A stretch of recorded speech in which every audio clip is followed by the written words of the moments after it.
Vicious and Volatile by Keary Taylor, narrated by Jesse Elwin. Chapter 1. Hunger pangs stab my stomach. I try to swallow, but my mouth is too dry. I roll over on my blanket on the floor, my eyes scanning the room again, hoping, praying for anything to have changed, but it hasn't. It's still an empty room, save for 2 chairs. There's still that red light that hasn't shut off since I woke up as a prisoner here. The door is still locked. It's hard to tell how much time has passed. I have no way to mark the hours. There is no change of light to give any indication it's day or night, but the parched condition of my throat tells me it's been far longer than 24 hours since Augustus left me here. No food, no water. Augustus does everything with a purpose. He's starving me to make me weak, to make it so I can't resist once the buyer he's lined up comes to retrieve me. The sick bastard. There was supposed to be another red party. Aries got the notification. I don't know exactly how long it's been, but surely that time has passed by now. Am I going to get some company? It makes me want to rage, scream, beat something when I think about the red parties and what they're for. Augustus takes people from them, and then he sells them. I pull myself into a sitting position, though it isn't comfortable. I have this one blanket, but no bed. It lies on the cold, hard tile floor. I groan as I wrap my arms around my stomach. More than 24 hours. It's definitely been more than 24 hours since Augustus left me here. Plus the time I was unconscious after his cronies jabbed me in the neck with a sedative, knocking me out. I'd do just about anything for something to eat right now. I'd do worse things for some water. I scoot back until my spine is against the wall, tilting my head back to rest against it. I squeeze my eyes closed, trying not to let the nightmare that is my present reality completely overtake me. But my brain won't stop running through everything. What is Aries doing right now? My heart gives a squeeze when I think about how panicked he must be. He ripped a man's heart from his chest when the man tried to touch me. Now I've gone missing for what I know is more than 2 nights. I can just imagine how he's tearing up New York in search of me. How long until he realizes it was his own damn father who took me? The thought sends a jolt of terror racing down my spine. Aries is terrifyingly capable, but if it came down to it, who's stronger, him or Augustus? Because Augustus is older. He's been a vampire for 80-something years, as opposed to Aries' 6. It makes my hands go cold when I think about the possibility of Aries getting hurt, of him being in danger because of me. Fuck. I wrap my arms around my knees, hugging them into my chest. The weight on my finger is a comfort. I hold my hand up, seeing the massive engagement ring Aries placed on my finger just weeks ago. I'm so damn grateful it's still here. Physical evidence, a grounding of the man who has worked his way into my heart and soul. I clench my fingers, locking the ring on my hand. There's a nightmare waiting ahead of me. Whatever is coming, it's going to be bad. But I vow with every vile, vicious part of my being that I will fight, I will get out, and I will get back to Aries. I startle when the door opens suddenly. I'm too thrown off to make a move, to make a break for it. A male figure slips through the door, and it closes behind him in just 2 seconds' time. Augustus stands there, just inside the door, his dark eyes fixed on me with a smile I'd very much like to rip from his lips. "I hope you've slept well," he says. Every word he speaks makes my skin crawl.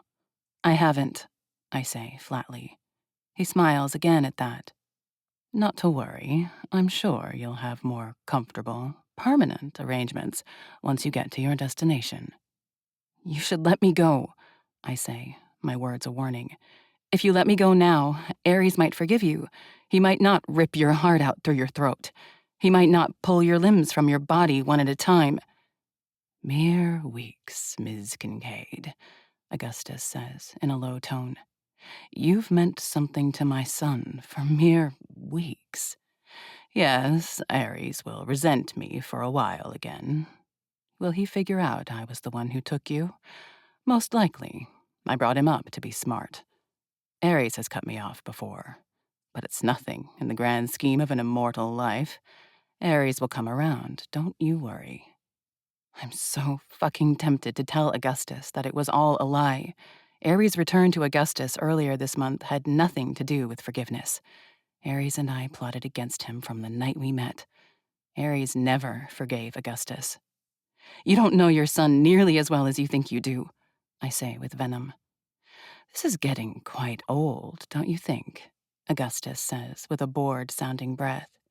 We can talk in circles until we're blue in the face, but facts are facts. You are human. You have the blood my kind requires, and you fetched a fine price. Augustus reaches for the handle of the door and twists it. It swings open, and another figure steps inside. He's somewhere between Augustus and Ares in age.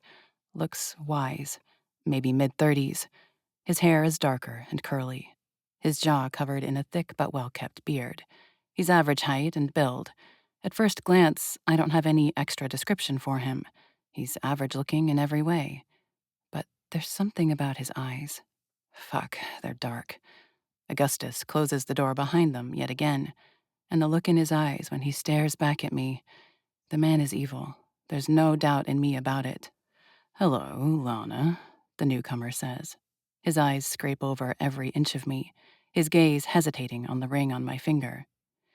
My name is Lawrence Crawford, and you'll be coming home with me today. Fuck you, is all I have in me. Something stings the back of my eyes as reality is setting in. I could get up. I could try to defend myself, to fight what's coming. I'm one of the most capable women in Manhattan. But both of these men are vampires, and I know I don't stand a chance. Lawrence only offers an unamused smile, somehow the look in his eyes growing colder. I need to be on my way, Al, he says, using the same moniker the prisoners had for Augustus. Let's wrap this up. One moment, Augustus was by the door. The next, I feel a faint ruffle of air, and he appears at my side. It all could have been so different, Lana, he says softly, right before something sharp stabs into my neck. I try to swing at him, to claw his eyes out, to at least give him a tiny sliver of pain. But whatever he's injected into me drops me like a rock. I collapse into the darkness. Chapter 2. Prison bars, a dark basement, terrified people. Dusty floors, industrial buildings, hidden corporations. My mind won't stop flipping through it all. Dreams twist the visions into nightmares that don't make any sense, but are as equally horrendous as reality. My breathing rips in and out of my chest. Faster, faster, faster. I can hear my heartbeat hammering in my ears. A cold sweat breaks out on my palms, and suddenly my eyes rip open. I scuffle back across a bed where the scenery is changed. My heart skyrockets, and panic tilts my vision. No longer am I in that red room, my prison cell. The room I find myself in is just that, a room. A high-end one at that, if I'm honest. It's a bedroom with dark green walls and polished walnut paneling. An expensive-looking chandelier hangs from the ceiling. The bed I'm lying on is queen-sized and surprisingly comfortable. But it isn't the decorations I'm searching the space for. I would be relieved that I'm alone, but my fight or flight is in overdrive right now. Desperate and maybe a little reckless, I spring from the bed. I head to the first of two doors that lead from the room. Behind the first, I find a bathroom, a beautiful, elegant one, with a big shower and a separate toilet room, all with ornate tile work. The next door opens up into a whole apartment. It's not huge, but there is a kitchen and a dining table. There is a living room with a generously sized television. There's a whole wall of bookshelves, and all of them are filled with books of every variety. It takes a few seconds of terrified observation to realize there isn't a single window in the place, though. When I spot a door across the living room from me, I find it, unsurprisingly, locked. I smack my hands against the door just once. Part of me wants to panic, to start screaming in hopes someone might hear me and come investigate. I want to cry and sink to the floor in sobs. I don't know where I am. I was just sold by an evil man. I don't know anything about Lawrence Crawford, the man who just bought me. If there were a time to break down, now would be it. But as I stare at the surface of the steel door, I force myself to take a breath in and slowly, very, very slowly, let it out between my lips. Panic won't help you, Lana, I think to myself, and you need to be ready if he comes down here. I close my eyes for a moment, forcing calm and clarity into my thoughts. I swallow once, and the motion reminds me of what I need to take care of right now. I turn away from the door and step toward the kitchen. I turn the faucet on at the sink and drink from it, taking deep, huge gulps. My parched throat feels raw, my tongue like sandpaper. Water has never, ever tasted so good. But I know what can happen if you're this dehydrated and you drink too fast. As much as I don't want to, as much as I want to keep drinking, I turn the tap off and wipe at my mouth. I pull the fridge open, and I nearly whimper in relief when I find it fully stocked. I grab an apple and bite into it. Even as I pull out some eggs, cheese, and sliced meat, there's even spinach and butter. Scrounging around in the cupboards, I find everything I need. I pull out a frying pan. I grab a spatula. Then I throw all my ingredients into the pan, cooking up an omelet. My stomach growls loudly as the smell permeates the air. I wonder how long it's been now since I last ate. I struggle to even remember the last time I put food in my stomach. I dump the food onto a plate, snatch up a fork, and sink onto a chair at the table. I burn my mouth as I eagerly take the first bite. But it's worth it. My eyes slide closed, and a groan escapes my lips as finally, I eat. But when my eyes slide back open, they immediately lock on something small, round, and black on the wall, mounted above the sink. A camera. I lower my fork and scan the rest of this open living space. I find another camera above the TV. There is another in the ceiling fan, and yet another to the picture right behind me. They aren't hidden. Whoever put them there didn't give a damn if I saw them. I take another bite of food and pad back into the bedroom. There, above the bed, I find another camera.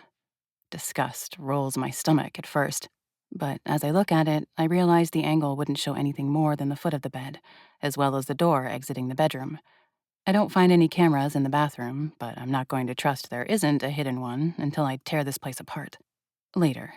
First, I need to get my strength back. I walk back into the kitchen, this time grabbing a cup and filling it with water. Returning to the table, I drink half the glass and stuff more of the omelet into my mouth. This is bad. I'm obviously a prisoner.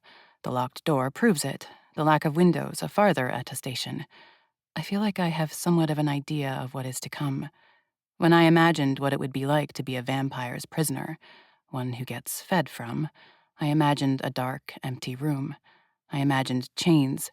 I imagined a bucket for a bathroom and ratty blankets for warmth. Instead, I have an apartment that's bigger than 80% of what you'd find in Manhattan, and it's actually very nice. What kind of mind game is this, I have to wonder. Whatever it is, I eat my food, getting my strength back, and start plotting how the hell I'm getting out of here. What's the point of buying a human if you're not going to feed off her? I watched the clock on the wall. It was 8:02 when I woke up. AM or PM, I have no way of telling. But I watch the hands on the clock go all the way around past 8 again, and the door never opens.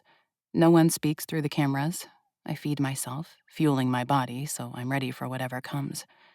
As the hour hands go past 12, my eyelids grow heavy. I walk into the bedroom and lock the door. Not that it will really do me any good if that vampire really wants to enter, but it makes me feel a fraction better. I curl up in the bed. Again, my brain wants to spiral. I want to freak the hell out. I think of Ares and how furious and terrified he must be right now. But I can't. Imagining Ares won't do me a bit of good right now. So I close my eyes. I take slow breaths in and out. I force my mind to relax. And finally, I drift off to sleep. The sleep isn't good. Again, it's filled with stress-fueled nightmares. My brain can't fully relax, even if my body is. When I wake, I feel nearly as tired as when I laid down. It's only been 6 hours when I wander back out into the living room. I cross to the fridge, and I freeze when I open it. The things I ate yesterday have been replenished, plus a few new items. Someone was in here while I slept. My skin feels cold. Goosebumps prickle along my arms and up the back of my neck. I look behind me, to the rest of the room, searching for other evidence that someone has been in here while I slept, but I find none. A curse slips past my lips, and a twinge of fear climbs up my scalp. Still, I refuse to lose it. So I pull out some chicken, I season it, I cut it up, I cook it, and then I eat it. I'm a truly terrible cook, but it's something to put in my stomach. When I'm finished, I turn on the TV. For some stupid reason, I'm hoping for some kind of spread showing me dozens of security cameras. Of course, there is nothing like that, though. I find every streaming service I can think of, plus about 500 channels to browse. Lawrence might not have any qualms about buying humans and locking them up, but he didn't want me getting bored. Because there's also about 300 books on those shelves.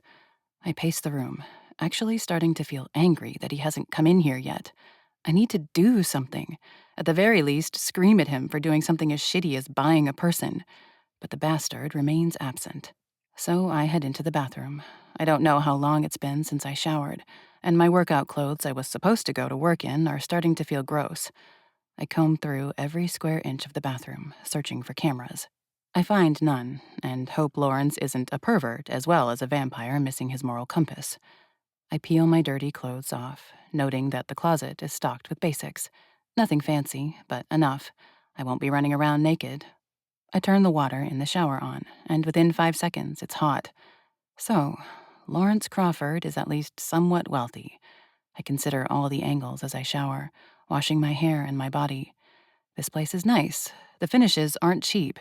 It feels like I'm in a basement, and considering the size of just my apartment, I'm positive we're not in New York City anymore. Without any way to tell how long I was unconscious between when Augustus drugged me again and when I woke up here, who the hell knows where I am now? I might not even be in the same country anymore. That thought makes my heart drop. Ares is capable. He is connected. He has resources. Plus, grit like I've rarely seen. But if he has no idea where to look, how is he ever supposed to rescue me? You might have to save yourself, Lana, I think, as I rinse the conditioner out of my hair. Just like the rest of your life, before Ares. I twist the engagement ring on my finger, my stomach quivering. When my shower is over, I shut off the water and pull on some comfortable black pants and a plain white t-shirt. And Lawrence, or someone who works for him, really thought of everything. I find all the basics I need. Deodorant, a toothbrush and toothpaste, a hairbrush, a blow dryer, hair ties. There's plenty of socks and underwear, and fuck, I kind of hate it, because I have everything I need to last a long, long time in this beautiful prison. Just as I step back out into the living area, that door opens. My stomach drops as Lawrence Crawford steps inside. He closes the door behind him. The click I hear echo in the space tells me it relocks. I hesitate, frozen in place for a moment as my brain trips out. Mentally, I go through everything in this apartment. Anything sharp, pointy. There were 4 knives in the kitchen. That will have to do. The only question is, can I get to them without him realizing? Can I move fast enough? I hope you've been comfortable, Lawrence says. I nearly flinch when he speaks, and I think I've been down here a while because talking sounds so damn loud. I tried to make sure you had everything you needed. How do you do it? I can't help but ask, the words coming out as a sneer. Pay money for people, lock them away, keep them warm and comfortable until you're ready to drink their blood. How does your conscience let you do it? Lawrence holds my eyes, taking a moment to think before he answers, and slowly he crosses the room to the couch. There's a tense set to his shoulders that makes me think he's nervous? Anxious, maybe, I don't know. It's hard to read this controlled man. He sinks onto the couch and crosses his legs in a way that, for some reason, screams money, as well as everything else around him. I stay standing just outside the door to the bedroom, watching his every movement. There is nothing I can say to make you understand the reality of my life, Lana, he says, his tone measured and even. Those dark brown eyes of his stay fixed on me, but they're surprisingly non-predatory at the moment. What has happened to you is unforgivable. It's a worst-case situation, so I can't make justifications for the situation to you. There aren't any that will make sense to your mind. Just know it's a necessity for me. That's fucked up, I say, my words cold. Lawrence simply nods in agreement. Al warned me that you'd be uncooperative. I appreciate you not trying to take a knife to my chest. Yet, I promise him. He also said that you're a capable woman, Lana. Lawrence says as he extends an arm over the back of the couch. Despite him being willing to sell you, you obviously left an impression on the man. But I just want to warn you. I don't want you getting hurt or feeling defeated. But there is no circumstance where you could move fast enough, use enough force, to get the upper hand on me. You will not kill me, Lana. It's disturbing how he's predicted my thoughts so well, and it makes me want to try all the harder to kill him. His real name is Augustus Lonan, I say, because it's something that I do have control over right now. The least I can do is try to ruin him, even if it's a very long shot. He's a real estate mogul in Manhattan. Selling humans is his nasty little side gig. I imagine Augustus tries to keep his real name out of these transactions, but I'd love nothing more than to see him burn for his trafficking crimes. Let the whole fucking world know his real name. Lawrence gives a small smile, though there's no trace of humor in it. It's one that tells me it doesn't matter what Al's real name is. You're a strong woman. The last one I had in here cried, frequently. I understood why. I even felt bad for her. I'm not a man who is afraid of the emotions of others, but I appreciate your bravery. You mistake bravery for disdain, I say darkly. Still, he says, each of his words controlled, careful. You were worth the extra price, and your scent. He shakes his head, and I see something spark in his eyes, red, glowing embers. Augustus wasn't exaggerating about that. It will be over soon. You'll hardly even mind. Before I can logic out what his words mean, he disappears from the couch, and the next second, something sharp pricks my neck. For just a second, white, searing pain explodes behind my eyelids, but just as quickly, every thought drains out of my body. Every bit of tension in my muscles relaxes. The world grows eerily still and even. I feel firm hands grip my arms as my body sags. And sucking, I feel a pull. I feel my heart jump, realizing it needs to work harder. Air huffs out of nostrils, and a greedy moan leaves the lips attached to my neck. But it's okay. It's not real. Nothing is real. Nothing really exists. Not time, not physical space, not even me. What seemed so terrible a few moments ago? Why was I so scared? There's nothing to worry about here in the nothing. It's almost disappointing when I feel the unlatching. My body, my mind, is slow, sluggish, like tar. There are strong arms under me, and somehow my view changes. I'm staring at the chandelier in the bedroom. I hear footsteps, and sometime later, a man with dark, curly hair floats along the edge of my vision. When you're feeling up to it, you need to drink this and eat, a muffled voice says. Get some rest. Thanks, I stupidly say, the world still feeling fluffy and blurry. I will. The footsteps retreat. I hear something click, feel the air pressure change for just a moment, and then there's a click again. It's so quiet. I let my eyelids slide closed. Chapter 3. Don't lose track of time, I think to myself. Don't lose track of time. You need to know how long you've been in here.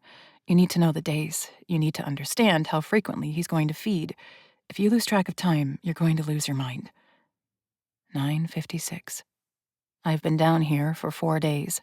I've been marking the days by carving ticks into the wall with one of the kitchen knives. Lawrence fed on me just a little over 24 hours after I woke up here. It's been 2 days of nothing.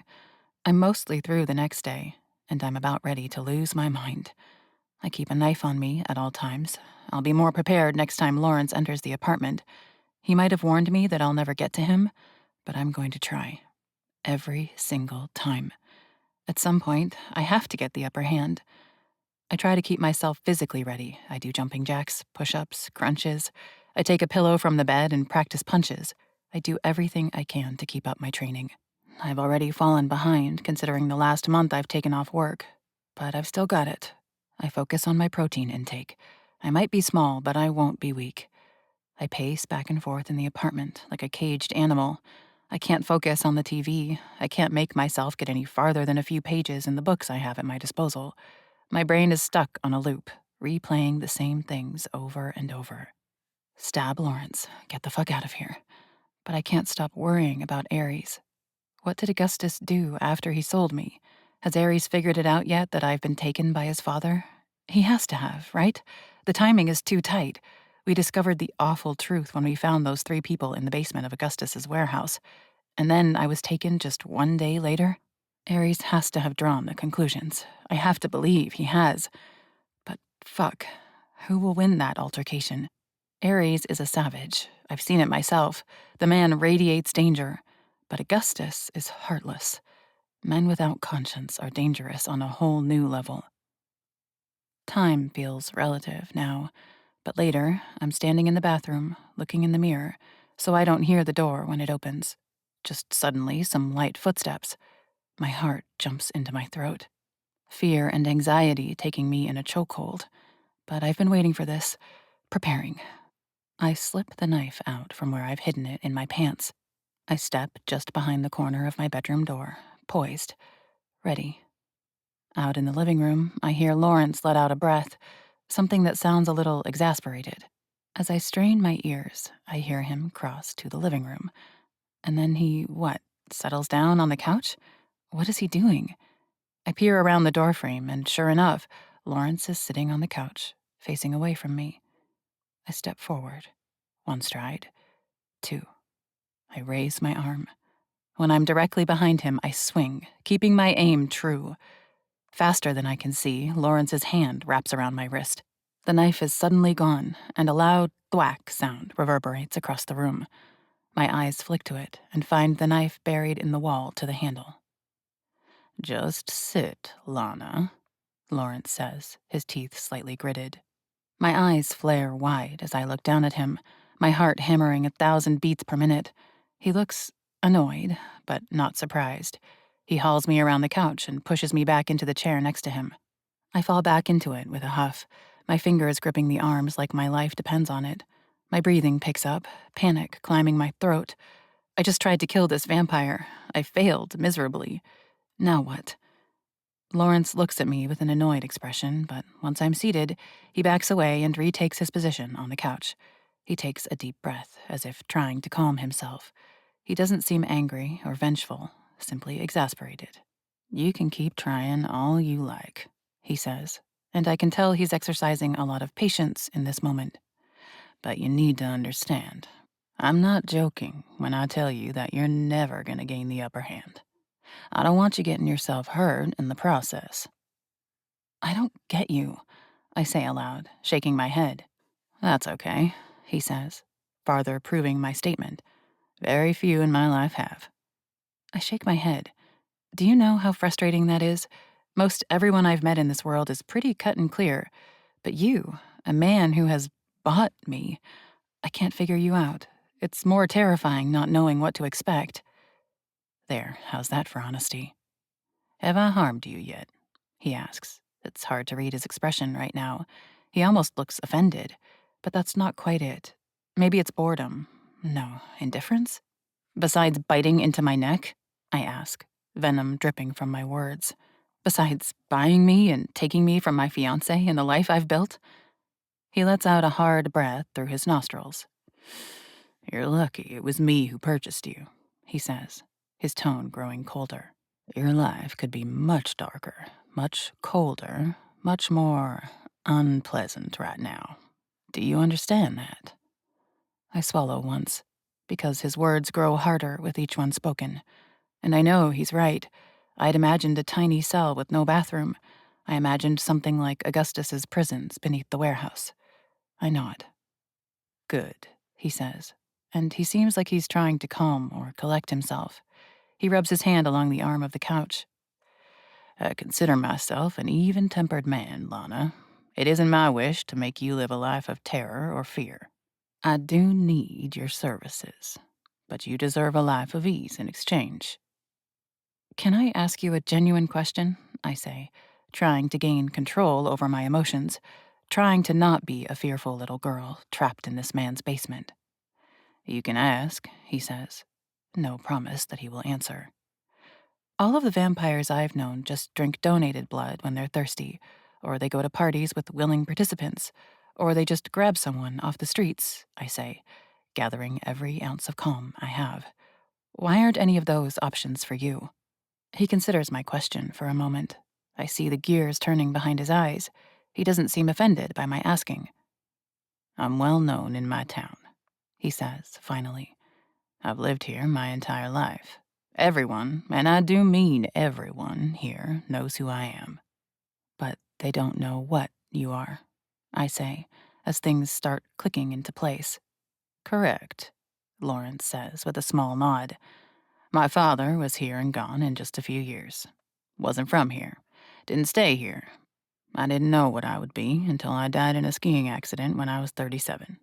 That was an experience, waking up on that mountain 4 days later, still at the bottom of a drop-off. I thought I was a demon. I thought I was possessed.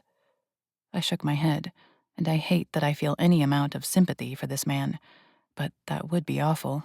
Waking up as a vampire, not having any idea what you were. I've never asked any of the vampires I know what those first few days after resurrection are like, but I imagine it's a few thousand levels beyond disorienting. I grew up very religious, Lawrence says with a tiny chuckle. Thus, I thought I was suddenly something sealed to the devil. Even more so for the next few weeks as I killed 6 people without even knowing what I was doing. I have questions. I want to ask him if his mother knew what happened to him, what his job was, how did he gain back control to go back to his life, but that would imply that I'm invested in Lawrence's story, and I don't want to be. Eventually, I started getting a grip on things, Lawrence continues. He picks at something on his sleeve that's invisible to me, but he flicks it on the floor. I dared go back home. The town had questions about where I'd been for a few weeks. I'd told them I'd needed some mental health time. That doesn't get questioned too often these days. But those first few weeks back to work, he shakes his head. They were rough. The town had questions. Everyone here knows who he is. He's been here his whole life. You're some kind of local leader or politician, aren't you? I dare ask. A small smile crooks in the corner of his mouth. You're smart, Lana. Yes, I'm the mayor here. Oh, damn. No wonder it would be bad if he went out and fed on someone, or found some willing local. They could open their mouth and expose him. That first 6 months in office after I resurrected was something I'd never want to relive again, Lawrence says. But I started digging, inquiring. When the idea struck me that I could find a permanent solution, I got to work, and I found Al. I'm not the first person you bought, I state. How many were before me? Just the one, he says. I kind of can't believe he's being so open and honest with me. I only have a year and a half left in my term. I won't be seeking re-election. I'll probably move. Might even look into joining the House of Conrad. Those few words ping in my brain. Right. The house system. The fact that there are fucking royals among the vampires. He's considering going into service of the royal at that house. If I remember right, that one is in Mississippi. This world is so much bigger than me. Why did you need a replacement? I ask, redirecting my thoughts. I'm the second. What happened to the first? For the first time in a while, Lawrence doesn't answer right away. He looks at me for several long moments, considering how to answer my questions. Her mental state degraded. As I said, she cried a lot. From the moment she woke up down here, she couldn't adjust. She broke. After 4 months, she became a danger to herself. You let her go? I ask, doubtful but hopeful. I checked her in, he says. But the fact that he doesn't say anything more tells me that there is indeed so much more. He checked her into a mental hospital. That's a whole damn story. I shake my head. You still didn't answer all of my questions. What about donated blood? Why can't you survive off that? Harry's does. The look on Lawrence's face instantly sours, pales. Yes, I've known some who can drink it. I cannot. Why? I press. His expression further hardens. Because it's as satisfying as eating cold cream of mushroom soup for survival. Could you force yourself to survive off that for the rest of your life, Lana? Even when you know there are other options out there that tasted so much better? I can't help but picture it. Imagine what it would be like. Cold, thick, the texture. Fuck, is that what it really feels like to Ares, surviving off donated blood? How the hell has he done that for all this time? Lawrence raises an eyebrow at me as if to say, "See, that sounds awful, doesn't it? Now you understand why I had to buy you." I shake my head. Nope, still doesn't justify it. "I think that's enough for today," he says, jarring my brain at the change of conversation. "We have plenty of time together. We can ask and answer more questions later."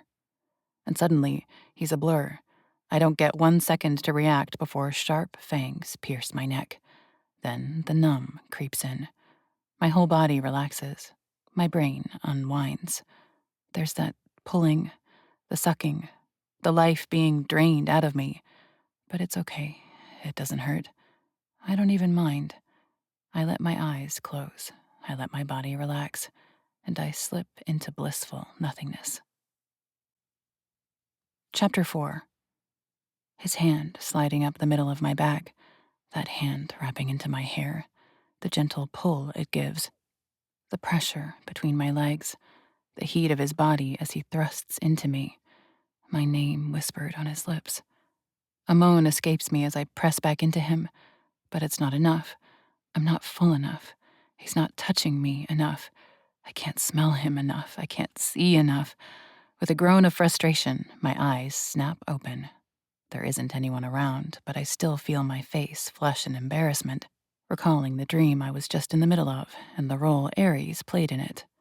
I let out a breath of longing and frustration and roll over. The clock on the nightstand tells me it's 4:11. Why couldn't I have just stayed asleep for 2 minutes longer? Why did I need to wake up before the grand finale? For what? There isn't a chance I'm falling back asleep now. With a sigh, I roll out of bed and shuffle into the shower. It's been 6 days now. 6 days that I've been trapped down in this basement without a clue as to where this basement is located. How many more days will this turn into? I shut the water off, wrap a towel around myself, and step back into the rest of the bathroom. My head whips up to the ceiling when I hear something. A thump. There's never been a single sound that has filtered down into my quarters. I listen hard, hoping to hear something again.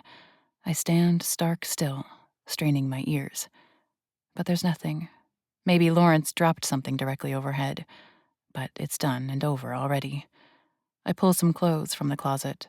Simple attire of a black shirt and some black pants. Every time I sleep, my dirty clothes disappear, replaced by clean ones. The same with the food supply. At this point, it's simply becoming fact. I am not alone in this space when I sleep. I'm brushing through my wet hair when I hear another thump.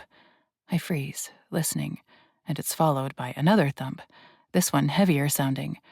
I set the brush down on the counter and walk back into the bedroom, my eyes fixed on the ceiling. There's the sound of metal scraping right overhead. Another thump. I dart into the kitchen, going for another of my kitchen knives.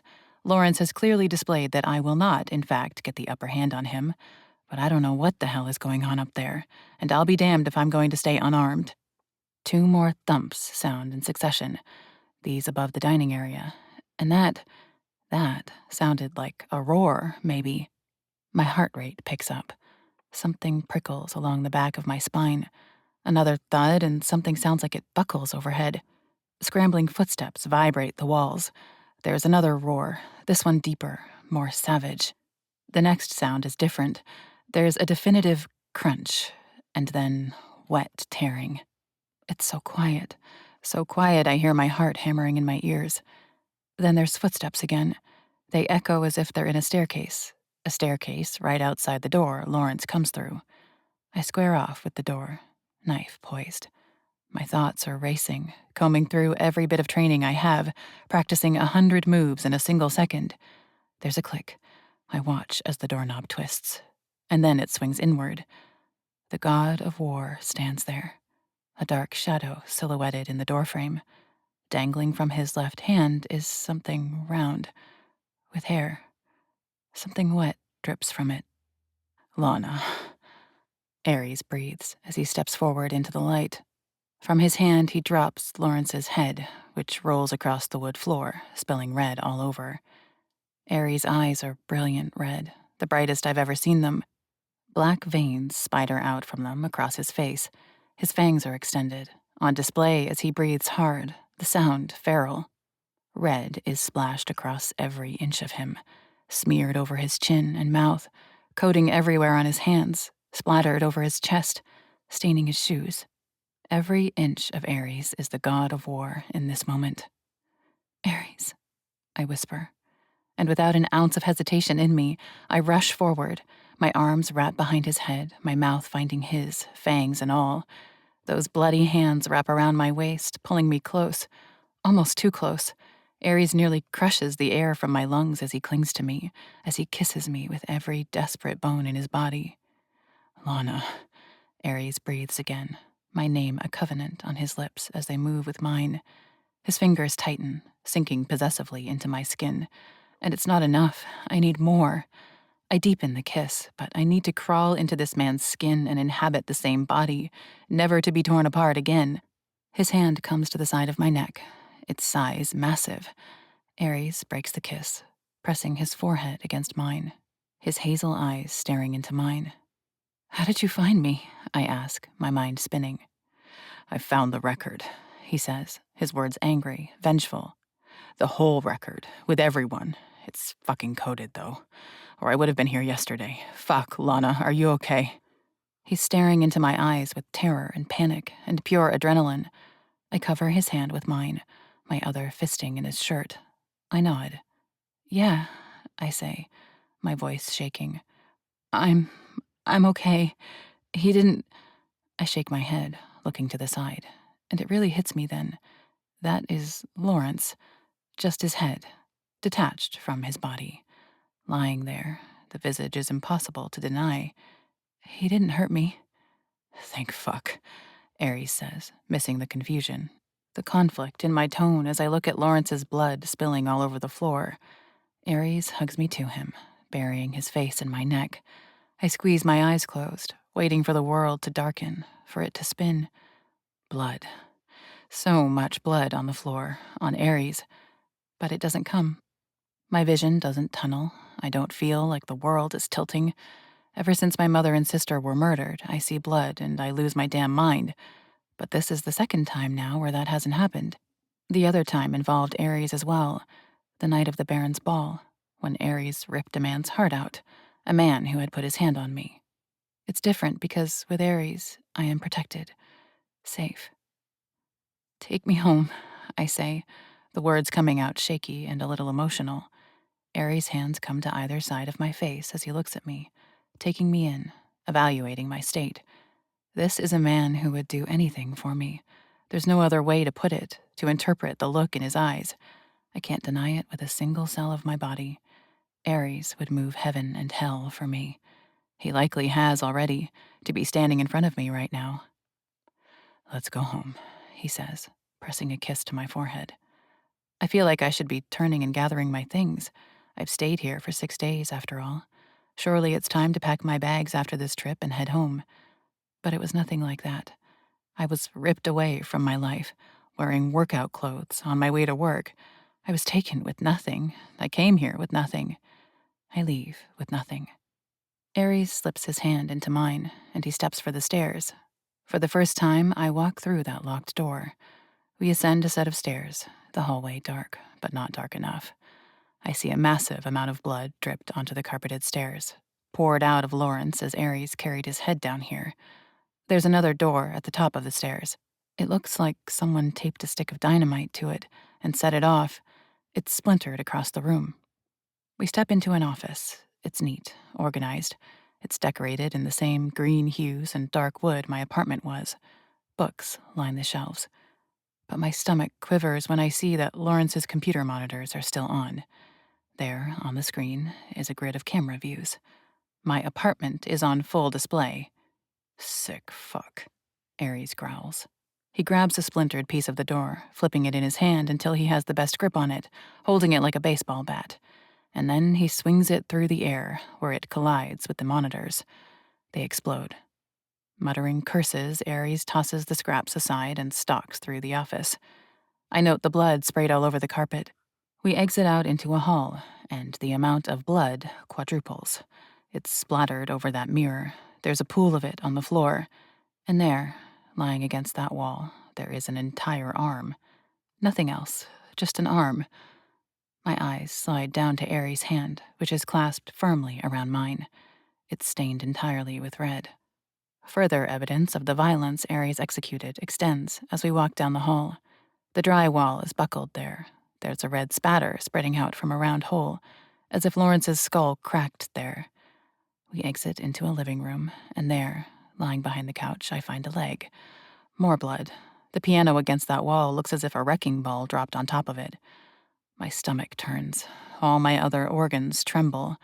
The reality of what Aries is capable of, the strength he possesses, the reality of being a vampire, it's never been on such stark display. It's never been more real.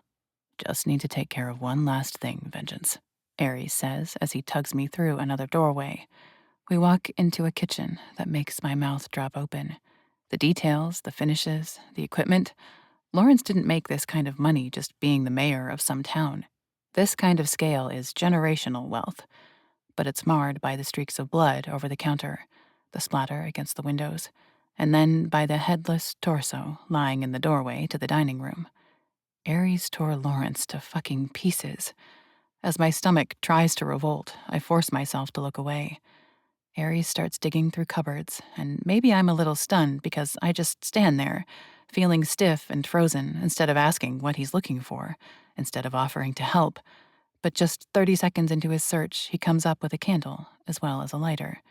He sets the wick alight, setting the candle on the counter farthest away from the stove. He then turns the knob on the stove just a little, and the next moment I hear the soft hiss of unlit gas running. "Let's get out of here," Aries says, returning to my side, taking my hand once more. Confidently, quickly, he leads me to the front door. He strides out of it, and I nearly pull him to a stop. Air, fresh air, stars, the moon. I haven't had access to any of these things in 7 days now. My eyes slide closed for just a moment as I pull in a lungful. But they flash open when I hear the sound of an engine starting. And there, parked at the curb, is a familiar black SUV. Billings climbing out to open the back door for us. "It's a relief to see you, Lana," he says, nodding his head to me. In his eyes, I'm surprised to see genuine concern. He's been driving me around for a month now. I didn't realize that during that time we'd come to mean anything to each other. But I'm actually happy to see him as well. "Thanks, Billings," I say, my voice coming out sounding rough. Aries supports me as I climb up and into the comfortable seats. I drop into one, letting out a shaky breath as I settle back. Aries climbs in after me, settling into the seat beside me, immediately taking my hand once more as Billings pushes the door closed. "Where am I?" I ask, starting in on the million questions ripping through my brain. "Connecticut," Aries answers. "Damn near to Rhode Island. Creepy little town." I look out the window as Billings rolls forward. There is the house I just exited. It's beautiful. Old, regal. It looks exactly like old money. It does not look like a place a vampire kept a human woman prisoner in his basement. The grounds surrounding it are big. There is a line of massive, beautiful trees along the driveway we roll down. The gardening is top-notch. Everything looks perfectly in place. It's disgusting how well it matches the man who bought me. Just as we reach the end of the long, dramatic driveway, there's a terrifying explosion behind us. I instinctually duck, protecting the back of my head, my shoulders shrugging up to my ears. With a startled yelp, I look out the side window as Billings turns onto the main road and hits the gas. Lawrence's house just exploded. A ball of fire, windows blown out. A raging inferno stands in its place. The candle, the gas at the stove. Fuck. Aries was destroying the evidence of what happened there. "Keep on driving," Aries instructs Billings. He looks over his shoulder, evaluating the ball of fire that's falling behind us. Holy shit. The words come across my lips in a quiver. I tear my eyes from the flames behind us, my breath ripping in and out of my chest. I feel my whole body start to shake, and my face falls into my hands as I try to calm my breathing. "It's over, Lana," Aries says, his voice low, quiet. His hand comes to my back, rubbing comforting circles into it. "That bastard will never touch you again." I breathe hard, and a series of images flash through my brain in rapid succession. The numb nothing, the door locking me in the basement, Lawrence's detached head, Blood everywhere, and fire. It ends in fire. Lana? Aries' voice breaks through my brain, his concern heavy in his tone. I'm fine, I say suddenly, sitting up as I suck in a breath. I swallow once. I shake my head. Damn it. I don't want to fall apart. I'm Lana fucking Kincaid. I'm fine. Holy shit. Fuck. Damn it all to hell, those fucking bastards. The curses pour out of me, but with every one, a little piece of me feels better. Straighter, lighter. But I turn in my seat, looking Aries in the eyes. I knew you'd find me, Venom. Didn't doubt it for a second. I take in one steadying breath, finding my grounding. I am fine. Of course you are, he says, as a smile curls on those beautiful lips. And good fuck, his fangs are still slightly extended. He leans across, placing one of his hands on the side of my neck. You're Lana fucking Kincaid. His mouth finds mine, his lips hot, urgent, desperate. Damn it, I could kiss these lips for the rest of my life and never get bored. This man is mine, and I am his.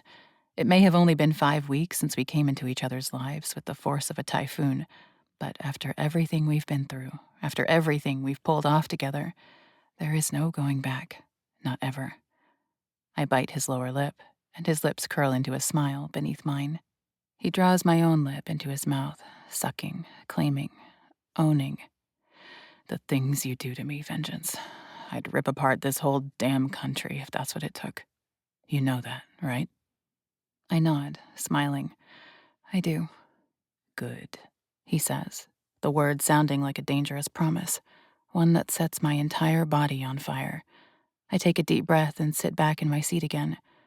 Okay, details. How long since Augustus's goons took me? 8 days. Aries growls. His grip on the arm of the seat tightens. The leather cracks. I nod. So a day longer than I thought. Augustus is still alive? I ask, my gaze darkening as I look at Aries. He nods. For now. I wanted you to be able to watch as I made him suffer. That sends a wash of chills over my body. I want Augustus to pay. Do I want to watch Aries execute the kind of violence he used on Lawrence? I don't know. You said you found the record, but it's coded? I move on. Once more, Aries nods. He pulls a black book from the back seat. He opens it up, showing me. There are lines of numbers and letters, but it just looks like random chaos. My brain feels overwhelmed just looking at it. I figured it out by the date first, Aries says, pointing to the middle sequence of numbers. It's literally just the date you or the others were taken, just written backwards. I realize he's right. As I look over the numbers, I can pick out the dates. I'm honestly still not sure what the first part of the sequence means, Aries admits. I'd guess it's another cipher. The first letter is always either F or M, so I'm guessing female or male, but I'm not sure on the rest of it. But eventually, I realized the last part of the code is coordinates, thanks to the decimal placements. But the numbers were replaced by letters. 0 is A, 1 is B, 2 is C, and so on. Holy shit, my brain is already swimming. But I'm wildly, wildly impressed with Aries' brilliance, that he figured all of that out on his own. And what about Ophelia? I ask, my heart hammering. This is what we've needed all along. What I knew we needed from the moment we realized what Augustus was doing with the people who disappeared from his red parties. You were the priority, Vengeance, Aries says, no apologies in his tone. But now that I've got you, we can find Ophelia. I nod. Good. Finally. It's been 8 weeks since Ophelia went missing. Knowing what she's been enduring for this long makes my throat tight and something bite the back of my eyes. Morning, I say with a nod. Come morning, we deal with all this shit. Chapter 5. My eyes slide open to the familiar ceiling above. I know that crown molding. I know those thick curtains. This bed feels familiar. The sheets smell like mine. Even the sound of the airflow is the way it should be. I roll over, and everything in me calms as I look at my familiar bedroom. Home. I'm finally home. I don't remember how I got here last night. I must have fallen asleep in the car on the ride home. Aries must have carried me up here. I'm still wearing the same clothes I was in when we left Lawrence's house. Sitting up in the bed, my ears strain to find any sound. It's quiet, but I hear the faint shuffle of feet in the kitchen. As I look down, I see streaks of red on my hands, smeared over my clothes. Blood. Lawrence's blood. My feet don't hesitate as I climb out of bed and cross to the bathroom. I turn on the water in the shower and strip the clothes off of me. I dump them straight into the garbage. The temperature of the water is scalding hot when I step into the shower, but I relish in it. I watch as the water runs pink, as Lawrence's blood washes from my skin. It circles the drain before it washes away. Out of sight, out of mind, right? I scrub my body, every inch of skin with expensive, glorious-smelling body wash. My skin is pink and raw before I turn my attention to my hair. I massage the shampoo into it and my scalp, using my fingernails to scrape and clean. After I work it through, I rinse and wash it again. I don't want a speck of the last 8 days left on my body, not a single bit of lingering evidence. I'm absolutely raw by the time I shut off the water and wrap a towel around my body. When I step in front of the mirror, my skin is shiny and pink. Good. Burn it all out of existence. I step into the closet and survey my options. I end up pulling on a pair of Aries gray sweatpants and a comfortable black sports bra. I brush through my hair, noting how long it's grown. It falls to the small of my back, the dark locks thick. I leave my face bare and my feet without socks and step out of the bathroom. Down the hall, I hear voices, and a smile pulls on my lips when I recognize them. Now I know why Aries wasn't in the bed when I woke. I step into the kitchen, and I am immediately attacked by a short woman with choppy, bleached blonde hair. "Florence," I say with a grin as the woman hugs me like she means it.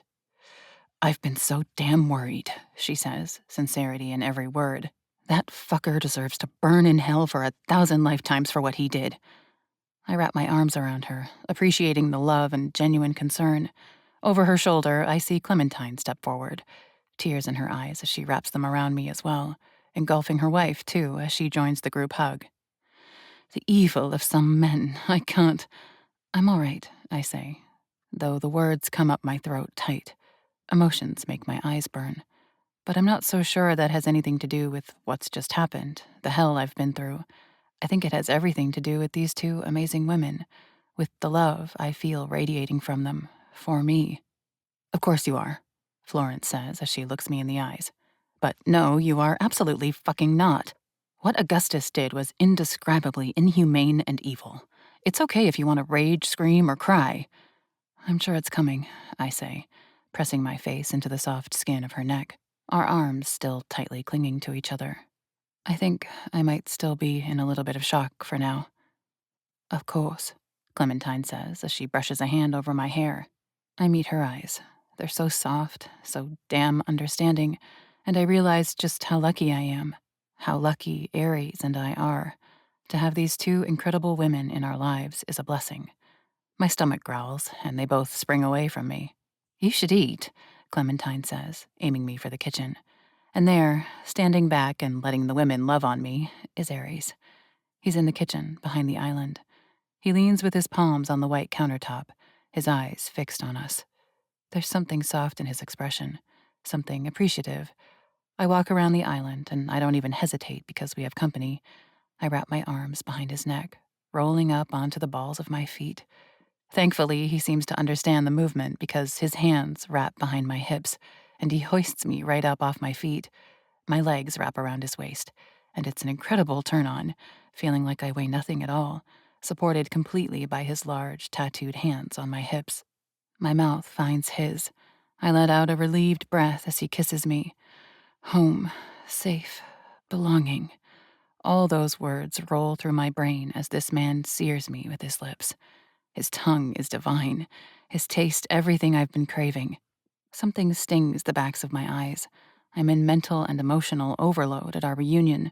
I never doubted he'd find me, but I was also terrified I'd never get to touch him again, never have him hold me again. And he's here. We're here. He has me. And I trust him 1,000%. If that weren't my brother, sites like this remind me that there's a tiny little 5% part of me that is turned on by heterosexual physical relations.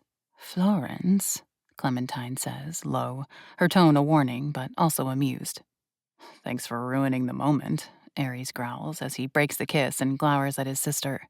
You're welcome, she simply says with a grin, exactly as a little sister would. Aries backs me up to the counter, setting my ass on it, though his hands remain on my hips. How are you this morning? He asks. His tone is hesitant, worried, as if he's unsure of the answer, as if he's unsure if I'm going to break down crying or storm out of here in a rage. I'm okay, I say, nodding, even though there's still a large thing inside of me that feels unsteady, like unsorted emotions and feelings that haven't found their place yet. But I mean it. Right now, I'm okay. Hungry. Of course, he says, pressing a soft, short kiss to my lips. He turns, grabbing a box from the counter behind. Florence bought pastries from that bakery by her house. No one else can compare, Florence says, her tone undramatic, simply fact. There's orange juice, too. Coffee, though I don't know how you like it. I offer her a smile. Thank you for all of it. I don't drink caffeine, but I appreciate your efforts. So you really are superhuman, she teases. I don't function on less than 4 cups a day. Because you work 14 hours a day, Clementine points out, raising an eyebrow at her wife. I know, Florence concedes. I'm sorry, my love. She leans forward, pressing her own soft kiss to her wife's lips. I dig through the teal-blue pastry box. None of it is what I'd usually eat, but on a day like this, a day so beautiful yet so heavy, a little comfort food is in order. I settle on a bear claw and relish in the flood of sugar to my taste buds. Speaking of your work, anything interesting going on with your vampire lab? I ask as I accept the glass of orange juice Aries hands me. The testing is going well, Florence answers, and her entire face immediately lights up. It's instantly obvious how much she loves her work. I've been reverse engineering Aries' blood for 2 years now and figuring out how to restructure it. Oh, fuck. The words suddenly blurt out of me as I stand up straighter. Aries, did you tell her about everything James told us? About some mad witch scientist king and the curse that created vampirism? Florence says, her brow rising. I see the wild disbelief on her face, but also the baffled wonder. Aries nods. That was a panicked phone call. Sounds like Cyrus tried to play God, and it eternally bit him in the ass. I told Florence she needs to stop her research. Florence rolls her eyes and shakes her head. I'm being careful. You're trying to make vampires, Aries says, and the worry in his tone is obvious. That's exactly what Cyrus did, and he got cursed for it. You're trying to do the same thing. Not exactly, Florence says, though she doesn't sound quite as confident as I'd hoped for. I'm not trying to make myself the ultimate predator, just make some rats immortal, strong, more capable. So we just need to fear an uprising of immortal rats that are strong and intelligent, Clementine says dryly. From her tone, it's obvious she doesn't like what Florence is doing either. You really think you can do it? I ask, fixing my gaze on the woman who baffles my mind with her incredible intelligence and drive. You think you can make a vampire? One that doesn't have to be born? I think I can make a better vampire, she says, a wild glee filling her eyes. One that isn't limited by daylight. One that won't be cursed to have to consume blood. Is that even a vampire, then? Aries points out. Or just some medical engineering. Don't ruin my fun, Florence says dryly, before she throws a piece of bagel at him. He catches it midair. Despite how terrible the last 8 days have been, the day is kind of wonderful. I still feel like I'm pushing some things down. Aries is kind of quiet, but spending time with Florence and Clementine is so easy. It's so normal. I guess it's just been a really, really long time since I've had any normal family time. But that's exactly what Florence and Clementine feel like. It's been 2 years since my father died. It's been 8 years since my mother and sister were killed. In a way, it almost feels like I never had any normal family time. But the day with Aries' sister and sister-in-law feels so natural. Thank you for coming over, I say, as I hug Florence in the entryway. Oh, I was coming over whether you wanted me or not, she reassures me with a chuckle. For such a tiny woman, she's surprisingly strong. It's my favorite kind of embrace. And any time you want to see my lab, just let me know. I would love that, I say as I release her, and I mean every word. I move on to Clementine, hugging her as well. There's something so gentle about her, so calm. She feels like the big sister I never had. Rest up, Lana, she says into my hair. I'm so relieved you're home. Thanks, I offer, waving at the two of them as they shuffle out the door. And then it's quiet as I close it behind them. I turn, eyeing Aries where he stands just inside the living room. His hands are stuffed into his pockets. His shoulders seem slightly tight. His eyes are heavy, dark, as he watches me. You've been awfully quiet today, I say, as I walk across the entry and into the living room. He has been quiet, abnormally so. I'd say out of the nonstop conversation that's been going on all day, Aries has only contributed maybe 10% of it. What's going on? I stop in front of him, sliding my hands around his waist. My brows furrow as I take in the heaviness in his eyes. He doesn't say anything, simply studies me. I don't know what he's looking for, but I don't like that seriousness in him. Aries? I question, pressing myself to him, hugging him tighter. What is it? How? He trails off, takes a breath. He's studying me harder as if he can read something right off my skin if he just tries hard enough to see it. How are you not running from me, Lana? That sours my stomach. My own brows furrow. What do you mean? Why would I? Aries shakes his head and steps back from me, turning toward the window. It's dark outside now. He stares out over Central Park, every muscle in his body tight and stiff. My own fucking father took you, Lana. Physically took you, sold you.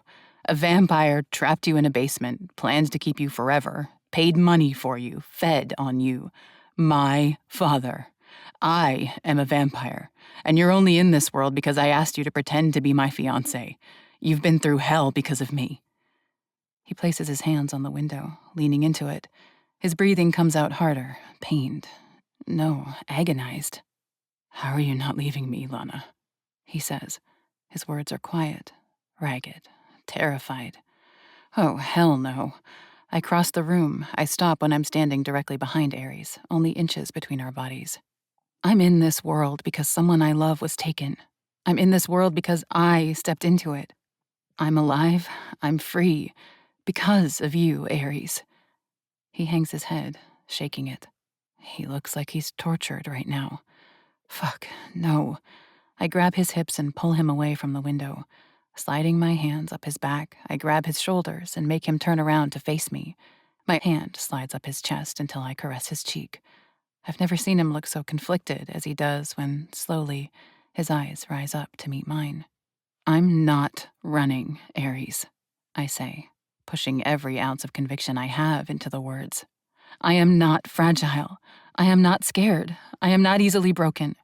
I've lived through hard before, and I'll keep doing it. But Aries, I am not running from you.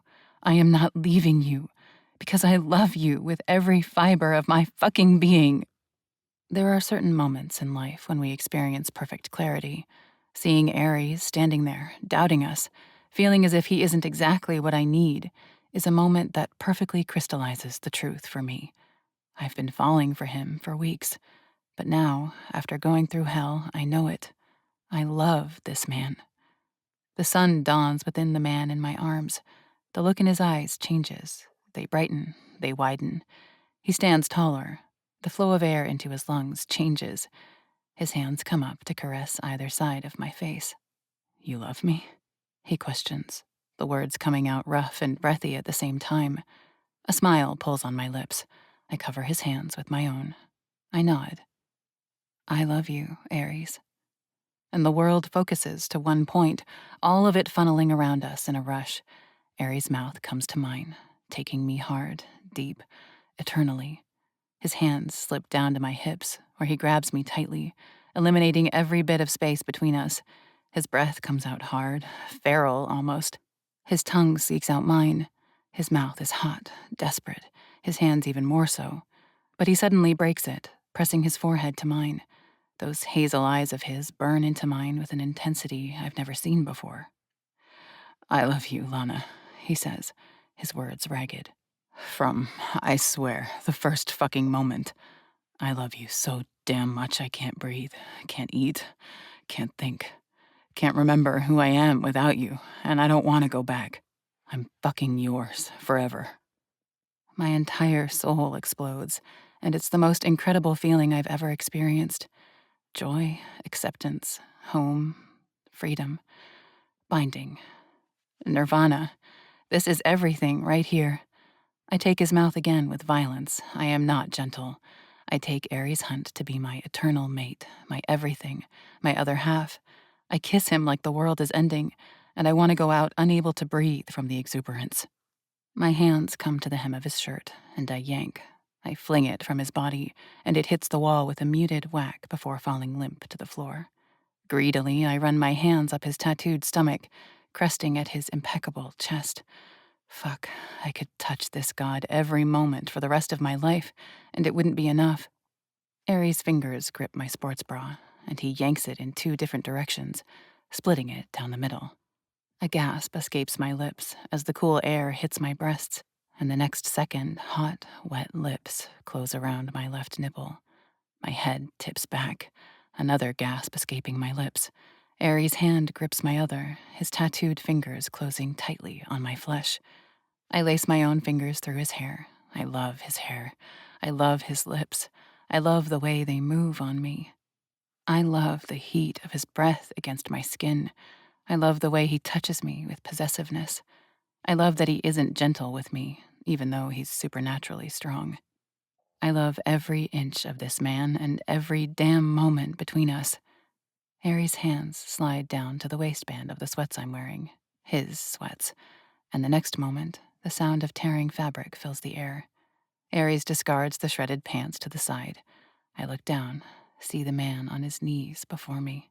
His hands come up to cup my ass cheeks, but they curl, his fingers digging into the fabric of my underwear. The next moment, he tears those to shreds as well. As he rises, he scoops me up, his hands on my hips, his mouth returning to mine. He crosses the space in 3 long strides, and suddenly, the cold of the kitchen island is under me as Ares sets me on the marble. Ares, I breathe his name as a questioning prayer. He slides a hand up my stomach, between my breasts. He uses gentle pressure as he pushes me back, my elbows resting on the counter, supporting my weight. Holding my gaze, Ares grabs my ankle and then the other. He hooks one of my legs over his shoulder and then does the same with the other. My stomach jumps and my entire body lights on fire as Ares' eyes slide down my body and fix on my most intimate area. For a moment, I feel myself flush. I feel embarrassment heat my skin. I try to squeeze my legs closed, but I take in the look on Ares' face. The reverence, the worship, the love. I love this man. He loves me. He wants to worship me, and I'm going to let him. I take a steady breath as I let my legs relax a little. I settle back onto my elbows and forearms. Ares watches with absolute intent as he slides a tattooed hand down my inner thigh. Goosebumps flash over my entire body. My breath hitches as he gets closer to his destination.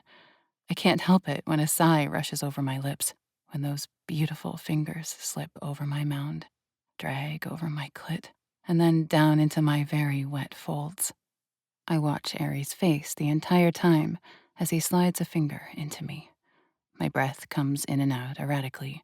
Another little sound escapes me as he slips another finger inside me, stretching me in the most blissful way. He dips. My neck loses its strength, my head tipping back as his lips connect with my center. Fuck. My body trembles as Ares' tongue makes contact with my clit, swirling around it with precision. I think of the fangs that can extend in his mouth, the danger they pose to such soft, tender flesh. But never, never have I felt in danger around Ares, not even for a second. I moan, tightening my thighs around Ares' head. The fact that he's doing this to me on our kitchen island, that he wants to make me feel good, it's intoxicating. Don't stop, I gasp, my voice breathy and desperate. I feel Ares smile against my heat. Never, he promises. The vibrations of spoken word against my clit sends a jolt of pleasure through me. He snakes an arm around my thigh and slides me closer to the edge of the counter. He sucks me, hard.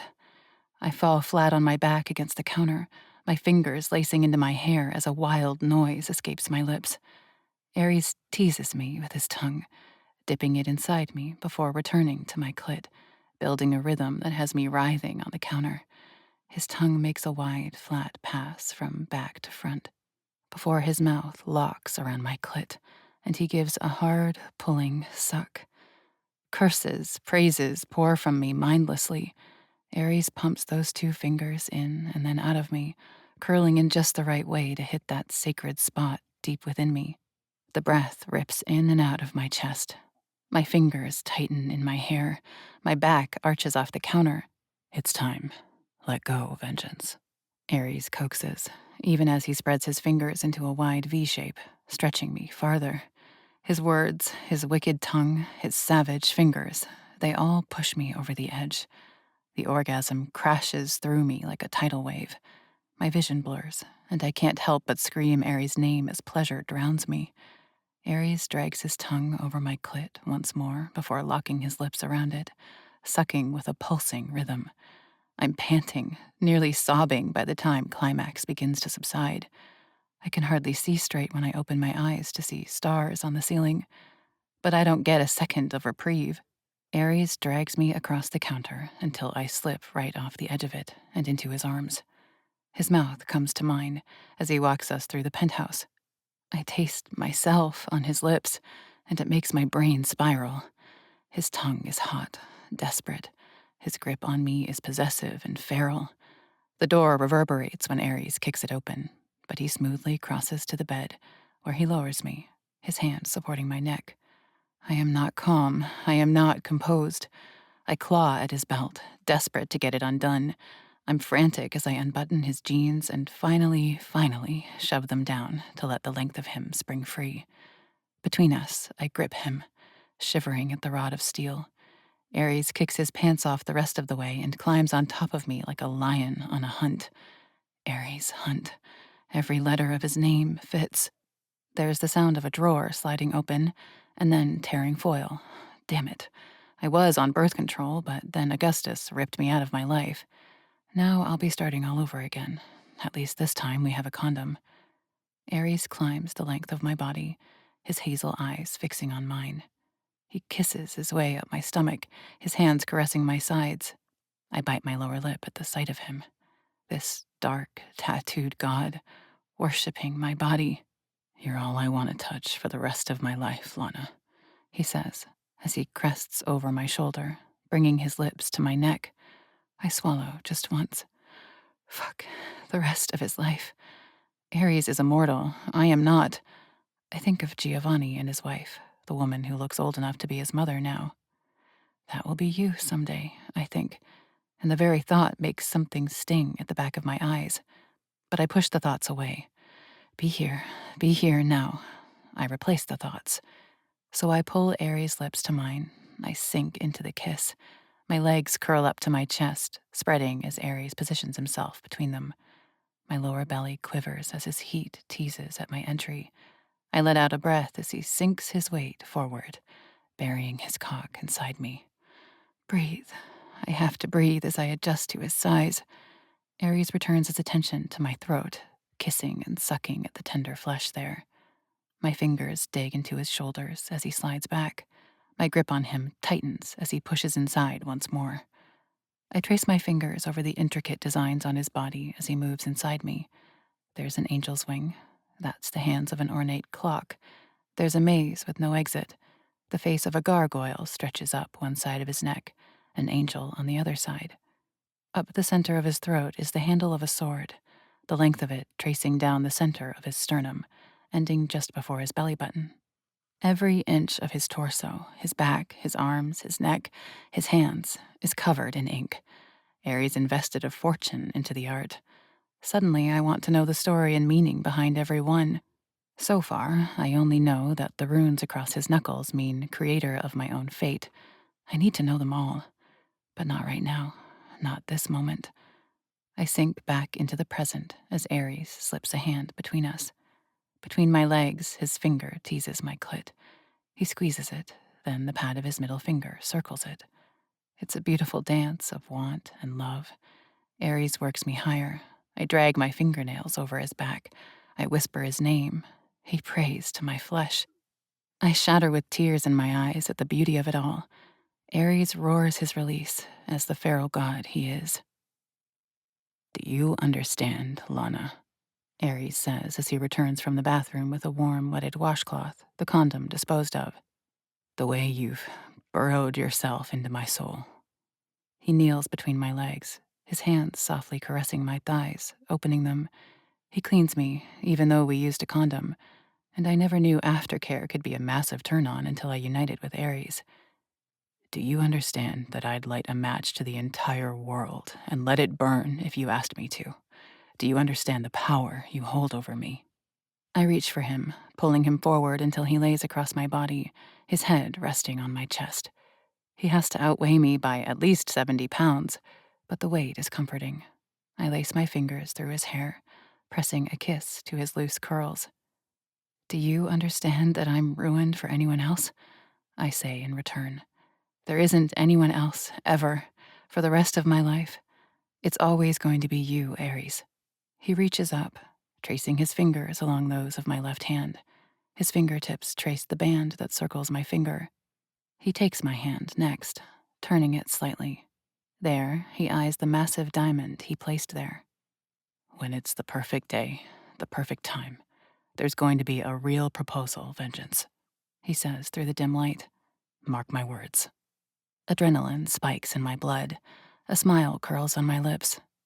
But I think I just might die if you ever take this off, even if there isn't a reason for it to be there as soon as Augustus is dead.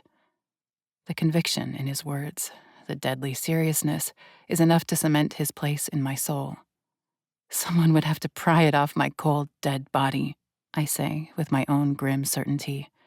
Ares tips his head up, his lips seeking mine in the growing dark. The promises just spoken were as solemn as any vow spoken at an altar. I feel it in my soul. I feel it radiating off every cell of Ares. He rolls, wrapping his arms around me. I rest on his chest, my hair fanning out over his skin. He presses his nose into my hair, his breathing relaxing. I listen to the sound of his heart beating. It's so steady, something I can count on, like the sun rising and falling in the sky. The center of my whole world. This man has somehow become the center of everything to me. And I sleep easy that night, knowing I'm the same to him. Chapter 6. We had our day of recovery, a day of normalcy, a day to reconnect with family, a day to declare the vulnerable truth, a day to unite in every way possible. But now, the clock is ticking. Now time means something again. We have the record. It's coded, so we don't know exactly which one is Ophelia, but before we can rescue anyone, we have to make sure the man who put them in such a perilous position can never do it again. We have to take out Augustus. I've never plotted someone's death before. I never thought myself capable of condoning murder, but Augustus has changed that. What he's done is unforgivable, and he will continue doing it. More people, more sales, more innocent lives taken from them. Augustus left Manhattan the day you were taken, Ares says, sharing details I've wondered about but haven't asked after yet. He paces in the study we never go in. It's a beautiful space, it just hasn't served much of a purpose for us yet. But it seems a fitting place to plot the demise of an evil, rich man. He hasn't answered my calls since. He has a location blocker on his phone. He knew damn well I'd be coming after him. He thinks you'll eventually forgive him for what he did, I say flatly as I lean back in the expensive leather chair, crossing my arms over my chest. He told me so. He seems delusionally confident in it. Fucking bastard, Ares growls as he shakes his head. The coldness in his eyes is enough to freeze over Death Valley. He stalks to the desk and drops into the chair. He steeples his fingers together, staring over the tips of them, his eyes not focused on anything in particular. I can practically see the gears whirring in his head. He's going to be cautious in coming back to the city. He's got to know I'm onto him. There were obviously cameras at his warehouse. If he saw you, he saw me. He knows I set his prisoners free. So what does it take to lure him back here? Or do we find him and go to him? I ask, because it's what this all boils down to. Ares doesn't answer right away. He's running through scenarios in his head, evaluating all the possibilities. It's simply not realistic for me to play it that I don't care about you, and I just ask him to come back. He'll know I'm lying, and he'll never show up. So we need to go to him, I state. Aries nods. He'll be somewhere he's comfortable. Somewhere he can wait me out for a while if need be. But business doesn't stop just because he's hiding. Which most of it's in Manhattan, right? I ask. Aries nods. Seems like he'd stay in the same time zone then, I say, arching a brow. I agree, Aries says as he sits forward. He takes the laptop that has been lying there and opens it. I walk around the desk so I can see the screen. With a couple of keystrokes, Aries pulls up a list. There are addresses and parcel numbers. These are all the properties Augustus owns. If we eliminate all the ones that are in New York, a few more strokes, and the list shortens significantly. And then all the others that are outside of Eastern Time, the list shortens even more. We're still left with about 15 properties. What about proximity to an airport? I ask as I study the list. About half of them are town names I don't recognize, which makes me think they're small towns. Augustus would want to be able to get somewhere quick. If he needs to take care of business, he's going to want to get on a flight, right? That brain of yours is one of the reasons I love you, Vengeance, Aries says with a wicked grin. I bend down, kissing him once. Though it's branding, something deep and serious. But we both turn our attention back to the screen. This task takes us a little longer. We check each town name with a proximity to an airport. Within 10 minutes, we eliminate another 7 properties, leaving us with still 8 possibilities. What about any other red parties? I ask, my throat instantly feeling tighter. Have you gotten any notifications about any new ones? They could be outside of New York. I haven't, Aries says, and I see something spark in his eyes. As far as I can tell, the last one I got a notification about got canceled. The one that was supposed to happen right after you got taken. But now that his Jersey warehouse is compromised, he'd need somewhere he could get away with storing people. Just that statement right there is reminder enough why we're hunting Augustus, why he's going to meet a bloody end. Aries copies each address and puts it into an overview map. The first 2 are apartment buildings. It would be nearly impossible to get away with hiding people there. Another is a luxury townhouse. Same there. He may be hiding where he kept me, I say as I chew my lower lip. There weren't any windows in that place. It either felt like I was in a basement, like Lawrence's, or like I was in a warehouse-type situation, like in Jersey. This one wasn't set up for prisoners, not like the Jersey warehouse. That rules out the 2 Florida properties and the one in New Orleans, Aries says, hope dawning in his tone. You can't do basements there or you'd be in water. This leaves just 2 possibilities. I scan the addresses. One is in Virginia, the other in Philadelphia. I was drugged when Augustus's goons took me, I say, the words coming out fast as the idea strikes. Unless Augustus took a private jet with a pilot and crew that asked no questions, it would have been hard to fly with me. But it's only a 2-hour drive to Philadelphia. We easily could have driven there. Aries places his hands on either side of my face and pulls me in for a kiss. The expression he wears is wildly gleeful, vengeful, and proud all at once. I'd bet anything it's that then. Pack a bag, Vengeance.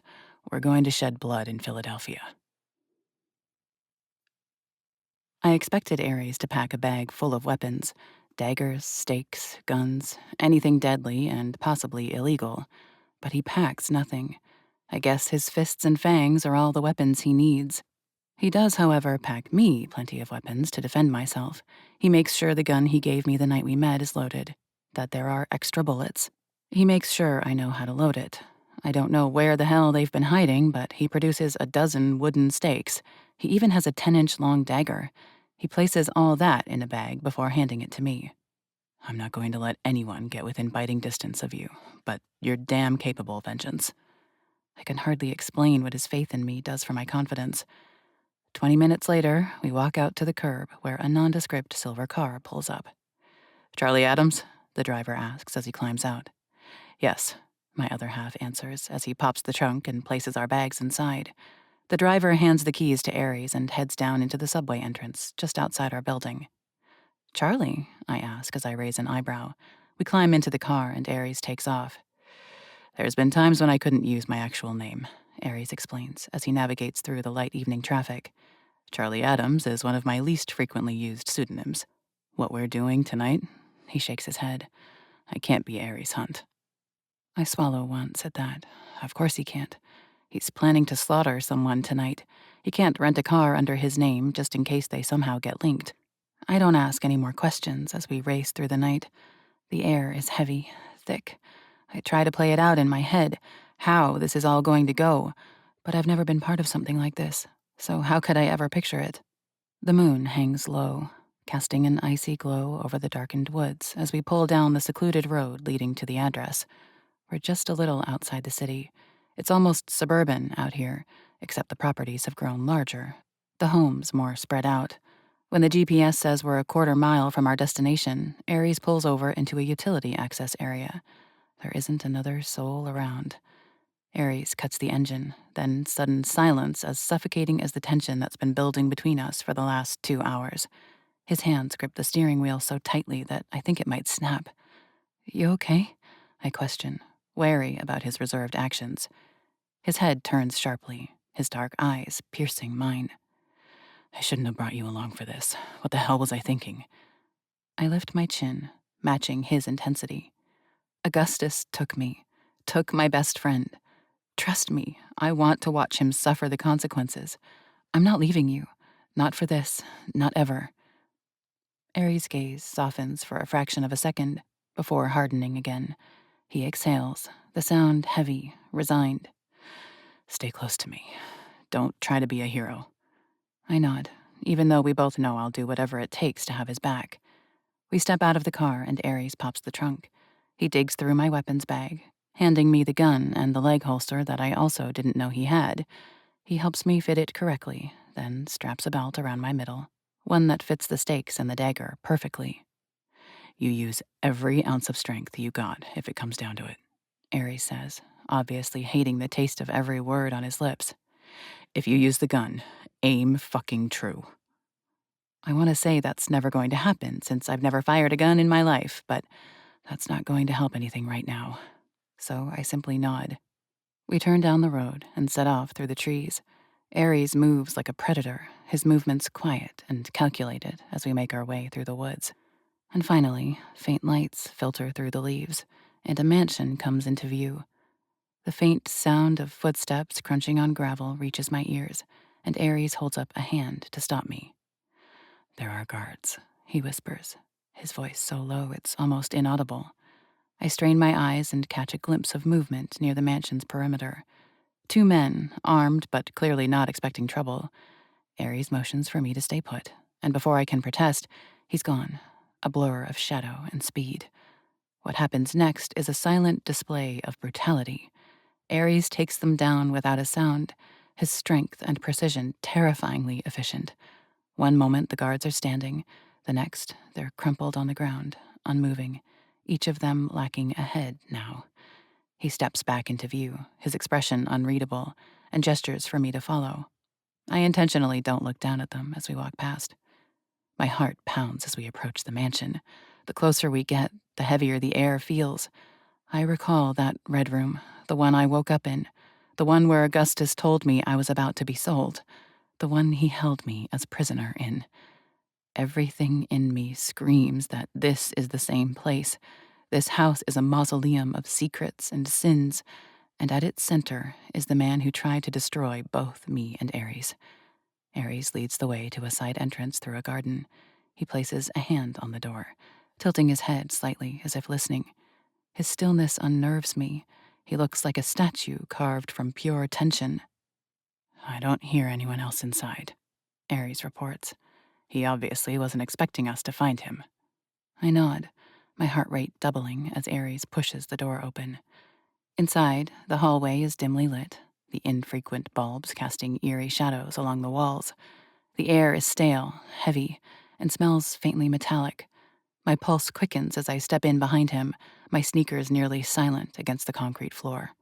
We move deeper into the belly of the mansion, Ares gliding ahead like a shadow come to life. I stalk behind him, my eyes darting in every direction. Every sound, every distant creak, every faint hum of electricity feels amplified in the oppressive silence. Every step feels like a countdown to the moment we'll face Augustus. When we reach the back of the house, Ares stops in front of a pair of ornate double doors. He looks back at me for a moment. He doesn't have to say a word, but I get his question loud and clear. Are you ready? I nod, though my hands tremble slightly at my sides. He pushes the doors open, and my heart jumps into my throat as Ares steps inside. The air feels suffocating in Augustus's opulent drawing room, thick with the scent of old leather and blood. The fire crackles, casting flickering shadows over the walls. Augustus sits in his oversized leather chair, a picture of calm, with a book in hand and a glass of blood on the table beside him. He looks up as we step in, and a slow, cruel smile spreads across his face. Ares, he says, his voice smooth, almost bored. He closes the book with deliberate slowness, setting it down. I expected you sooner. It's a lie, but not a surprising one. If Augustus truly expected us, he would have had triple the security, but he'd rather look like a liar than an idiot. The weight of his father fills the room, but Ares steps forward, unshaken. His body radiates fury, every muscle taut, his fists clenched at his sides. I stay close behind him, my heart pounding in my chest. Running only delayed the inevitable, Ares says, his voice sharp and low, like the edge of a blade. You knew I'd find you. Augustus smirks, his gaze flicking to me. His amusement deepens, cold and condescending. You still surprise me on occasion. I didn't think you'd ever find her. I had hoped to free you from one so narrow-minded. I see the attachment remains. I bristle, clenching my fists as Augustus rises from his chair.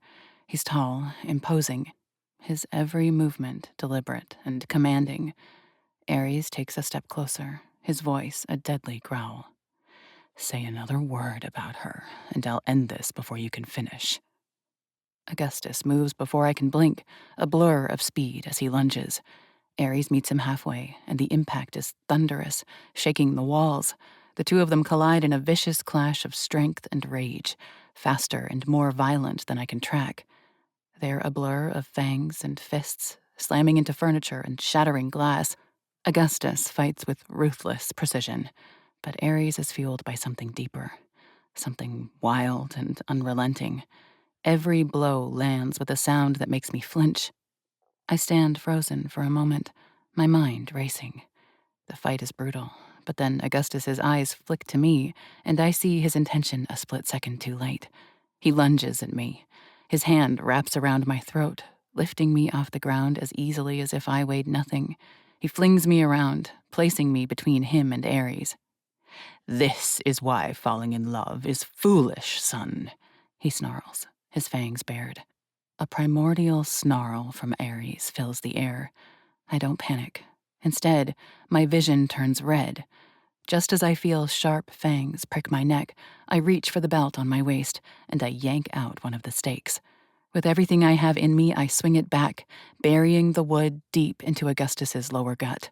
He roars in pain, releasing me. I collapse to the floor, gasping for air, my hand flying to my neck to stem the blood. Ares is on Augustus in an instant, slamming him into the floor with enough force to crack the wood beneath them. Desperately trying to suck in oxygen, I turn on the floor, my eyes frantically searching the fight. But Augustus isn't done. He twists, landing a brutal blow to Ares' ribs that sends him reeling. As Ares goes crashing across the room, Augustus grabs a splinter from a table they smashed. He flings it at his son, even as I scream his name in warning. The wooden shard catches Ares in the arm, but grazes off. But Augustus doesn't stop for 1 second.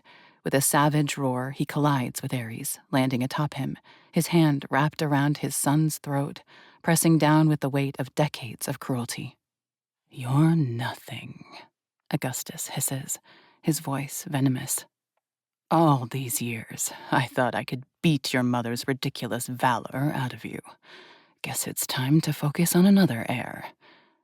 I draw the gun from its holster. I pull the hammer back. I level it with Augustus's chest. And I fire. Blood sprays through the air, my bullet catching Augustus in his collarbone. It's the opening Ares needs. He swings a leg up, hooking it around Augustus's neck. With a grunt, Ares flips his father off him, his head hitting the floor with a deafening crack. Ares pins Augustus to the floor with his knee on his chest. Augustus snarls, his voice strained. Killing me won't make you any better than I am. Ares leans in close, his voice low but deadly. Your evil ends here, though. And the difference between us is I kill to protect what I love. His fingers close around the shard of wood that grazed his own shoulder. With a savage burst of strength, Ares drives the wood into his father's chest. Augustus's eyes fly wide, brilliant red as he stares up into his son's face. There, I see shock. He never saw this outcome. This is a man who has gotten away with anything he's wanted for decades. He's powerful, he's rich, he was immortal. But even vampires can be killed. Ares shoves that wooden shard deeper into his father's chest. Augustus lets out one sad, underwhelming breath, and I can't breathe as the light in his eyes dies. Blood pours onto the ground, staining Ares' hand. The color leaches from Augustus's body until he's completely gray.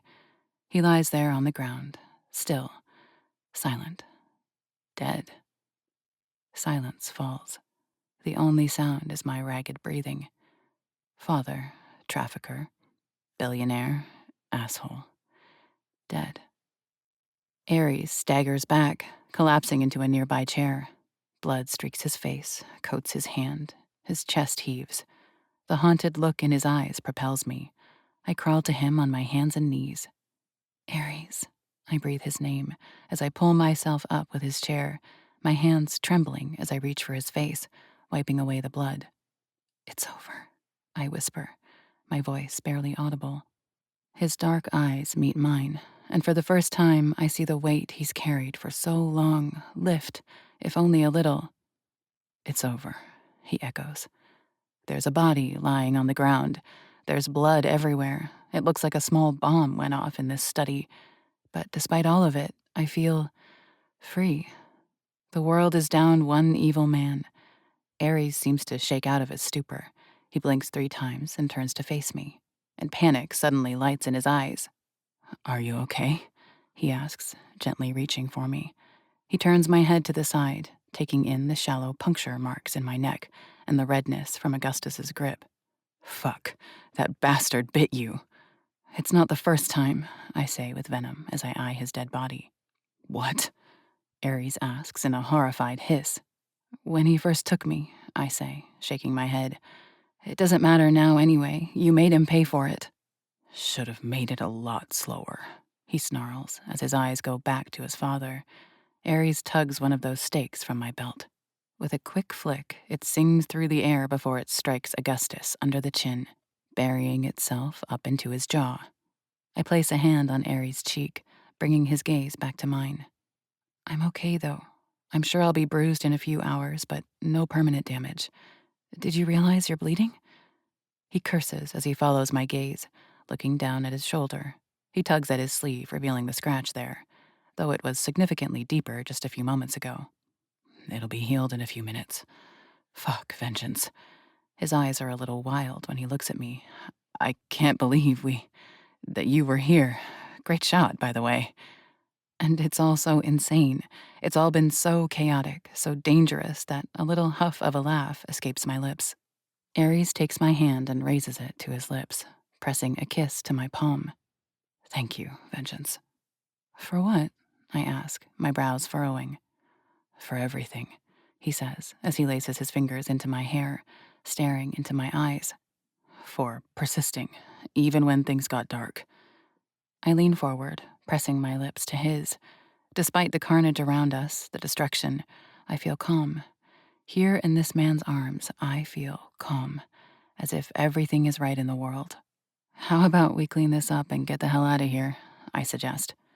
Ares nods, kissing me one more time, and then he pushes up to his feet, pulls me to my own, and surveys the scene for a moment. We need to make sure no one else is trapped here, and then we're going to burn this place down, just like Lawrence's house. For a moment, the bottom of my stomach drops out. I'm back in that red room, with Augustus's fangs in my neck while I numbed out. No, I blink. I stand straighter. No, I am not a victim. I am not weak. I am not traumatized. Once upon a time, the murders of my mother and sister defined me. It ruined my life for years. No more. Augustus is dead. Justice has been served. Let's look around, I say, stepping forward toward the door. There are 4 bedrooms, 4 bathrooms. There's a high-end kitchen, an immaculate dining room. We find the door at the back of the butler's pantry. It's not exactly hidden, but it's not obvious either. My palms feel a little slick with cold when Aries steps forward and pushes it open. He steps inside, and slowly, hesitantly, I follow him. I expected stairs. I thought I must have been underground for the lack of windows, but we enter a very short hallway before there is a heavy door with an elaborate lock. I breathe a little easier when I see it isn't currently locked, though. Aries pulls it open, and the red light spills out into the hallway. This is it, I say with a nod as I look around. I stay in the hall as Aries walks in and scans the space. Thank the dark, it's empty. This is where I woke up after Augustus took me. Aries mutters a string of curses. I see his fingers curl to form fists. The darkness in his gaze is all-consuming. At least he hasn't taken anyone else, I say, trying to focus on anything but how it felt to be left here after Augustus told me I'd been sold. And he'll never take anyone again. I turn back toward the pantry and set off down the hall. As I think of the layout, I realize there was, in fact, a dead area of space between the garage and the back end of the house. I was never underground, just trapped in a well-insulated, hidden area of the house. I step out into the pantry and exit into the kitchen. From behind, Aries steps around me. You wait by the back door, Vengeance, he says darkly as he walks back toward the study. Don't go out the front, just in case anyone drives by the house. I want to ask him why I'm waiting by myself, but Aries steps back into the study and closes the door definitively behind him. Just 2 moments later, I hear a loud whack. I flinch. 3 seconds after that, I hear another thud, this one softer sounding, as if something absorbed it. You wait, Aries had said. He doesn't want me to see whatever he's doing behind that closed door. I rub my hands over my arms and work my way to the back of the house until I find the door. And there I wait, barely able to hear the sounds of destruction and vengeance across the house. I try to think of the future, of what comes next as I attempt to block out the horror of this house. We have to find Ophelia now. We have to rescue her. And we have to do something about all the other victims taken from their lives. Does that fall on Aries and me now, to go and save all these people? Is that what our life will look like from now on? Going and tracking people down? There will be endless fighting and death and tears and trauma, if so. Are we ready to take that on? I'm not sure how much later it is when I hear the sound of the door open and Aries steps outside. He's gone for 30 or so seconds, and then I hear the sound of something being dragged across the floor. He walks out again, and once more, I hear something being dragged through the house. Next, I hear Aries head into the garage. He returns just a few seconds later, and then there is the sound of something liquid being poured out on the floor. Within seconds, the smell of gasoline reaches my nose. Just a few moments later, Aries backs into the kitchen as he pours out the rest of the liquid from a red can. Let's go, Vengeance, he says, his voice low and rough. I open that back door and walk down the stairs. Aries pulls some matches from his pocket, and once he's sure I'm a good 10 paces from the house, he lights one and tosses it inside. The flames instantly alight, ripping back throughout the house. Aries takes my hand, and nearly at a run, we set out through the woods once more. I glance over my shoulder as I hear a rushing sound, as if the flames have caught. Through the windows, I see fire dancing. Evil men meet their final end in fire. Aries is their angel of death, the last thing they see, but fire sees their bodies out of this world. By the time we make it back to the car, black smoke is ascending into the sky, visible even in the darkness of the night. Neither of us says a word as Aries starts the car. He leaves the headlights off, and we turn back the way we came in, never driving in front of Augustus's house. Across the console, Aries reaches for my hand. Once again, his own hand is bloodied. It's the 3rd time I've seen his hands coated in blood from ending someone's life, but I've never trusted him more. Chapter 7. I could take a few days and process all the hell that's happened in the past few days. the past few weeks. If I needed a minute, it would be totally justifiable. If I needed some time to curl up in a little ball in my bed and cry about all the wild things that have gone on, no one would blame me. But fuck that. I don't have time. Ophelia has been someone's blood bag for nearly 2 months. I can't let her spend a few more days as a prisoner. She might not have an Ares, a powerful vampire who would do anything to save her, but she does have me. A best friend is nearly as good. The day after Ares killed Augustus, he and I pore over the record. It's sickening how many people there are in here. Augustus started taking people over 10 years ago and selling them. It makes my stomach hurt, but I know it all the way down to my gut. Some of these people won't be alive anymore. And the amount of money Augustus made off these people, he deserves to rot in hell for the rest of eternity. It would be simple to figure out which entry could be Ophelia if Augustus had written the code in order. But he seems to have mixed them up. There are entries from 5 years ago on the same page as entries from the beginning of this year. We have to go through every single page, line by line, and decode the dates. By nightfall, we've narrowed it down to 3 possibilities. They were all taken on the same day, May 17th. Every one of the codes starts with the letter F, so we assume all of them are female. The closest one is in Long Island. We pull up to a small house that isn't nice. It's in a rough neighborhood, which surprises me. I'd assume someone who can afford to buy a human would live somewhere pretty damn nice.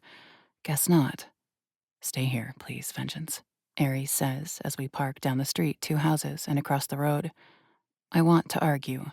Ophelia is going to be terrified by any stranger coming to her rescue.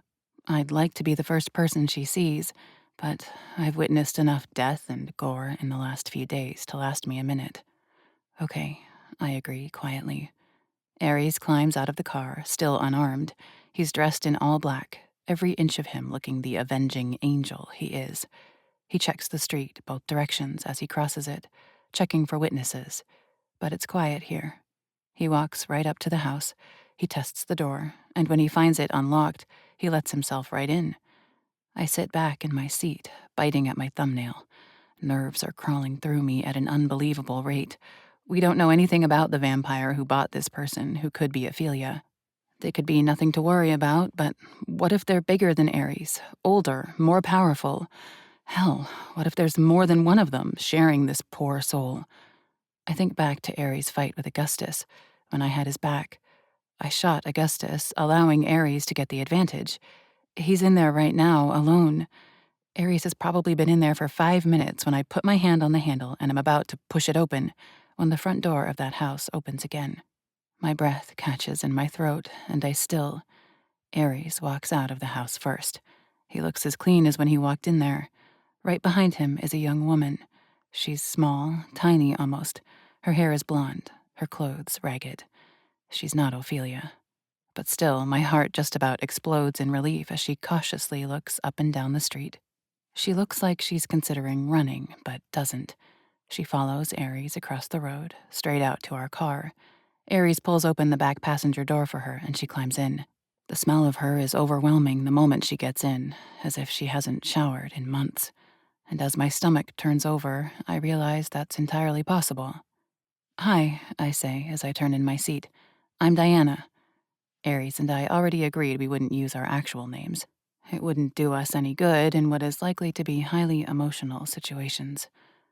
"Kelsey," she says, her voice shaking. She looks like she's freezing in that thin little dress, despite the fact that it's July. As Ares slips into the driver's seat and starts the car, I turn the air on warm to try to calm her shivering. "Are you hungry?" I ask, digging through the bag at my feet. I tried to come prepared for any situation.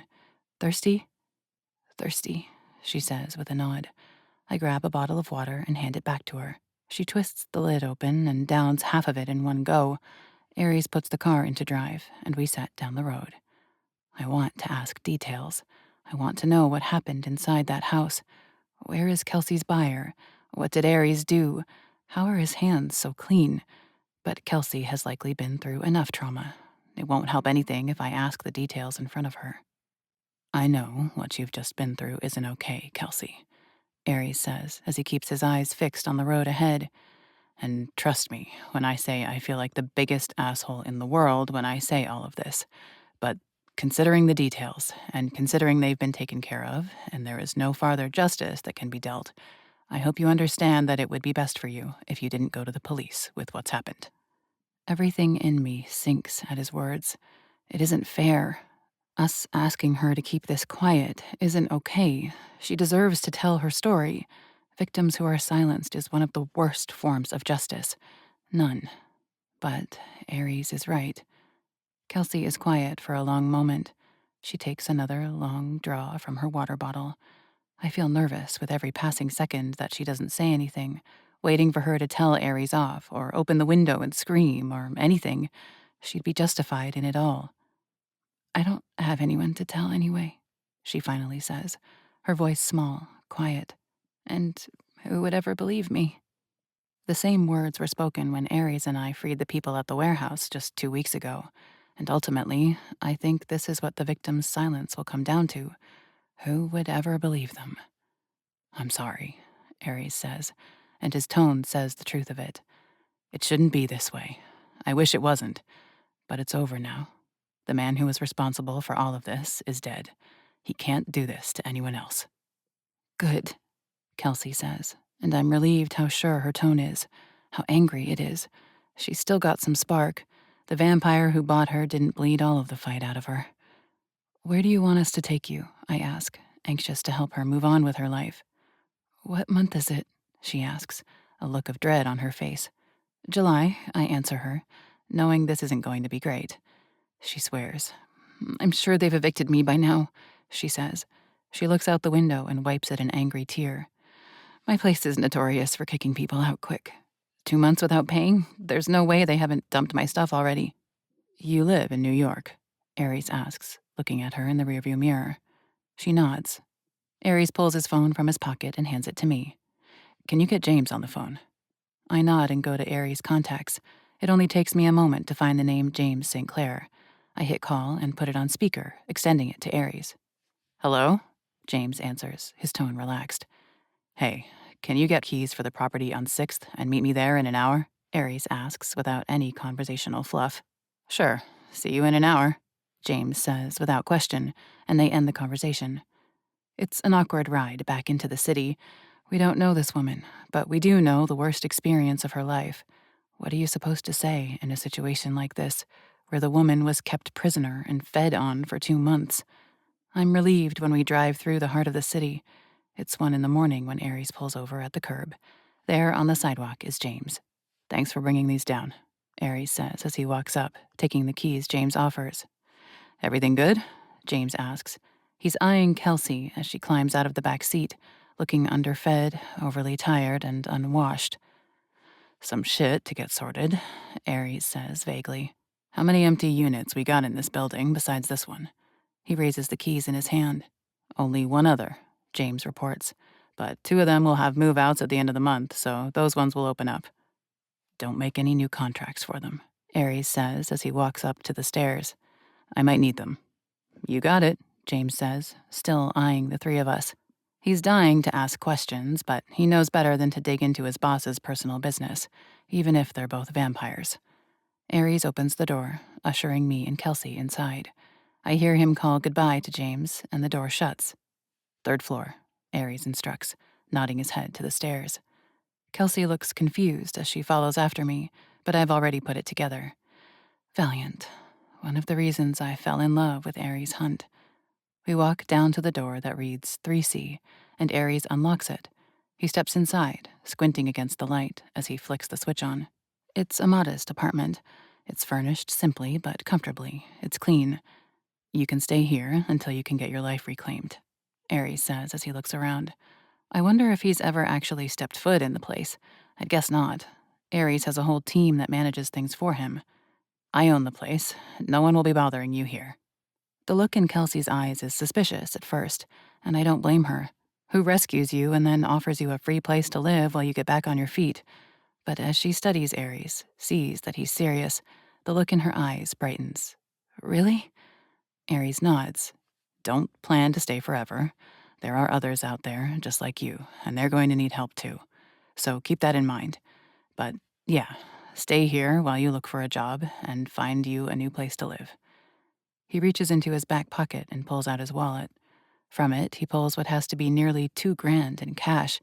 He sets it down on the table to get the essentials. She still looks warily at him. I don't blame her. How is Aries' hunt real? How is he mine? Thank you, she says, her voice breathy as she steps forward, wrapping her arms around him. I see tears pooling in her eyes. I see relief washing over her. It's good to know not all bloodsuckers are bastards. Some of us are just trying to balance out the bad done by the others, Aries says. He awkwardly pats her back before he steps back. He puts the keys in her hand. Good luck, Kelsey. And that's it. It feels like there should be so much more. Something massive and huge happened tonight. A nightmare ended, and a rebuild commenced. But this is her life, not ours. You've got this, I say with a reassuring smile.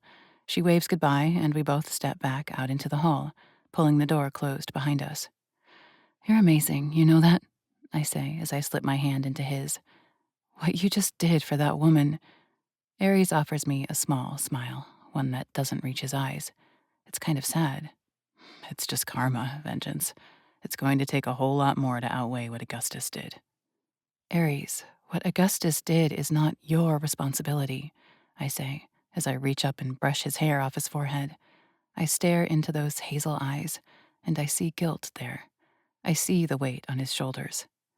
You didn't make your father do this huge, disgusting thing. Don't you feel like you have to pay some kind of penance for it? Aries catches my hand and brings it to his lips, kissing my palm. I kind of love how he doesn't just do the traditional kiss on the knuckles. There's something more intimate about the palm. I'm sorry it wasn't Ophelia tonight. I walk down the hall, pulling him along with me as we head for the stairs. We're going to find her, I say, reassurance both for him and myself. We're one step closer than we were yesterday. Chapter 8. The next day, we head to Baltimore. The whole drive there, I pray to whatever god or gods might be out there that this will be Ophelia. Emotionally, I don't know if I can handle it, seeing person after person be rescued from something so awful and devastating. I'm healing from my own trauma. Seeing others in the worst of theirs is hard and heavy for someone who has their own dark past. Aries and I ride in tense silence as we cross the state border. My right knee bounces as nerves take over my system. I try to imagine what it will be like when I finally see Ophelia walk outside, when I finally get to hug her again. I know there will be tears involved, but after these 8 weeks, it's going to be one of the best damn days of my life. We turn down the last street as the GPS navigates us. It's an upscale neighborhood, much more like I'd expect, considering the cost of buying a human.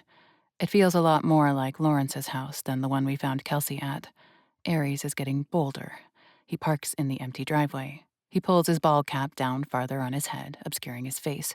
I kind of thought he'd look ridiculous in a hat, considering the tatted and leather style he's always sporting. But no, he looks like a wet dream even in a hat. I'm going in with you for this one, I insist as I pull my own hat on and slide on some sunglasses. Lana, Aries says, my name a warning. I shake my head. I hate the idea of you going in alone. I'll stay out of danger, I swear, but you need backup. His lips press into a thin line, and he lets out a hard breath, a sign of his exasperation. But he laces his fingers back into my hair and leans forward to kiss me just once. Gun is loaded? I nod. Let's go, he says, as he opens his door and climbs out. I don't wait for him to change his mind and scramble out of the car to join at his side. Aries marches right to the front door. He tries the knob, and when it twists, he pushes it open. And suddenly, my heart starts going crazy. We walk into a gorgeous entry. A set of ornate stairs curves up to the right to the upper floor. Straight ahead is a beautiful living room with a view that looks back onto a golf course. Aries strides right in. I stay 5 paces behind him. The reckoning day has arrived, Aries growls. And as I round the corner, I see a man and a woman standing in the kitchen. Both look at Aries with wide, shocked eyes. Where is the woman? What woman? The man asks, his words quaking. He's remarkably average, considering he must be a vampire. He's not exactly fit, though he isn't overweight either. His hair looks like it's thinning a little on top. If I were to see him in the city, he'd be immediately forgotten. Ares crosses the space in a blur. He grips the man by his shirt, yanking the man until their faces are just 3 inches apart. The woman backs away with a scream. "The one you bought from that sick bastard." "How do you know? Where is she?" Ares bellows in his face, cutting the man off. "Right here," the woman in the kitchen shrieks, and she sounds truly terrified. But it's for this vampire that she sounds scared. "I'm right here." In unison, Ares and I both look over at the woman. Blonde hair, average build, she's probably around 30, but she looks well fed, she's dressed nicely, her hair is done, and she's wearing makeup. Even her nails are done, and they look professional. "He bought you, though," Ares says, the confusion evident on his face. The woman nods, and she still looks terrified, but not of this man. She's scared of Ares. "He did," she nods. Her eyes flick to the man, and I see, what is that? Concern? Worry? Love? "At first, I was scared, but all the worst parts were being in that damn warehouse. As soon as I came to Jerry's, well, I've never been treated better." "I'm sorry, what?" Ares asks, his tone completely baffled. "I've never hurt Leslie," the man, Jerry, says. "I swear, yes, I paid for her, but I always intended to make an easy, nice life for whoever I got.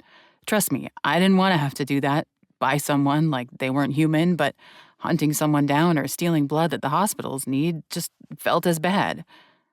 "You realize these people were taken from their lives, right?" I ask, the disgust climbing up my throat. "They were taken against their will, put in cages. You paid to take her life away." Leslie shakes her head. "I'd been going to red parties for months before I woke up in the warehouse," she says, rushing her words as if she can't explain herself fast enough.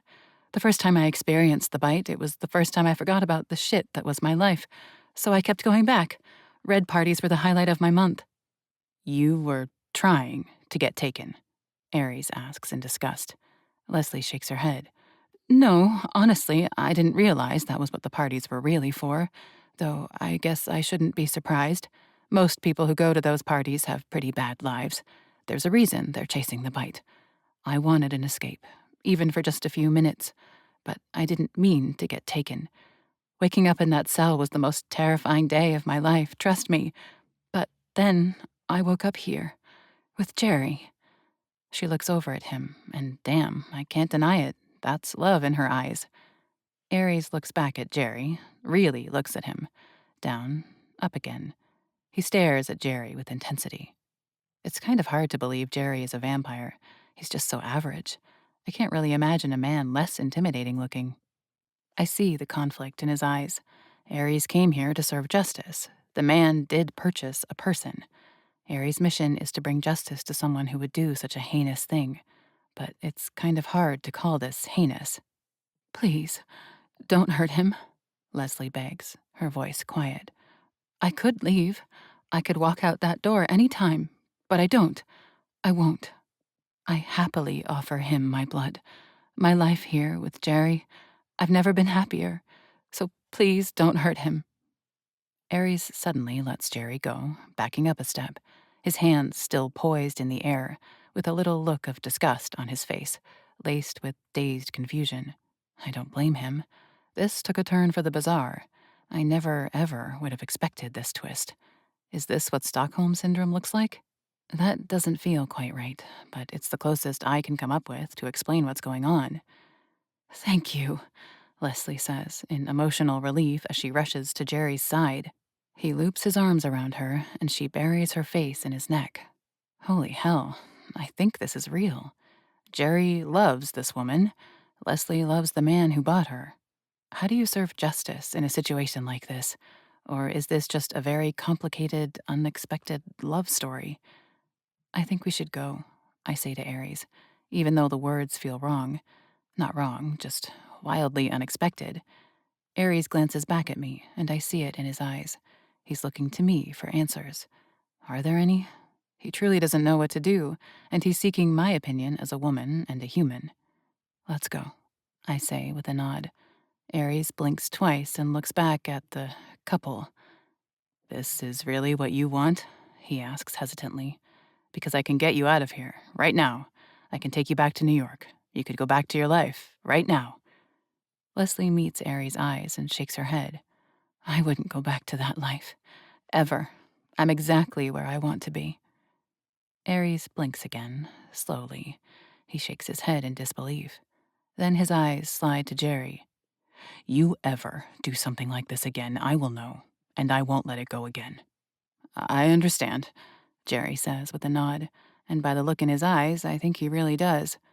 I don't get it, but I do believe Jerry had no sinister motives when he did what he did. Stiff and wound tight as a spring, Aries turns. He takes my hand, and we walk back to the front door. It feels absolutely insane when we step outside, closing the door behind us, and it's still just the two of us. We found our victim, but is she a victim? It sure as hell didn't look like it. That in there was a happy woman who was at peace. The fuck? Aries mutters under his breath as we walk back to the car. He shakes his head again.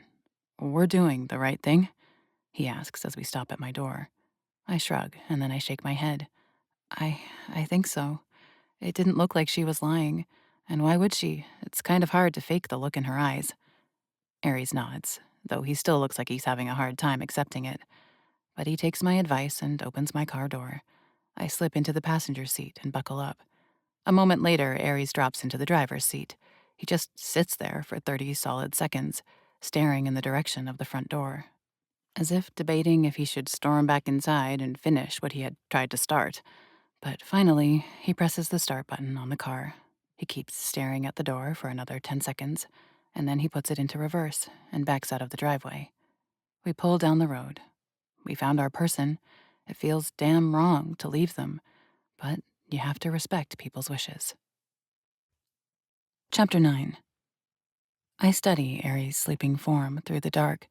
His dark lashes fan out. His lips are relaxed. His tattooed arm is lying across my waist. His breath warms my neck. He's incredible.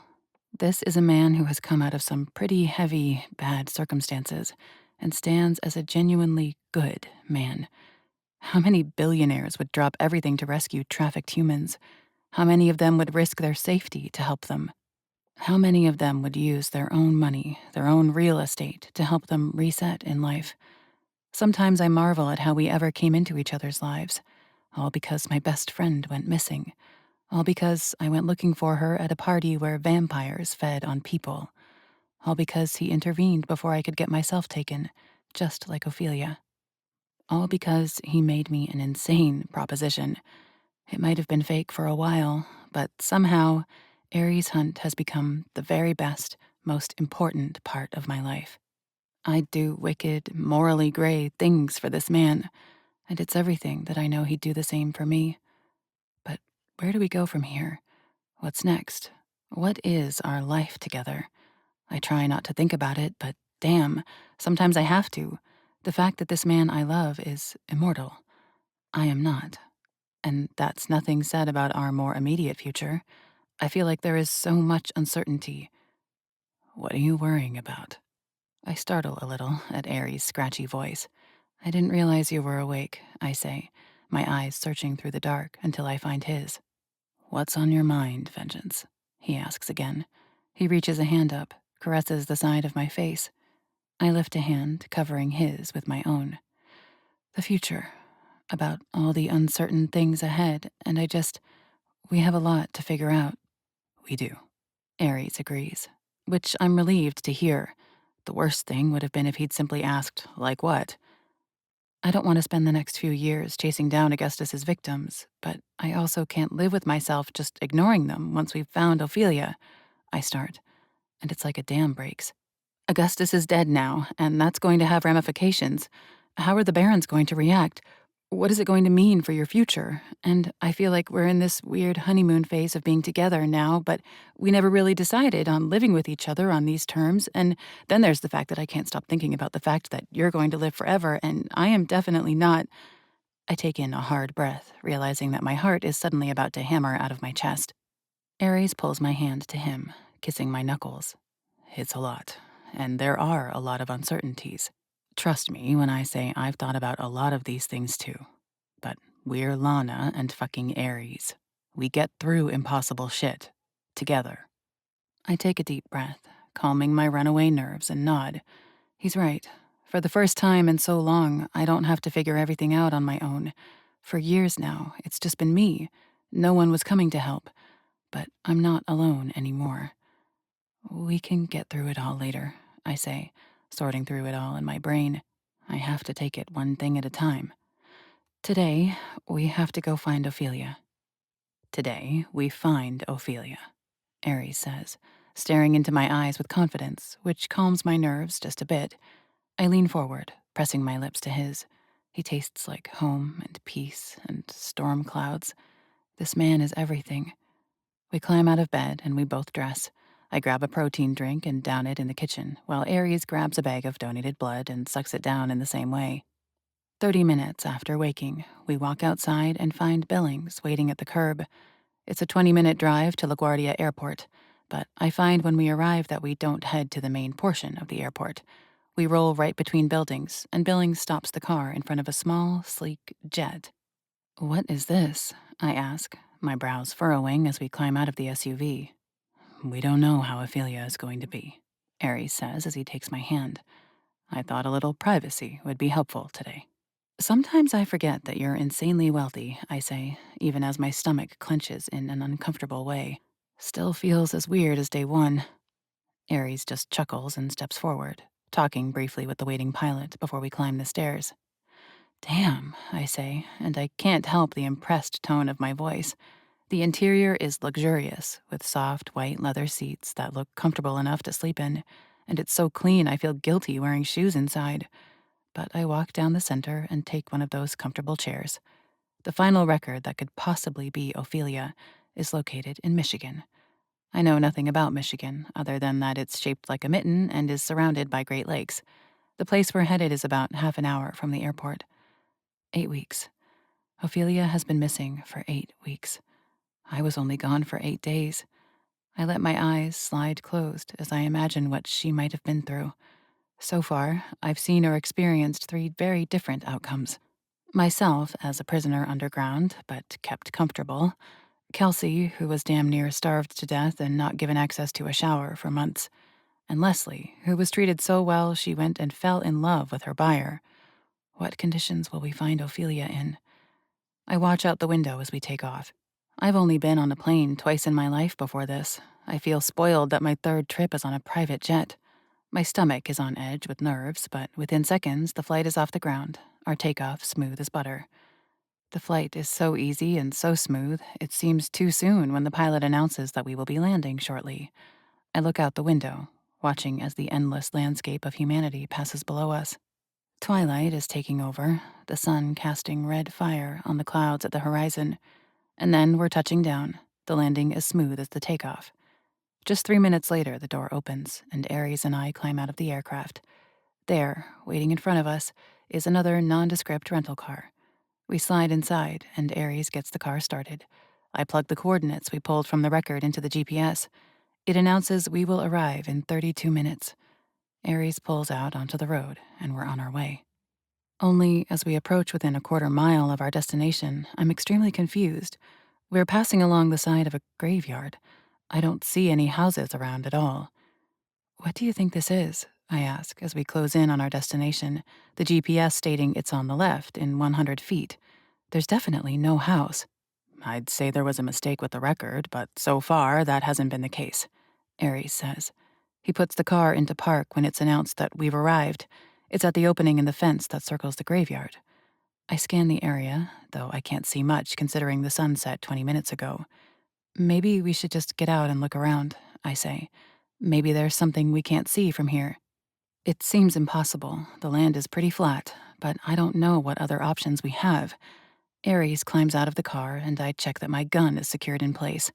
Another benefit of flying on a private jet instead of commercial. It's loaded and ready in case it's needed. I fucking pray it isn't needed.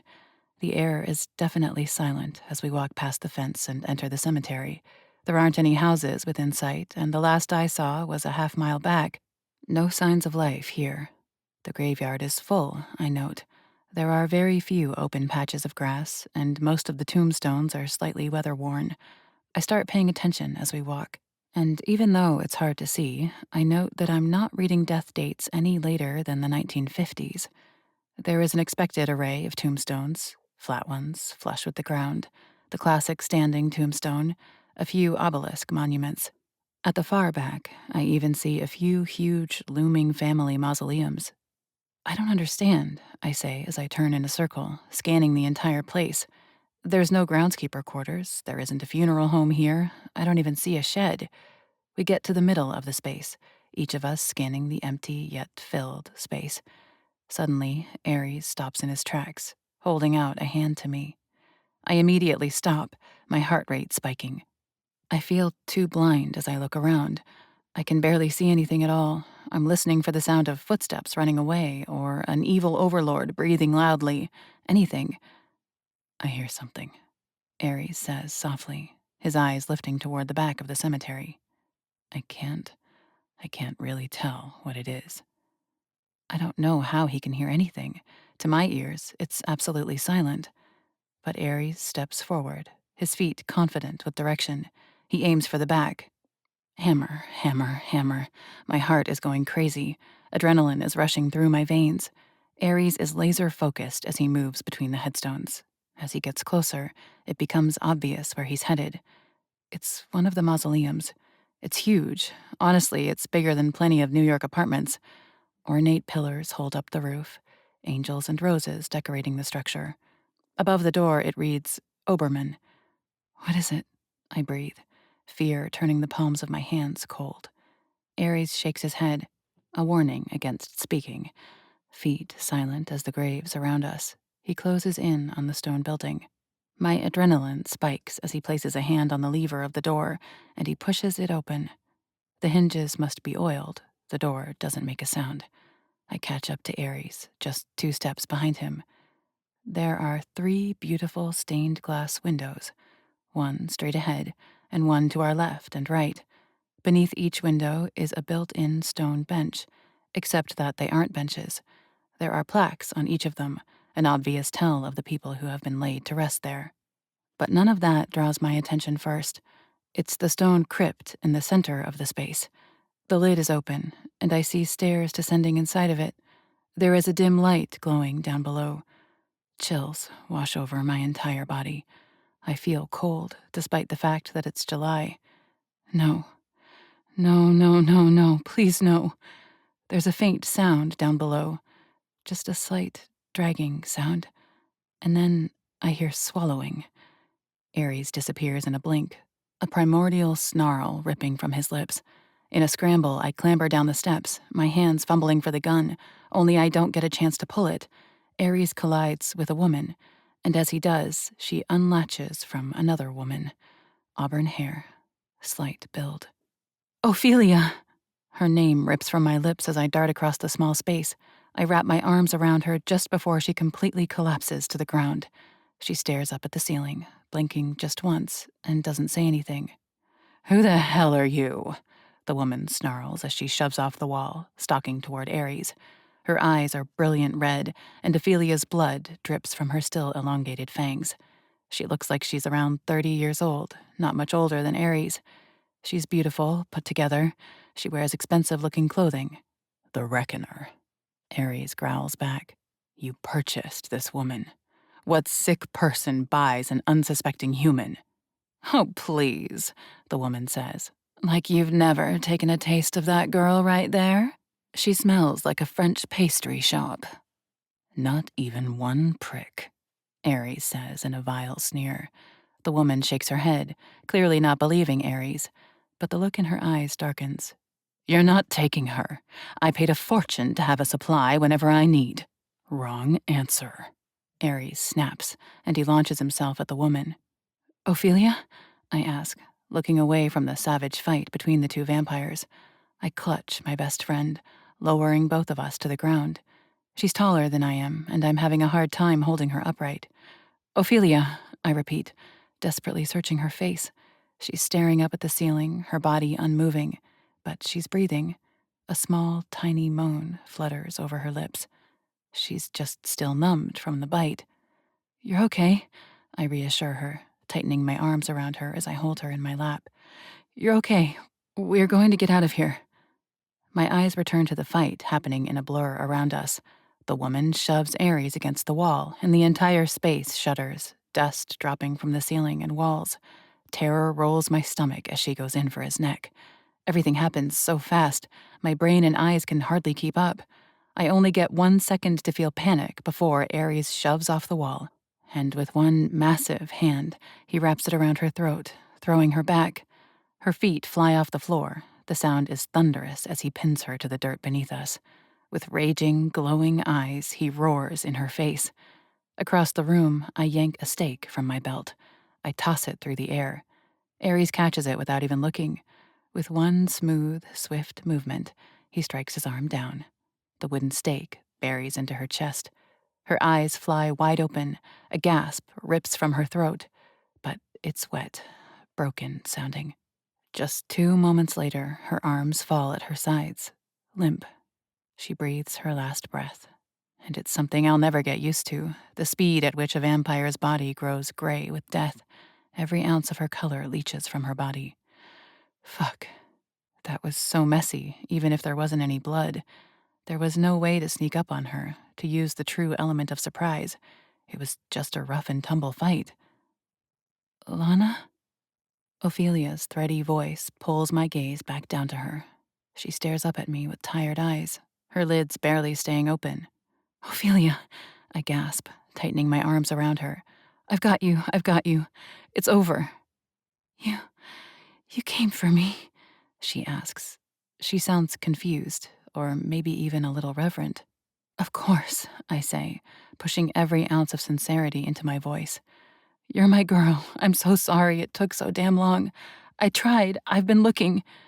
She looks up at me, and it feels like maybe everything is going to be okay when she lifts a hand, cupping the side of my face, and a breathy laugh accompanies her smile. "I always knew you could do anything in this shitty world." I laugh with her, so damn relieved to be holding her in my arms, to hear her joke, to hear her swear. This is my Ophelia. But damn, she's so thin. She was always slight before, but she feels near skeletal now. Her hair seems thin, and it's completely coated in grease. She smells like she hasn't had access to a shower since the day she was taken. "How about we get you home?" I say, wishing we could just teleport straight back to the penthouse where I could feed her everything in the fridge and bury her in comfortable clothes after using every drop of hot water in the shower. She nods, and, like it's painful and difficult, she rises into a sitting position. But the moment her eyes spot Ares standing by the entryway, she flinches, hard, a curse coming out of her lips. "It's okay," I say, climbing to my feet and carefully pulling her to her own. "This is Ares. He's the reason I found you. He's just here to help."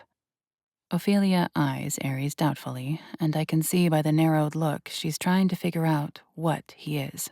"Lana's giving me way too much credit," Ares says, offering Ophelia a very gentle, unsure smile. "Finding you has been her mission for months now. She didn't relent for even a day." Ophelia looks down at me, even though she's only a few inches taller than I am. Her eyes are dewy, reddened. "That's why you're the fucking best." "I know," I say. It's sarcastic, but I say it evenly and with a smile. "Let's get out of this hellhole." Ophelia nods, and I hold on to her as she aims for the stairs. When she falters after rising just one, Ares darts forward, hands at the ready to scoop her up. "No," she says, a little too startled, a little too aggressive, as she holds a hand up toward him. "No, I will do it." Her words are cold, firm. Ares just nods and steps back a few paces. So slowly, really slowly, and with enough shaking I'm worried she's going to collapse, Ophelia and I work our way up the stairs, her arm draped over my shoulders. Finally, we step out onto the flat stone floor of the mausoleum. "Where the hell am I?" Ophelia asks, looking around at the benches that are really resting places, seeing the name plaques and the stained glass. "You're not going to like this next part," I say as we step forward, exiting that main door and stepping out into the graveyard. "What the Her voice trails off as her head swivels side to side, taking it all in. It's a good thing the moon is nearly full, or it would be so damn dark. Actually, maybe that would be better than her seeing where she's been kept. Have you been kept here the whole time? I ask as I step forward, half dragging her with me. I walk as fast as I think she can manage. No need to let her take it all in slowly. Yes, she says, her voice cracking just a little. She looks terrified as she scans the headstones. Her eyes glisten just a little more, and her body shakes. Damn. Come on, I encourage, walking just a little faster, and finally we step beyond the fence surrounding the graveyard. Aries steps ahead of us, opening the back door of the car. Ophelia groans as I help her into her seat, as if every movement is painful, and I believe it is. She's got to be low, single-digit body fat now, and she hasn't been able to move around more than a 12 by 18 space in months. Her body is atrophying from disuse. I get her situated in her seat, buckle her up, and close the door. I catch Aries' eyes as I walk around the back of the car. He looks worried, but not hesitant. Who knows how she's going to react to whatever comes from here on out. I climb into the back seat beside Ophelia and buckle. Aries drops into the driver's seat and starts the car. He turns the heat on, puts the car into drive, and pulls away from the curb. Where am I, even? Ophelia asks as she looks out the window. It's pretty much impossible to glean any information from the dark night out there. Michigan, I tell her. We're about half an hour from the airport, then we'll fly back to New York. She shakes her head while still looking out the window. New York feels like a fantasy by this point. Like it was never actually real. Being down in that dungeon felt like 2 lifetimes. That makes total sense to me. I was only in Lawrence's basement for 6 days, but it felt like months. She's quiet after that, and I let her settle into her thoughts. Part of me is dying to pry, to ask a million questions. I need to know what life has been like these past few months. And maybe that's a self-sabotaging thing. I know that no matter what she tells me, I'm going to feel guilty that I didn't do more, that I didn't get to her faster. I'm going to feel absolutely rotten that I enjoyed myself at all in the time she was a vampire's prisoner. But for now, I let Ophelia have her quiet. Aries and I don't say a word either. The 3 of us travel in silence as we drive back to the airport. It's been less than 2 hours when we get back, which doesn't feel right. I searched for Ophelia for 8 weeks. How is it possible that I got off a plane, found her, brought her back, all in under 2 hours? I thought you said we were flying home, Ophelia says in confusion as she takes in the hangars that surround us as we drive through the side of the airport. We are, I say as Aries rounds the last corner. There in front of us is the private jet Aries paid for. But I'm guessing you don't have any ID on you, and you look about as trafficked as you were, so commercial didn't seem like the safest idea. Ophelia's brows furrow as she spots the sleek jet, and we park. I can't pay for this, Elle. You don't have to pay for anything. I cut her off, rushing to assure her at her obvious distress. It's taken care of. You just have to sit back and try to breathe, okay? Ophelia's eyes flick to Aries as he climbs out of the car, and the look in her eyes is almost accusatory. She's put 2 and 2 together. She knows I don't have any damn money. I climb out of the car, though. I walk around and pull the door open for Ophelia and take her hand, helping her to stand. She holds my hand as all 3 of us crossed the jet. Aries must have somehow gotten word to the pilot because he stands at the ready at the bottom of the stairs. Back to New York, Aries says quietly, standing to the side of the stairs, letting Ophelia and me board first. Ophelia hesitates as soon as she gets into the aisle and sees the interior of the plane. Just like me, Ophelia never grew up with anything. She lived as poor as I did, worse at times. But the inside of this jet, it's just a taste of the luxury the name Hunt comes with. After a few moments, she steps forward and takes one of the plush seats. I sink down across from her. Just 5 minutes later, the door is closed, and we're waiting to take off. I'm so fixated on Ophelia, waiting for her to talk, waiting for any of it to come out. I hardly even notice or feel the takeoff. But Ophelia simply watches out the window and doesn't say a word. Tick, tock. I feel time running down until she's ready. She has to be the one to open this Pandora's box, to let out all the facts. I can't process this for her. Finally, about 20 minutes after takeoff, she turns to me. Christina was truly awful. She's the one who bought you? I ask, both anxious and relieved that she's talking now. Ophelia nods. That's what she said her name was. She didn't talk much. She more just showed up and bit, but she did at least tell me what her name was. How kind of her, I say, falling back on sarcasm to try to lighten the terribly heavy conversation. For sure, Ophelia says, raising an eyebrow, a smile crooking in one corner of her mouth. And, she even brought me food every few days. Fuck, I want to joke about this for Ophelia's sake, but it makes me sick thinking about it. Ophelia is skeletal for a reason. And about once a week, she'd take out my toilet bucket and bring me a new one, Ophelia says. But her tone sobers. She's trying to keep it light and sardonic, but failing by the second as reality sobers her. Never would bring me enough water for me to bathe myself, though. It was tempting. I know how I must smell, but I needed the water to drink. Her words crack. She clears her throat and brushes her hand over her lips as she looks out the window. Even though there's nothing to be seen out there but a few distant lights, she takes a few deep breaths, trying to regain her composure. I don't do such a good job, though. Emotions sting the back of my eyes as I picture it. My best friend was kept beneath a mausoleum, in a place for dead people. She was given a bucket to shit in and barely enough food and water to survive on, and the woman who bought her didn't care. At least she only came every few days, Ophelia says, trying to huff a laugh, but failing. When I first woke up, where I was, when she bit me, and I realized what it had to mean, I thought vampires had to feed every day. At least it wasn't every day. At least it wasn't every day. Shit. I lace my fingers together, trying to still their trembling. I was terrified when Lawrence locked me up. I'd screamed and tried to attack him, anything to escape. But compared to Ophelia, I was living like a princess. I had as much water as I wanted, as much food as I wanted. I had my own very nice private bathroom. I had clean changes of clothes. Ophelia had none of that. Who knew going to a party could turn so dark, she says with a forced chuckle. She finally looks over at me, and her eyes are glistening with unshed tears. She bites her lower lip, refusing to cry, but I see the way her hands are shaking in her lap. I'm so sorry I didn't go with you to that party, I say as I lean forward and take her hand. My own tears finally break. 2 cascade down my cheek. She shakes her head. You can't take on everything, Elle. Not everything is your fault.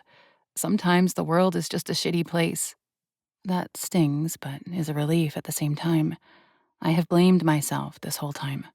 I've realized that if I'd just skipped work that night and gone with Ophelia, she never would have been taken. We might have gotten scared shitless when we realized what was happening, that vampires were feeding. But together, we never would have been taken. I try to tell myself to believe her, that not everything is my fault. She's right, sometimes the world is just a shitty place. Still, I say as I wipe at the tears that streak down my face, I'm so fucking sorry. Ophelia leans forward, staring into my eyes, our faces only a foot apart. You came after me, Elle. No one else in the world would have ever done that. You have nothing, nothing to be sorry for. She cups the side of my face again, smiling at me, and something in me stills. I did it. Everything I've done for the past 2 months has been for this, to save Ophelia, to get her back, and I did it. It'll all be better from here, I promise. I can't imagine it could get worse, she says with a sudden laugh. And even though a few tears finally break free, I feel the weight of the situation lighten. She breathes out as she leans back in her seat, and she looks out the window. And that's enough. I can feel it right now. For now, everything that's been said is enough. I look over at Aries, who is watching me with rapt worry. So, as Ophelia watches out the window, I reach across the aisle and take Aries' hand. An hour later, the pilot announces we'll be landing in just a few minutes. And I'm not sure if it's the skill of the pilot or the tech of the airplane, but our landing is as smooth as glass. Just a few minutes later, we pull back into the place where we took off from. From the plane, I see Billings waiting in the SUV, just the same as where he dropped us off. I just realized I probably have nowhere to go home to, Ophelia says as we unload from the plane. You do, I assure her. I may have used Aries' money to pay her rent, but I know he won't be worried about it, even if I am. But for tonight, you're coming home with me. I don't want you to be alone. Thanks, Elle, she says with a smile. Billings hops out of the vehicle and holds the door open for Ophelia and me. I notice when he smells her. His shoulders stiffen a bit and his nostrils flare, but he doesn't say anything rude, simply greets us all. Ophelia and I climb into the back, and Aries takes the front passenger seat. If she notices the wealth clues, Ophelia doesn't say anything. She just watches out the window as Billings navigates us back into the city. Her expression gets lighter as we reach Manhattan. I even see a smile on her lips. It was always her dream to get here, and she made it. She almost didn't make it back alive. But as we stop at the curb to our building, Ophelia seems dazedly at ease. Is she going into shock? Shouldn't she have a million more questions? Because all she says when we walk into the silent lobby is, "You moved." A statement, not a question.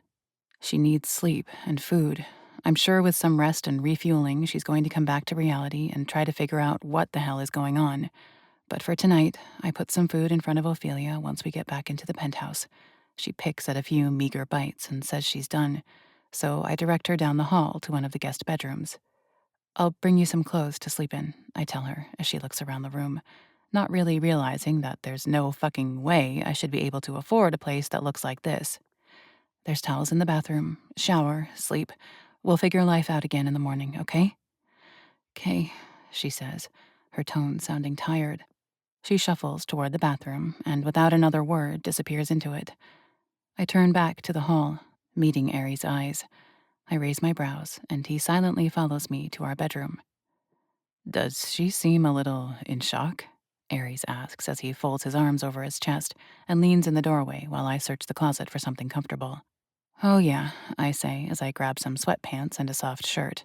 I dart back out into the hall, then lay the clothes on the bed. Silently, I close the door, giving her privacy once she's done in the shower, and pad back into my own bedroom. I close the door behind me and walk to Aries, who stands in the middle of the room looking uncertain.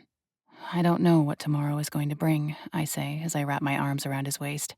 He slides his hands around my hips, holding me close, and I melt into him. All of my fear, my anxiety, ebbs just a little when I'm in his arms. It might be ugly, messy. Ophelia feels big emotions, so I'm sure there's a lot to come. But just thank you for being you, for being so perfect, for saving my best friend. Aries studies my eyes, and I know there's a whole storm of thought going through his head right now. He doesn't know what to expect either, but he'll ride out the uncertainty at my side. You're welcome, Vengeance. Let's get you to bed. Chapter 10. When I wake the next morning, it's to a note from Aries. "At the office, taking care of some things. Meeting with James and the team. Need to plan a meeting with the Barons about Augustus, but that will have to wait a few days. Call me if you need anything at all. But I thought you should take the day with Ophelia. I'm happy you have her back, and I'm so damn proud of you, Vengeance." My fingers brush over my lips as I read his handwritten note. It's been years since anyone told me they were proud of me. If I were a cat, I'd be full-on purring right now. I pad out of the bedroom, listening at the door to Ophelia's room. I don't hear anything. And after a quick check in the rest of the penthouse, I determine she's still asleep. I dress quickly, in a simple dark blue dress that's comfortable, and comb through my hair. Ready for anything today, I head back out into the living room. Considering Aries is gone for hours, for the very first time, I find the remote and open all the window coverings. Damn, it really is a shame he can't let the light in, because it's gorgeous in here with all this natural light spilling in. And the view, Central Park looks glorious today in the brilliant summer sun. I've never really known what I was doing in the kitchen, but I do know that Ophelia needs to eat, so I head to the fridge and pull it open. There are some pre-made meals that the cook has left, but all of them are lunch or dinner foods. But I spot a carton of eggs on the top shelf. Eggs aren't that hard, right? For the very first time I dig through the cupboards, I find a frying pan. I retrieve a spatula. There's even some butter in the fridge. I fire up the stove with a little trial and error and melt the butter in the pan. I crack half a dozen eggs into it and swirl the cooking utensil through the goopy mess. And as if summoned by the scent of food, the guest bedroom door opens and out steps Ophelia. "Morning," I say, offering a smile as she looks around, seeming a little disoriented, but looking a hell of a lot better than last night. She's even dressed and ready for the day. "I made breakfast." Oh boy, she says, giving me a well-earned and wary smile. Hey, you should feel honored, I say, brandishing that spatula. I only cook for people who are really special. Thank you, she offers as she sits at the massive dining table that I have actually never sat at yet. It was really sweet of you. I look at the mess I've made in the pan. How can something look burned and undercooked at the same time? I swirl it all together, trying to even it out, then scoop out equal portions onto 2 plates. I round up some forks and then join Ophelia at the table, setting her plate in front of her. Eat up, I say as I sink into my own chair. I stab a fluff of eggs and look at Ophelia. You need it. We don't body shame, Lana, Ophelia teases me, even as she scoops the first bite into her mouth. She fans at her open mouth as it burns her tongue, laughing as her eyes water. Sorry, straight out of the pan, I chuckle back, blowing on my own bite before stuffing it into my mouth. No, hot is good, she says as she cautiously chews. It's the first hot thing I've eaten in fucking forever. I hate this. The reality of what happened, of how long it was. Well, eat up. I can cook more if you want. Oh, I don't know if that's gonna happen, babe, she says as she slows her chewing. And then she spits it back out onto her plate. There's shells all over in these eggs. At just that moment, I bite into a crunch that turns my stomach. I spit my own bite out. Oh, shit. Those are bad, huh? They're pretty bad, she laughs at my expression. But the thought was sweet. Should we go out? I suggest with a chuckle. I think we should. Ophelia agrees with a nod. Come on, I say, standing and heading toward the door. I loop my purse strap over my head and pull out my keys. Ophelia follows right behind, wearing my clothes and shoes. She watches without saying anything as I lock the door, and then we head down in the elevator. We step into the hot, muggy air. It's wildly busy outside, all the locals bustling to unknown places and the tourists rushing to see every possible sight. We cross the street where Central Park stretches out ahead, vibrant with joggers, dog walkers, and tourists snapping pictures of the littlest, most mundane things. Ophelia keeps close to me, her arms wrapped around her middle, her steps cautious. I match her pace, giving her time to take it all in. It's so normal out here, she says after a while, her voice soft. It's like nothing happened. It's Manhattan, babe, I reply. Nothing is actually normal here. She snorts, a flicker of her old self peeking through. That's one way to put it. We find a smoothie cart near the edge of the lake. I order 2 sunrise blasts, slipping a couple of extra dollars into the tip jar as the barista hands them over. I pass Ophelia hers, and we find an empty bench overlooking the water. She stares at the lake, holding the drink in her lap. I used to think parks were so boring, remember? I'd always whine when you tried to make me go out running with you. You hate dirt and bugs, I say with a smile. Her lips curve into a faint grin. Guess some things don't change, but the open space now, the sun. She turns her face up to it, her eyes sliding closed. That's something I'll never take for granted again. My heart beats faster as reality looms over us. There's a calmness around us in this area of the park that feels almost unnatural after the whirlwind of the last few days. Ophelia breaks the silence, her voice low. I thought I was going to die, Lana. So many times. Her words hang in the air, cutting through the peaceful backdrop around us. Here it is. I knew it was coming. Have been waiting for it. It had to come out eventually. The truth, the trauma, the reality of what happened to her. I don't move, letting Ophelia continue. I'd wake up every day, wondering if it was the day she'd just drain me, or forget about me, or decide I didn't taste good anymore and just rip my throat out to put an end to me. Her grip on the smoothie cup tightens. And then there were the moments I thought maybe I wanted her to, just to make it stop. Tears well in my eyes, but I blink them back, swallowing the lump in my throat. Oh, how do I go back to being normal, to not feel like prey? I kept seeing her face every time I closed my eyes last night, the way she looked at me like I wasn't even a person. You are a person, I say fiercely, setting my cup aside and turning to face her. You're Ophelia. You're smart, funny, annoyingly stubborn. You're the same person who once talked me into crashing a fundraiser just so we could get free champagne. You're still you, no matter what that bitch did to you." She looks at me, her eyes glassy. "I don't know, Lana. I feel a little—" Her voice cracks. She clears her throat, sitting a little straighter as she tries to gather herself. "Broken?" I reach for her hand, my fingers closing around hers. "Then we'll put you back together, piece by piece. However long it takes, I'm not going anywhere, okay?" Her lips tremble, but she nods. For the first time since we sat down, her grip on her cup loosens, and she leans her head against my shoulder. "I don't know how I got so lucky to have you," she whispers. "You didn't get lucky," I reply softly. "You earned me, just like I earned you. Best friends, remember? Ride or die." She laughs weakly. "Ride or die. At least you can feel a little better about the fact that the man who did this to us is dead," I say, recalling the grisly end Augustus met. "Wait, us?" Ophelia demands as she sits upright, staring at me with furrowed brows. Shit, it suddenly hits me that Ophelia has no idea that I was taken too. But it's too late now. Besides, she needs to know. She deserves the truth.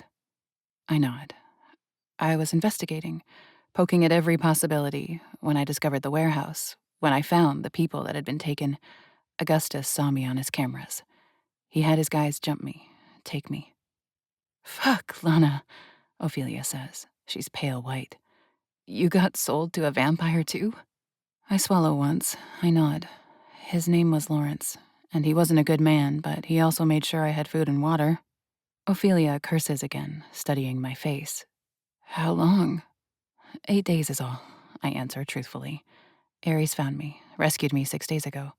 He found the record. It was coded, so that's why it took a few days to find you. We rescued 2 other women before you." "Holy shit, Lana," Ophelia says, shaking her head.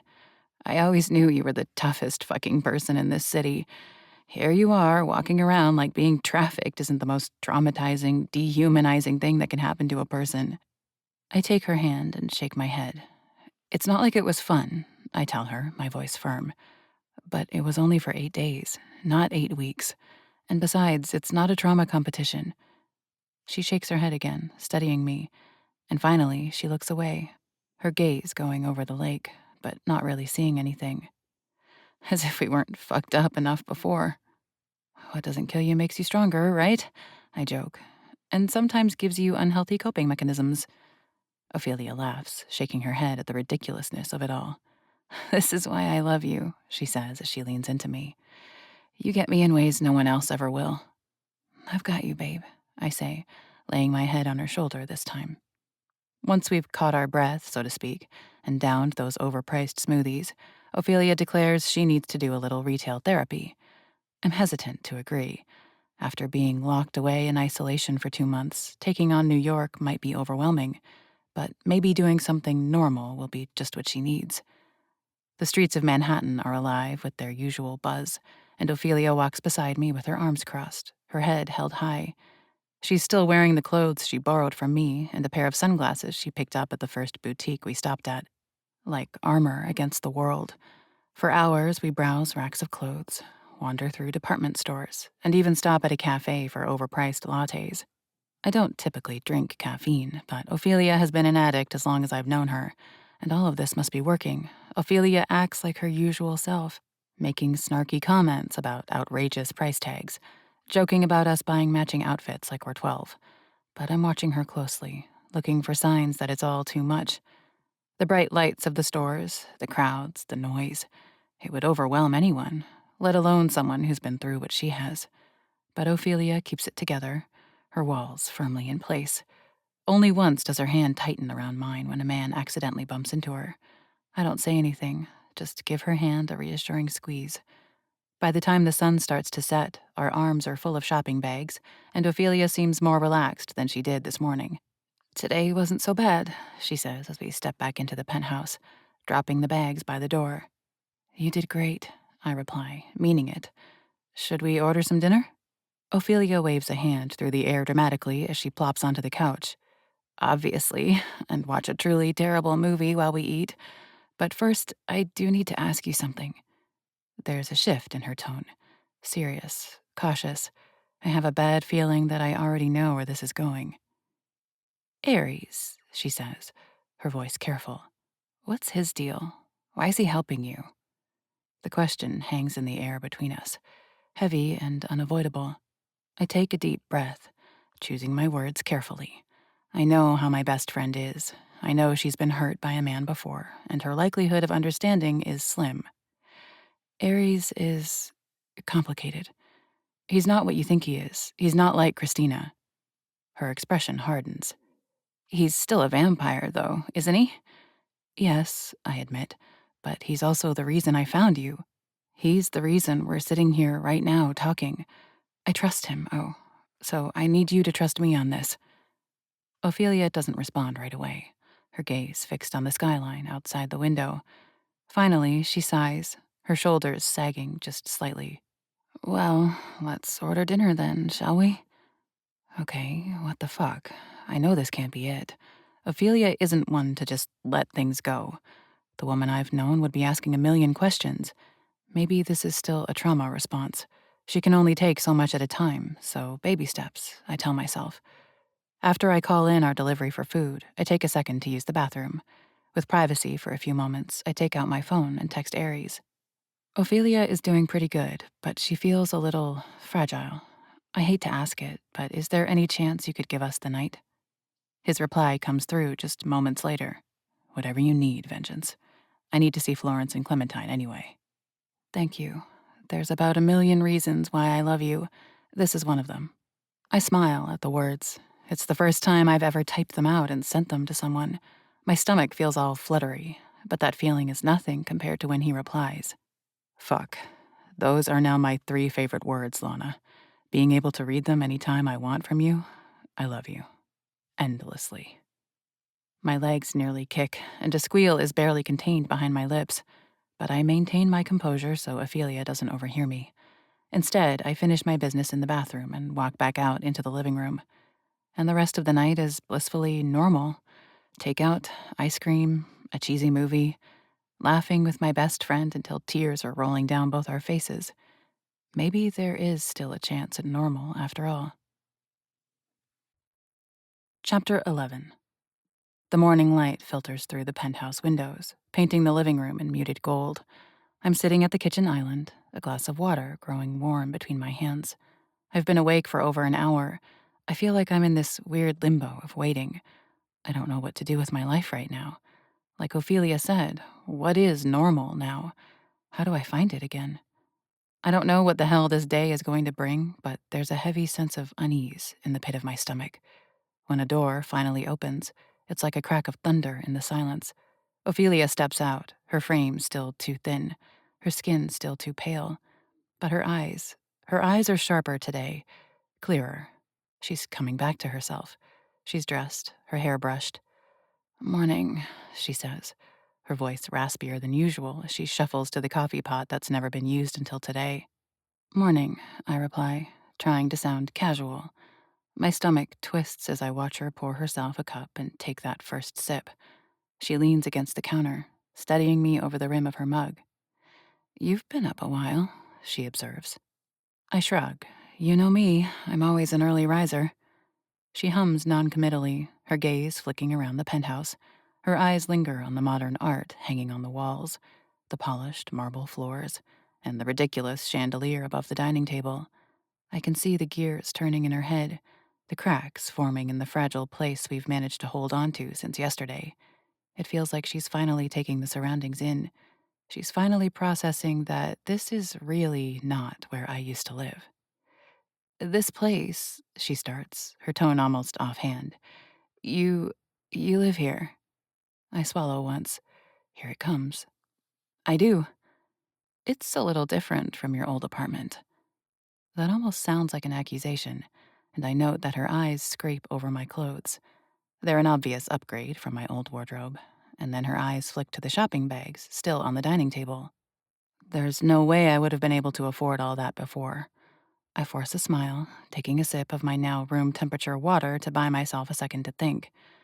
Yeah, it's an upgrade. Her eyebrows lift slightly. An upgrade. Lana, this isn't an upgrade. This is. I don't even know what this is. How are you affording it? Did you win the lottery or something? The question hangs in the air, heavier than the silence that follows. I set my glass down, suddenly unable to meet her eyes. I've had some help, I say carefully. Help, she echoes, her voice sharpening. I nod, but force my eyes to rise to meet hers. Yeah, it's complicated. She sets her mug down with a soft clink, and the sound makes me flinch. Lana, she says slowly, her voice firm. What the hell is going on? I open my mouth, but no words come out. My mind races for something to say.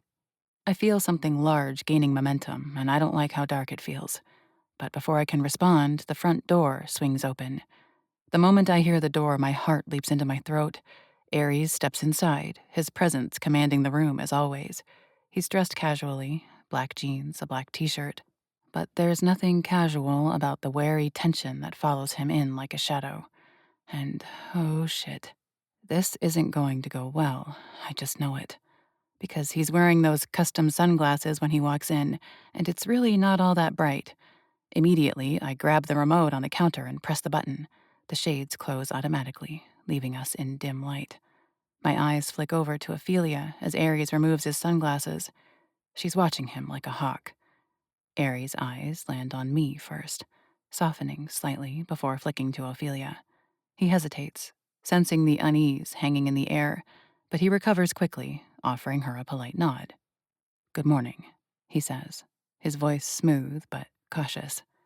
Ophelia straightens, her posture rigid as she crosses her arms over her chest. Her eyes narrow at him, as if questioning why he's here and why he just walked in. Morning, she replies, her tone clipped. Aries rounds the island, though he stays a few steps away from me. He places his hands on the smooth surface of the counter. I hope you're feeling a little better today, he says, addressing Ophelia directly. She doesn't respond right away. Instead, she watches him with an intensity that makes my skin crawl. Her eyes flick between the two of us, narrowing slightly, as if she's just noticed something she missed before. Aries, right? She asks, finally, her voice steady but laced with suspicion. Yes, Aries Hunt. Sorry we didn't get a very official introduction before, he confirms, his tone polite but guarded. You just walked in, she observes, a sharp accusatory edge to her tone. Do you live here? I open my mouth to answer, but Aries beats me to it. I was giving you and Lana some space yesterday. I stayed with my sister last night, but yes.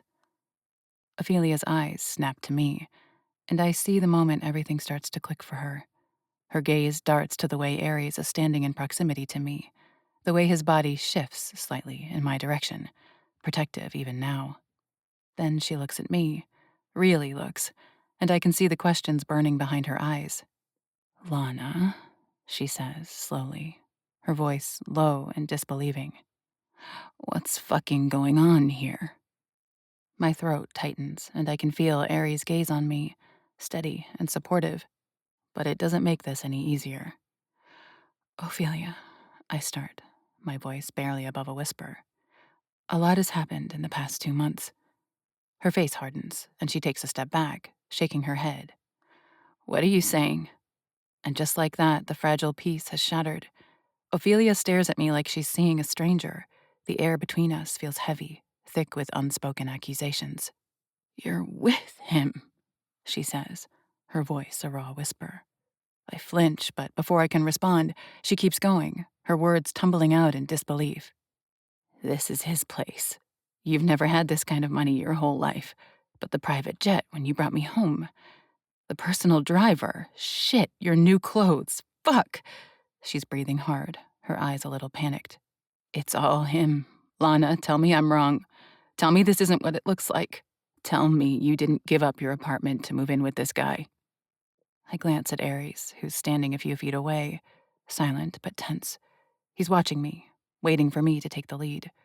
I'm the one who knows Ophelia. His presence steadies me, but it doesn't make this any less difficult. You're not wrong, I admit, my voice low but firm. Ophelia's jaw drops slightly, her eyes going wide. You're serious? You're with him? She spits the words out like they're poison. It started out as a business arrangement, I say, feeling my defenses rising. To find you, I needed help. He needed my help, but things evolved. Oh, this is real, me and Aries. I look over at him, and I can see it on his face. He knows how fucking hard this is. He takes a step closer to me, putting his hand on my shoulder. I cross an arm over my body, putting my hand over his. Ophelia's expression twists, a storm of emotions I can't fully untangle. Shock, anger, hurt. Real? She repeats, her voice rising. Lana, do you hear yourself? He's a vampire. I know what he is, I snap, heat flaring in my chest. I've known from the first moment we met. Then, how? She cuts herself off, her hand raking through her hair as she turns away from us. She takes in a shaky breath, her whole body trembling slightly with her agitation. When she turns back to me, her eyes are blazing. How can you love him after what happened to us? After what his kind did to me? To you? Ares didn't do this, I say. My hands are trembling, but my voice comes out steady. He's the one who helped me save you. Oh, right. A knight in shining armor, she snaps, her voice dripping with sarcasm. Do you even hear yourself, Lana? A week ago, you were locked in a basement by a vampire who paid money for you. I was... Her voice breaks, and she shakes her head violently like she can't even bring herself to say it. I rise from the bar stool and step toward her, my hands outstretched. Ophelia, I know what you went through. I know... No, you fucking don't, she yells, stepping back. Her voice cracks, raw and jagged. You have no idea what it was like. You were fed, you had water, you had a damn shower. You weren't locked up in a graveyard in the dark for months. You didn't see how that woman treated me, like nothing more than food. Tears sting my eyes, but I blink them back. I know our experiences weren't the same. Christina was just plain and simply evil. So how can you stand there and tell me you're in love with one of them? She demands, her voice trembling with fury. How, Lana? How can you look at him and not see what they are, what they do? We all have our limits. There's only so much we can take before we snap, and Ophelia calling Ares into question is one of my breaking points. My voice rises, matching hers. Because he's not them, Ophelia. He's not the monster who hurt you. He's not Augustus. Something shifts in her eyes again. How do you know the name of the man in charge, huh? Who the hell is this Augustus, and how do you know him? Fuck, it just gets worse. Augustus was my father, Ares says darkly. There's a look in his eyes, one that screams protectiveness. Ophelia is pissed at me, and Ares does not like it. He's the one who ran the trafficking operation. I knew something was up with him. That's why I needed Lana's help. When we discovered his warehouse, what the red parties were really for, that's when he took Lana. And that's why I killed the bastard. Ophelia makes a sound of disgust, shaking her head. Your father. Your blood. Lana, how can you be in such denial? That's enough, Ares says, his voice calm but laced with steel. Ophelia whirls on him, her anger flaring even hotter. Don't you dare tell me what's enough, she snaps. You don't get to play the hero here. You think you're different? Bet there's still fangs in that pretty mouth of yours. Ares doesn't flinch. He steps closer, his gaze steady. You're angry, and you have every right to be. What happened to you was horrific, and I won't pretend to understand that kind of pain. But don't put me in the same category as Augustus. Why not? She spits, her voice trembling with emotion. Because Lana says you're different? Because you say you're different? Because I am, he replies, his voice firm. Do you know what it feels like to end your own blood? Because I know exactly what it feels like to tear that man to shreds. And I'd do it again, 1,000 times over, to keep you safe, to keep Lana safe. His words hang in the air, heavy with truth. Ares will not be bullied, and he won't stand by while someone who should care about me tries to crush me to dust. Ophelia lets out a bitter laugh, even as a stream of tears races down her face. Safe? Do you even hear yourself? You're the reason she's not safe. Just being with you puts her in danger every second of every day. You survive off what runs through her veins." Aries glances at me, pain flickering in his eyes. "I would die before I let anything happen to her."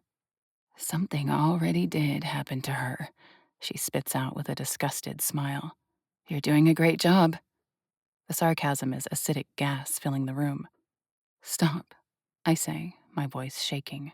"Ophelia, please." "No, Lana," she says, her voice breaking. I can't watch you do this to yourself.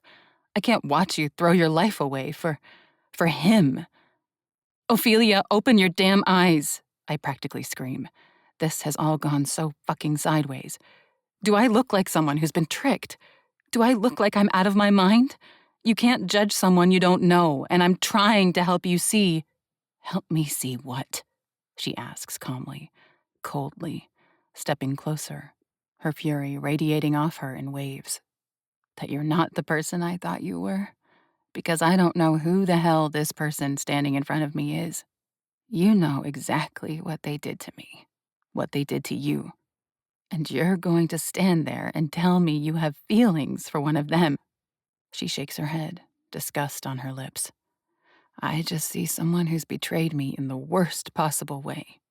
You're a hypocrite." Her words are a dagger straight to the chest, and I stagger under their weight. "Don't," I warn her. "Do you even care?" She spits, her voice shaking. "Do you even care what this means? What it says about you? About me?" She breaks off, her face crumpling, and tears streak down her cheeks. "Ophelia," I start, taking a step forward, but she holds up a hand to stop me. "Don't," she snaps. "Don't you dare. I don't want to hear it. I don't want your excuses. You're not the same person who swore she was my best friend." Her words sink into me like barbs, and I feel myself unraveling, piece by piece. "I know you're hurting," I say, my voice going colder. "I know you've been through hell. I know life hasn't been fair to you, but you're suddenly acting like you don't know me, like I haven't dedicated the past 2 months of my life to finding you. You're being a self-centered bitch." I've never hated words more. For a moment, I remember the woman I've always known, the one who stood by my side through every storm, the one I would have done anything for, did everything for. But anger hardens her features, and I know I've lost her. "You disgust me," she says, her voice low and cold. "I don't even know who you are anymore." Her words knock the air out of my lungs, and I stand frozen as she storms out. The front door slams shut, and the silence that follows is deafening. "Fuck."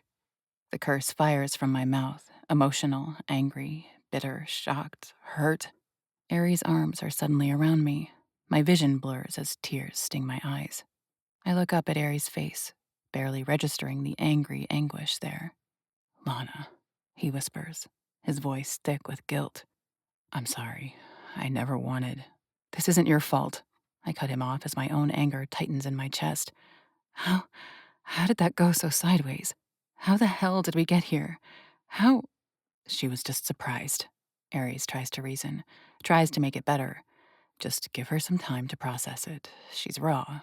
Who could blame her after everything she's been through?" I want to believe him. I really do. But I know Ophelia. She doesn't forgive. She doesn't forget. And I can't see how she will ever let something like this go. Chapter 12. I sit at the kitchen counter, my phone resting in front of me. For the last hour, I've been writing and rewriting a text to Ophelia, my thumbs hovering over the screen before deleting everything. What do you even say to someone who walked out on you like that?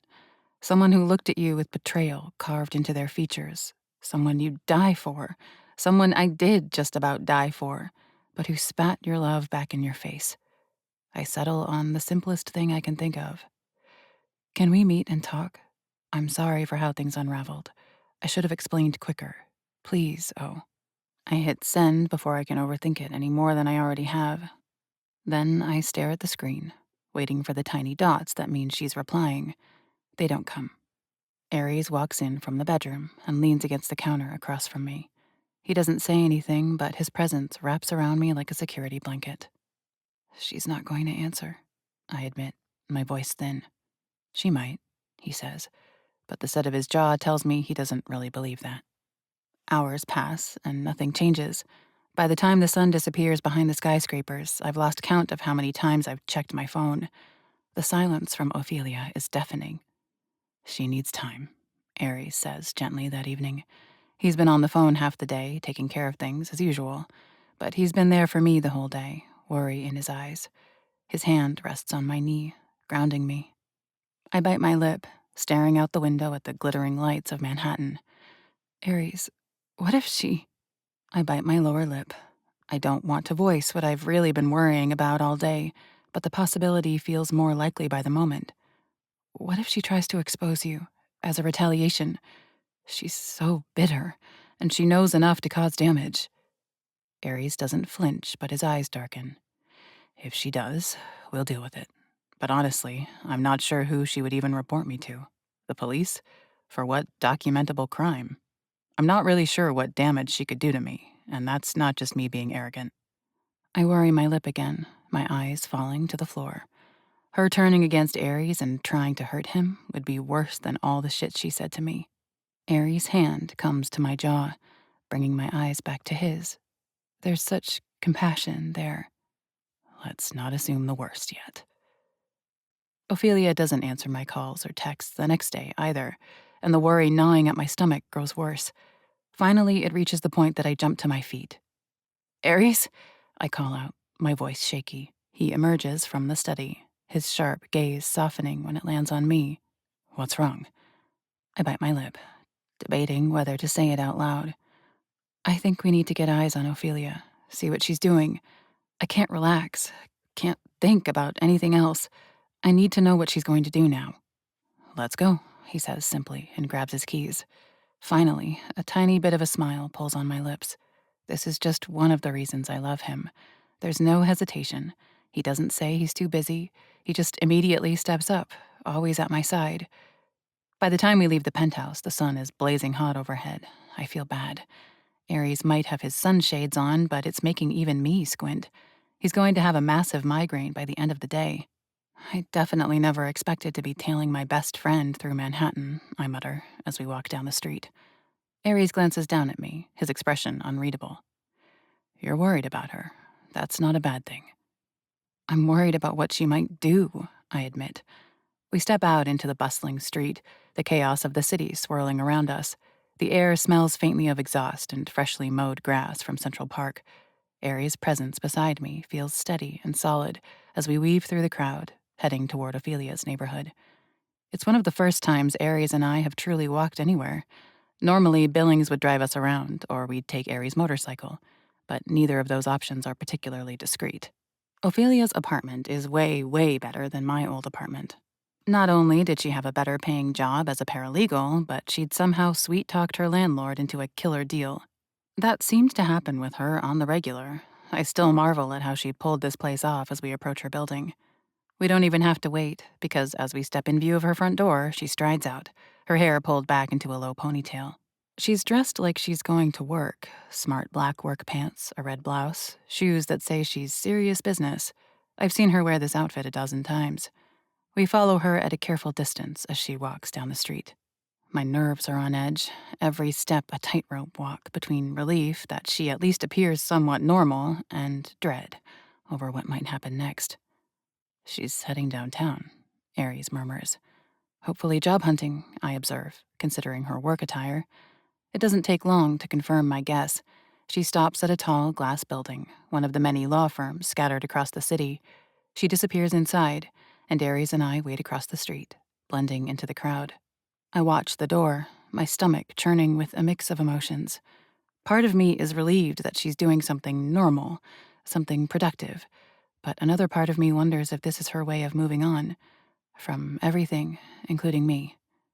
She's tougher than I gave her credit for, Aries says quietly, as if reading my mind.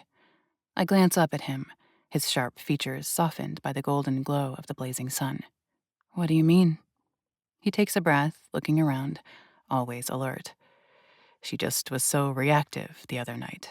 For her to turn on you, I made some assumptions, but she's been through hell. Just a few days ago, she was nearly starving to death as a prisoner in a graveyard. And now she's waltzing into the top law firms in New York and asking for a job. She's still standing. That's not easy. That's Ophelia, I say, feeling a swell of pride. Because it is. Ophelia has always taken care of herself, even though she's been through so much shit in her life. She will always get through. Apparently, on her own. Without me. We follow her to 2 more law firms, each time keeping our distance. It feels strange, shadowing my best friend like this, but I can't bring myself to stop. I need to know she's okay, and that she's not going to go to the police. When she finally heads back to her apartment, the sky is streaked with hues of pink and orange. We linger outside her building for a moment, watching her disappear inside. Do you think she saw us? I ask. Aries shakes his head. No, she's focused on herself right now. Besides, considering her feelings about me right now, I think we would have gotten a quick, explosive reaction if she had spotted us. A curse slips from my lips, but he's right. As we make our way back home, the weight of the day settles heavily on my shoulders. I can't ignore the feeling that something is off, like a crack running through the foundation of everything I thought was solid. Ophelia may not have done anything yet, but the silence between us feels like an unspoken threat. And that's almost worse than knowing what's coming. Chapter 13. There has been plenty of uncertainty in my life. I didn't know what to expect after my mother and sister were murdered. I didn't know what to expect when Augustus locked me up. I didn't know what to expect when Aries told me he couldn't fake us anymore. I didn't know what to expect after we found Ophelia. I absolutely do not know what to expect from today. Aries and I wait in the back room of a restaurant, one that Augustus owned, but now that he's dead, I guess Aries owns? All of that mess remains to be sorted. I know there has to be a mountain that needs to be dealt with now that Augustus is gone. Too many things are happening all at once. One thing at a time, and maybe someday it will all be sorted, and life will feel less dire. There was a lot to consider when we made this call, about where to meet. We could have gone to them. I've never been to Boston before, but I've heard it's nice. But Aries thought there was something to be said for meeting on our territory. It seemed unwise to invite them to our home, though it would have granted us the most privacy. A public place, like a park, might have made them the most comfortable, but the things we need to discuss shouldn't be overheard. So this is the happy medium we decided to go with, a private room in a restaurant. My heart jumps into my throat when a figure walks in the door, followed by 2 others. A woman with brunette hair and dark, severe brows that match the dark look on her face. A man with nearly exactly the same dark brows, though he looks a lot less like he wants to off the whole world. And a pregnant blonde woman with a calm and controlled expression. Thank you for coming, Aries says as he stands and crosses the room. He extends his hand to the blonde woman since she's the one who entered first. I'm Aries. Nice to meet you, the blonde says, and I'm surprised when she speaks with a sweet, strong southern accent. I'm Elle. This is Duncan and Aaliyah Steele. It's nice to meet you all, Aries says. And this is my... He hesitates, and I understand.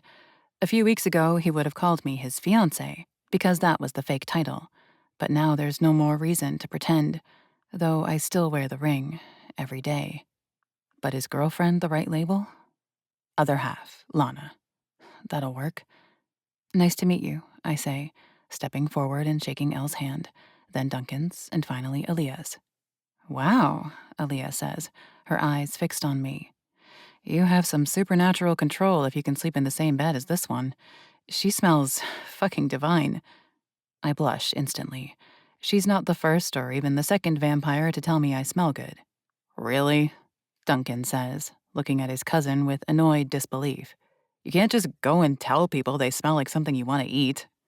You want me to lie? Aaliyah asks, arching a brow as she folds her arms over her chest and looks at Duncan. Or just not say anything, he suggests with his own arched eyebrow. Okay, you two. I think that's just about enough, Elle says, scowling at both of them with the patience of a mother. I've not really been around pregnant women all that much, but if I had to guess, I'd say she's probably 6 months pregnant. but I know for sure she has a daughter already. I remember she's 2. How about we get down to the reason you called us, Ares? Yes, he agrees, even as he glares darkly at Aaliyah. He doesn't love any other vampires commenting on how I smell. Will you have a seat? There's something even and calming about Elle. Even though she's human, she doesn't feel any less capable than her 2 counterparts, and she's actually shockingly delicate in her features and frame.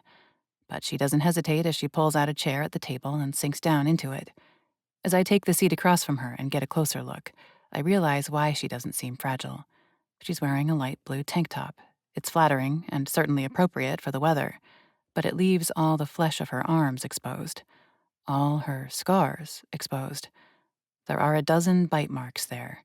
Very clear cuts that could only have been made by teeth have left scars permanently on her skin. And on her left forearm, there is the shape of a cross carved into her. Not tattooed. I could never mistake it for a tattoo. That there was carved into her arm. Brutally. Holy shit. Who is Elle Dawes, really? And what is her story? What nightmares has she survived? If she notices me observing her scars, Elle makes no indication of it. Her eyes slip to the leather-bound book lying on the table's surface. You said this was going to be an ugly conversation, Aaliyah says, staring Ares down as she takes a seat. I'm not a fan of ugly conversations. I think of the story the Barons told of the Steele family, how they were a huge family, how they kind of ran New York City, but one night an uncle went crazy and killed the whole family, except for Aaliyah and Duncan. Aaliyah hunted down the uncle and took him out. No wonder Aaliyah doesn't like ugly conversations.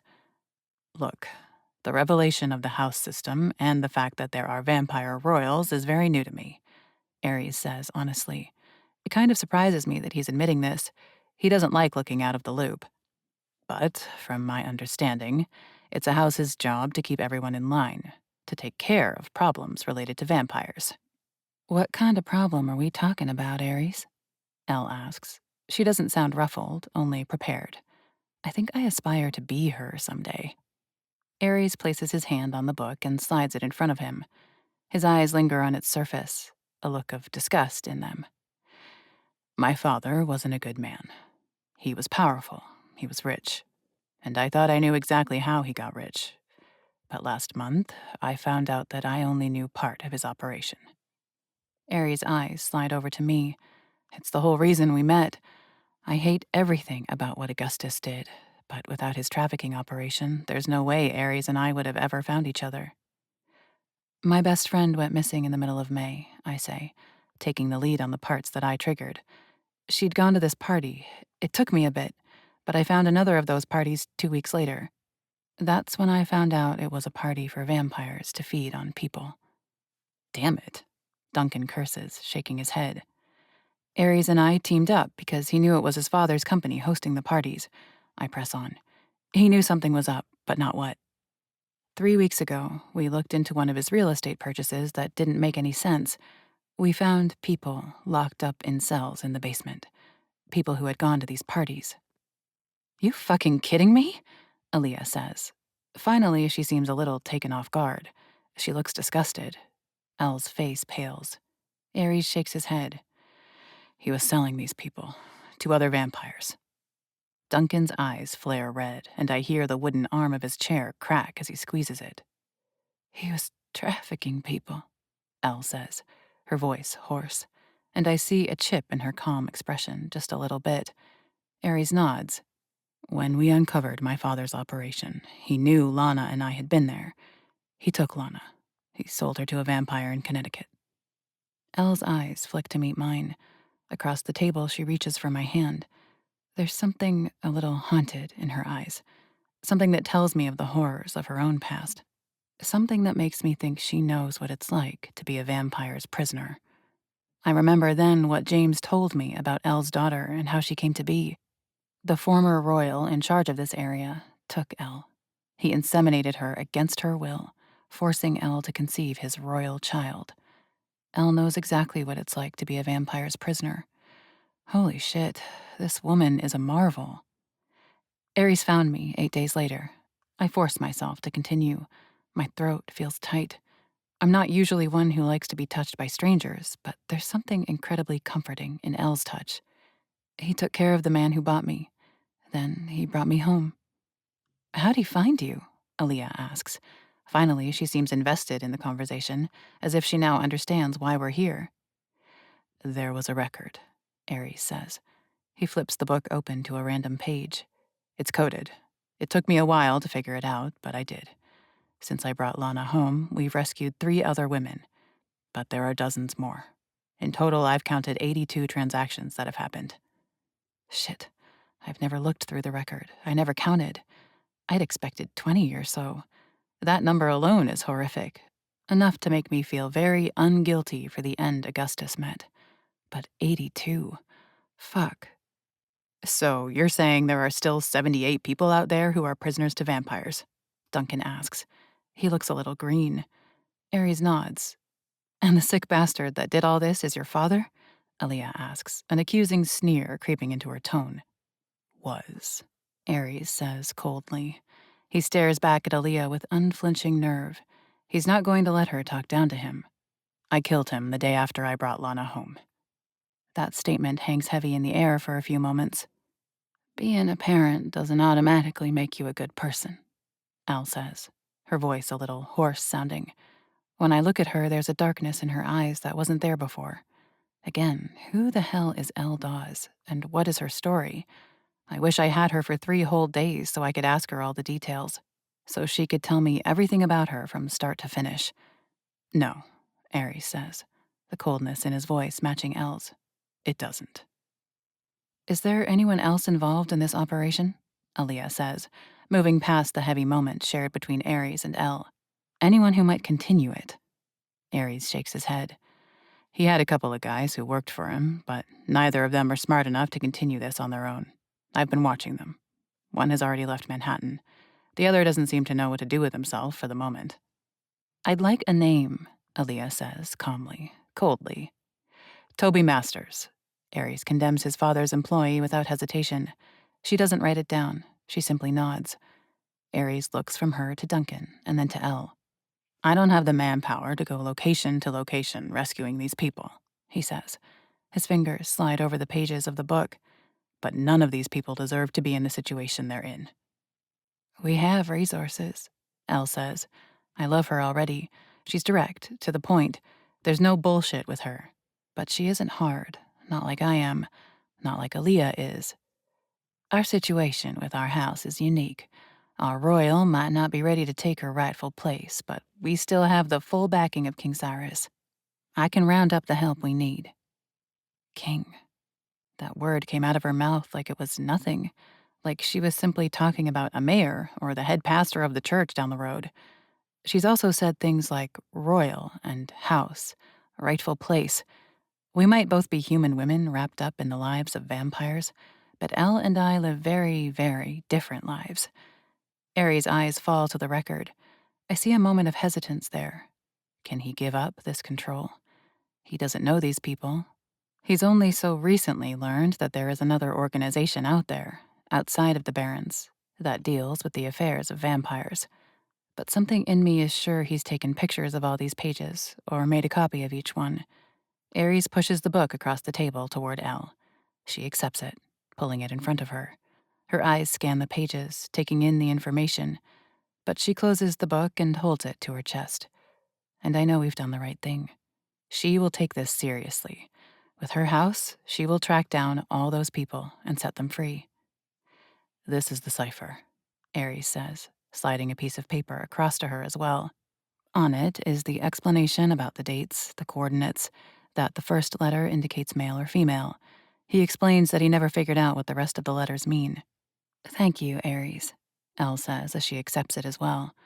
I appreciate you calling. Not everyone would take action to make the sins of their parents right. Aries simply nods, but doesn't seem to know what to say to that. It was nice to meet you all, Duncan says as he stands, pushing his chair back as he does. He extends a hand across the table, and Aries takes it. We will keep in touch as we make progress through the record. Yes, please, Aries says. Aaliyah stands as well, and she eyes Aries up and down. I wonder what's going through her mind. Then again, maybe I don't want to know, considering the cold calculation there. It was really nice meeting you all, Elle says as she too stands. You did the right thing calling us. It's what the house is meant for.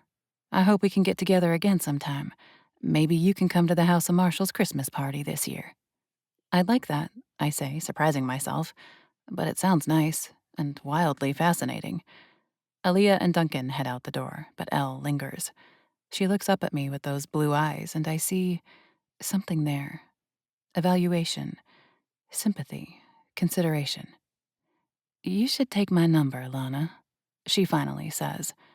Being a human in this world, it's complex and hard for anyone else to understand. I want you to call me. A smile works its way onto my lips as I take out my cell phone. I pull up the new contact card and extend it to Elle. I'd really like that. Thank you. Elle types in her information and hits save. She hands me back my phone. You actually kind of remind me of my sister-in-law. She led the House of Conrath when she was still human.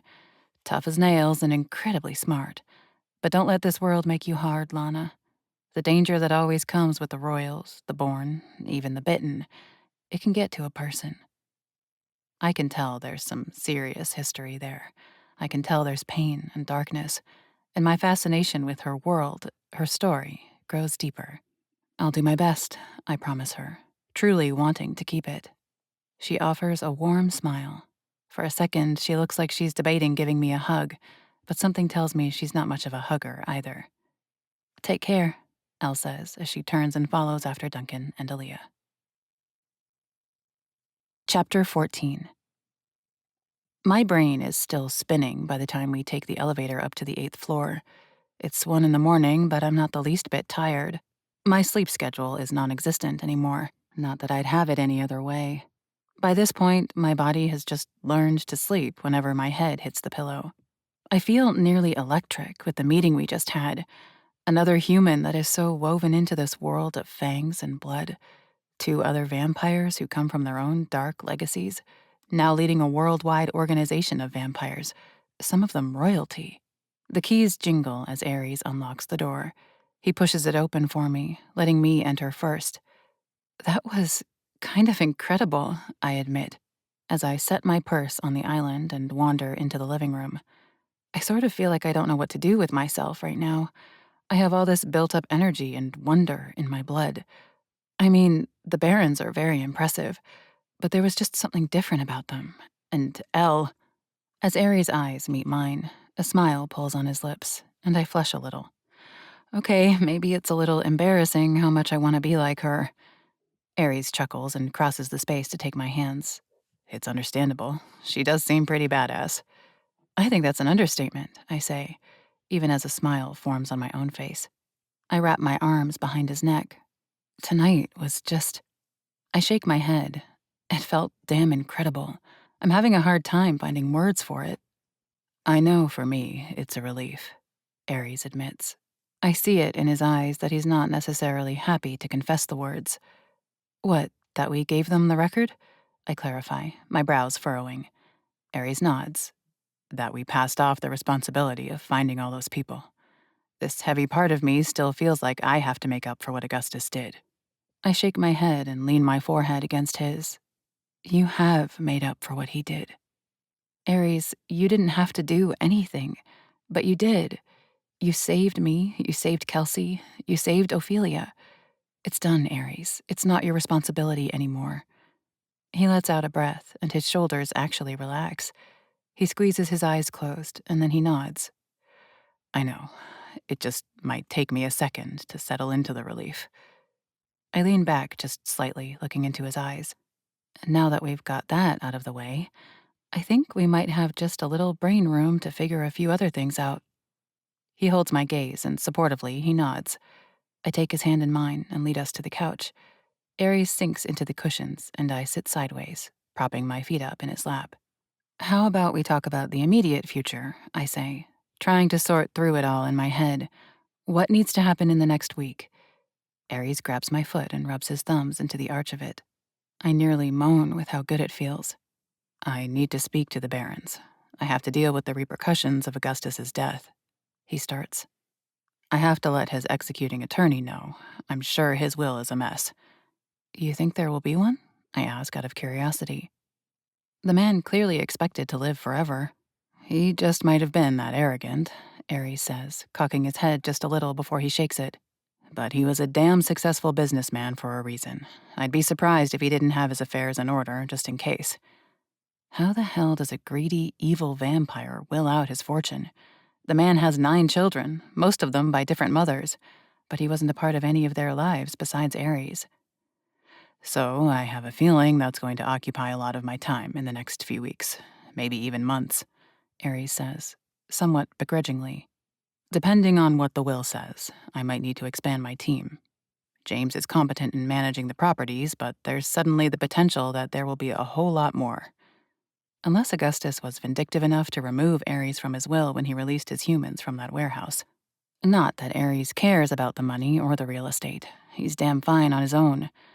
Ares' eyes rise to mine, and I take that as my cue that he's covered his end. I'll keep an eye on Ophelia for a few more days, but if she doesn't take any action against you in the next few days, I don't think she's going to. Still no response from her? He asks with a concerned tone. I shake my head. At this point, I don't think she's going to. I think I just need to give her space, let her get her life back together. I'll try again in a few weeks, maybe.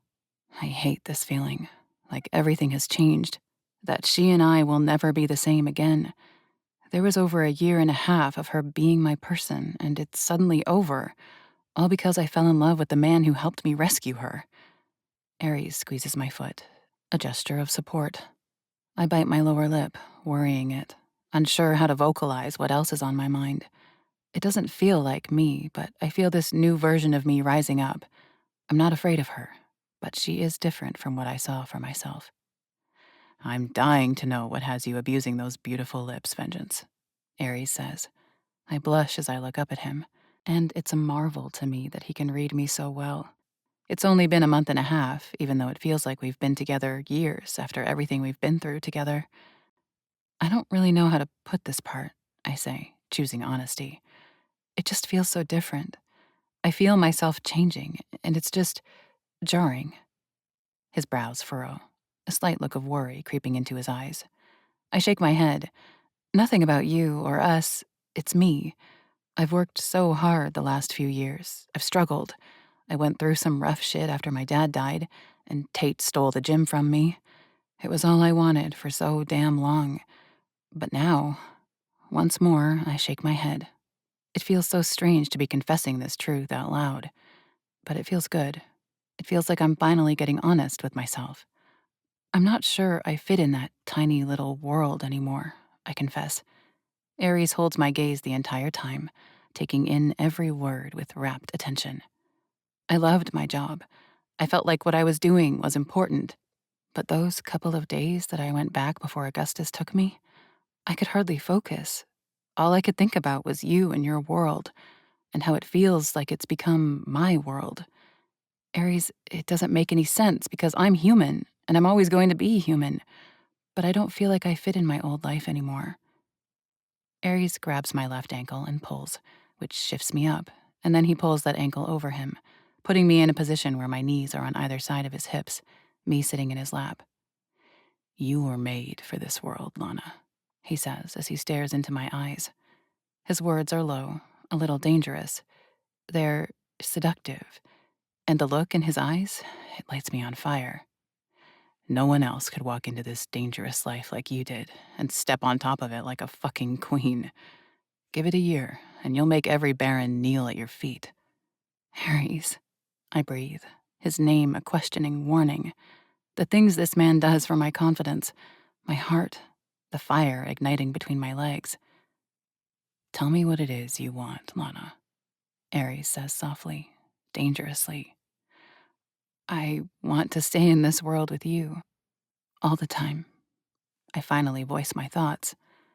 I wanted the gym for so long, and I feel really damn guilty because you had to go and be all valiant and buy it back for me, but I can't go back to that small life, Ares. He smiles, his breath warm. His left hand clutches at my hip. His right rises to my face. He brushes his thumb over my lips. Don't go back to that gym, Vengeance. Help me tame New York. It's an offer I understand perfectly. I won't work anymore. I won't go back to the gym I thought I wanted more than anything. But this is different. It's bigger. It means Ares will provide everything I need, but I will walk at his side. I need some further clarification, Ares, I say, my stomach quivering with more honesty and vulnerability than I've used in my entire life. Us, what we are, what's to come. I need this to be cut and clear. Will you marry me, Lana? Ares asks, the words coming out without a second's hesitation. I don't give a fuck that it's been 7 weeks since we met. I'm done for. You're it for me. I want you forever, Vengeance. Something is rising within me. It's something that feels like fate. It feels like something seated by a goddess. It feels like the beginning of eternity. I nod and meet his eyes. Yes, Ares. A grin spreads on his face. Will you move in with me forever, Lana? Once again, I nod. Yes, Venom. Will you tame New York with me, Vengeance? We reach a crescendo. My heart rate suddenly calms as he voices everything I want. Yes. He pulls me to him, and Ares' lips meet mine. And all this uncertainty, all the anxiety, all the questions that have set my teeth on edge for the past few weeks are gone. I'm left with rock-solid certainty. I know what my future holds. Maybe 1,000 wild scenarios, maybe 1,000,000 different trials, but it holds Ares, mine, my partner, my equal, my everything. My chest presses into his as Ares wraps his arms behind my back. I arch into him, craving every bit of his touch. Those gorgeous hands of Ares slide up my back, slipping beneath my shirt. It's something I can never get enough of, the skin-to-skin contact with this man. Anxiously, my hands come to the hem of my shirt, and I yank it up over my head, letting it drop to the floor. He gives me exactly what I want. Ares' hand slides up and over my left breast. Those fingers hook into the lacy material of my bra, pulling it down, exposing me. With a growl, he sits forward and takes a nipple between his lips. He sucks me, hard. Then he grabs the lace with his teeth, dragging it farther down. He kisses the underside of my breast, then licks it with a wide, flat tongue, following along the underside of the curve. My head tilts back, my hair cascading down my back. Ares' hands tighten on my waist, and the possessive pressure of it drives me fucking wild. He shifts, pressing his face between my breasts. He takes a deep inhale and then presses a kiss to my sternum. My fingers lace into his hair. I love his hair. The loose waves, its thickness, the way it falls across his forehead. I tilt his head back, bringing my lips to his. He tastes like forever. He tastes like home. He tastes like the love of my life. Shifting back, I grip at Ares' shirt and pull. With his eager assistance, we get it off in 2 seconds flat. He throws it aside, and I grin at him wickedly. You're so damn beautiful, I murmur, as I let my fingers trace over the ink covering his body. With my pointer finger, I trace a line from his belly button, up between the valley of his stomach muscles, right up the center of his sternum. But the other hand feels left out, so I smooth both of my hands over his chest, appreciating the very perfected form of him. Tomorrow, I want you to take me to get my first tattoo. Really? He asks, and his eyes fucking light up. I've never seen him look so light, so youthful. I grin, nodding. I'm not sure what yet, but I want one. I fucking love you, Vengeance, he says, worshipfully. He hooks his hands under my arms and shifts forward. He lays me on my back on the coffee table in front of the couch. His fingers slide down to the button of my pants. Once undone, he hooks his fingers into the waistband and pulls down.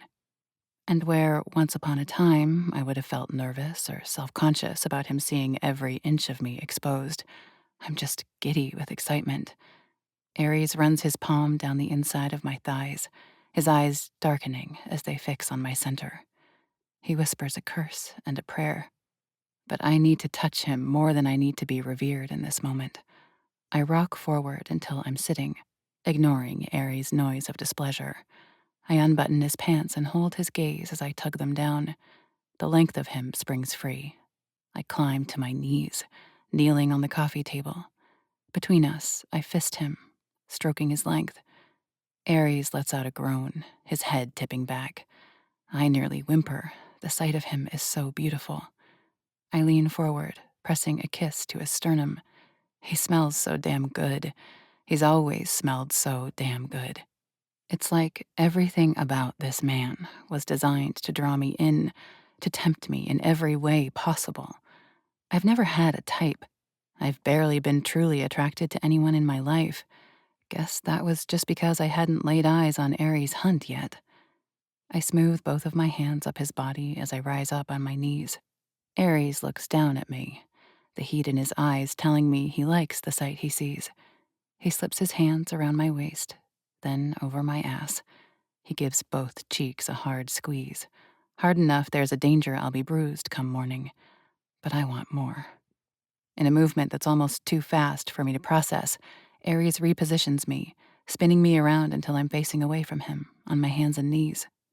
With one hand, he grips my hip. With the other, he fists himself, teasing my entrance. A greedy sound escapes my lips as I press back into him. The warmth of him presses against my center, begging for entry.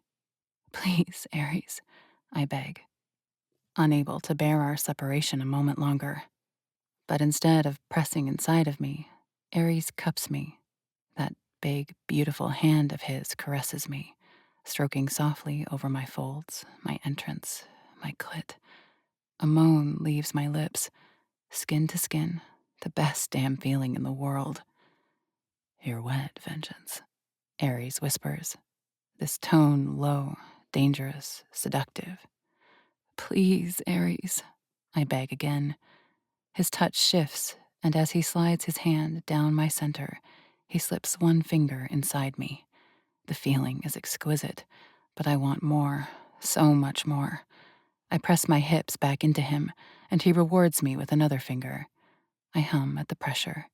He curls his fingers, pressing on that one particular spot. My brain spins a little. I breathe harder. Aries strokes me 3 more times before I feel the pressure shift. I mourn the loss of his fingers for just a moment, and then I'm rewarded when he finally slips his cock inside me. More, another inch of him. More, yet another inch. Somehow there is just more and more of him. I have to focus on my breathing as I accommodate every inch of Aries. Surely there's no more room for him to go. But there is, and finally he's inside me, all the way to the hilt.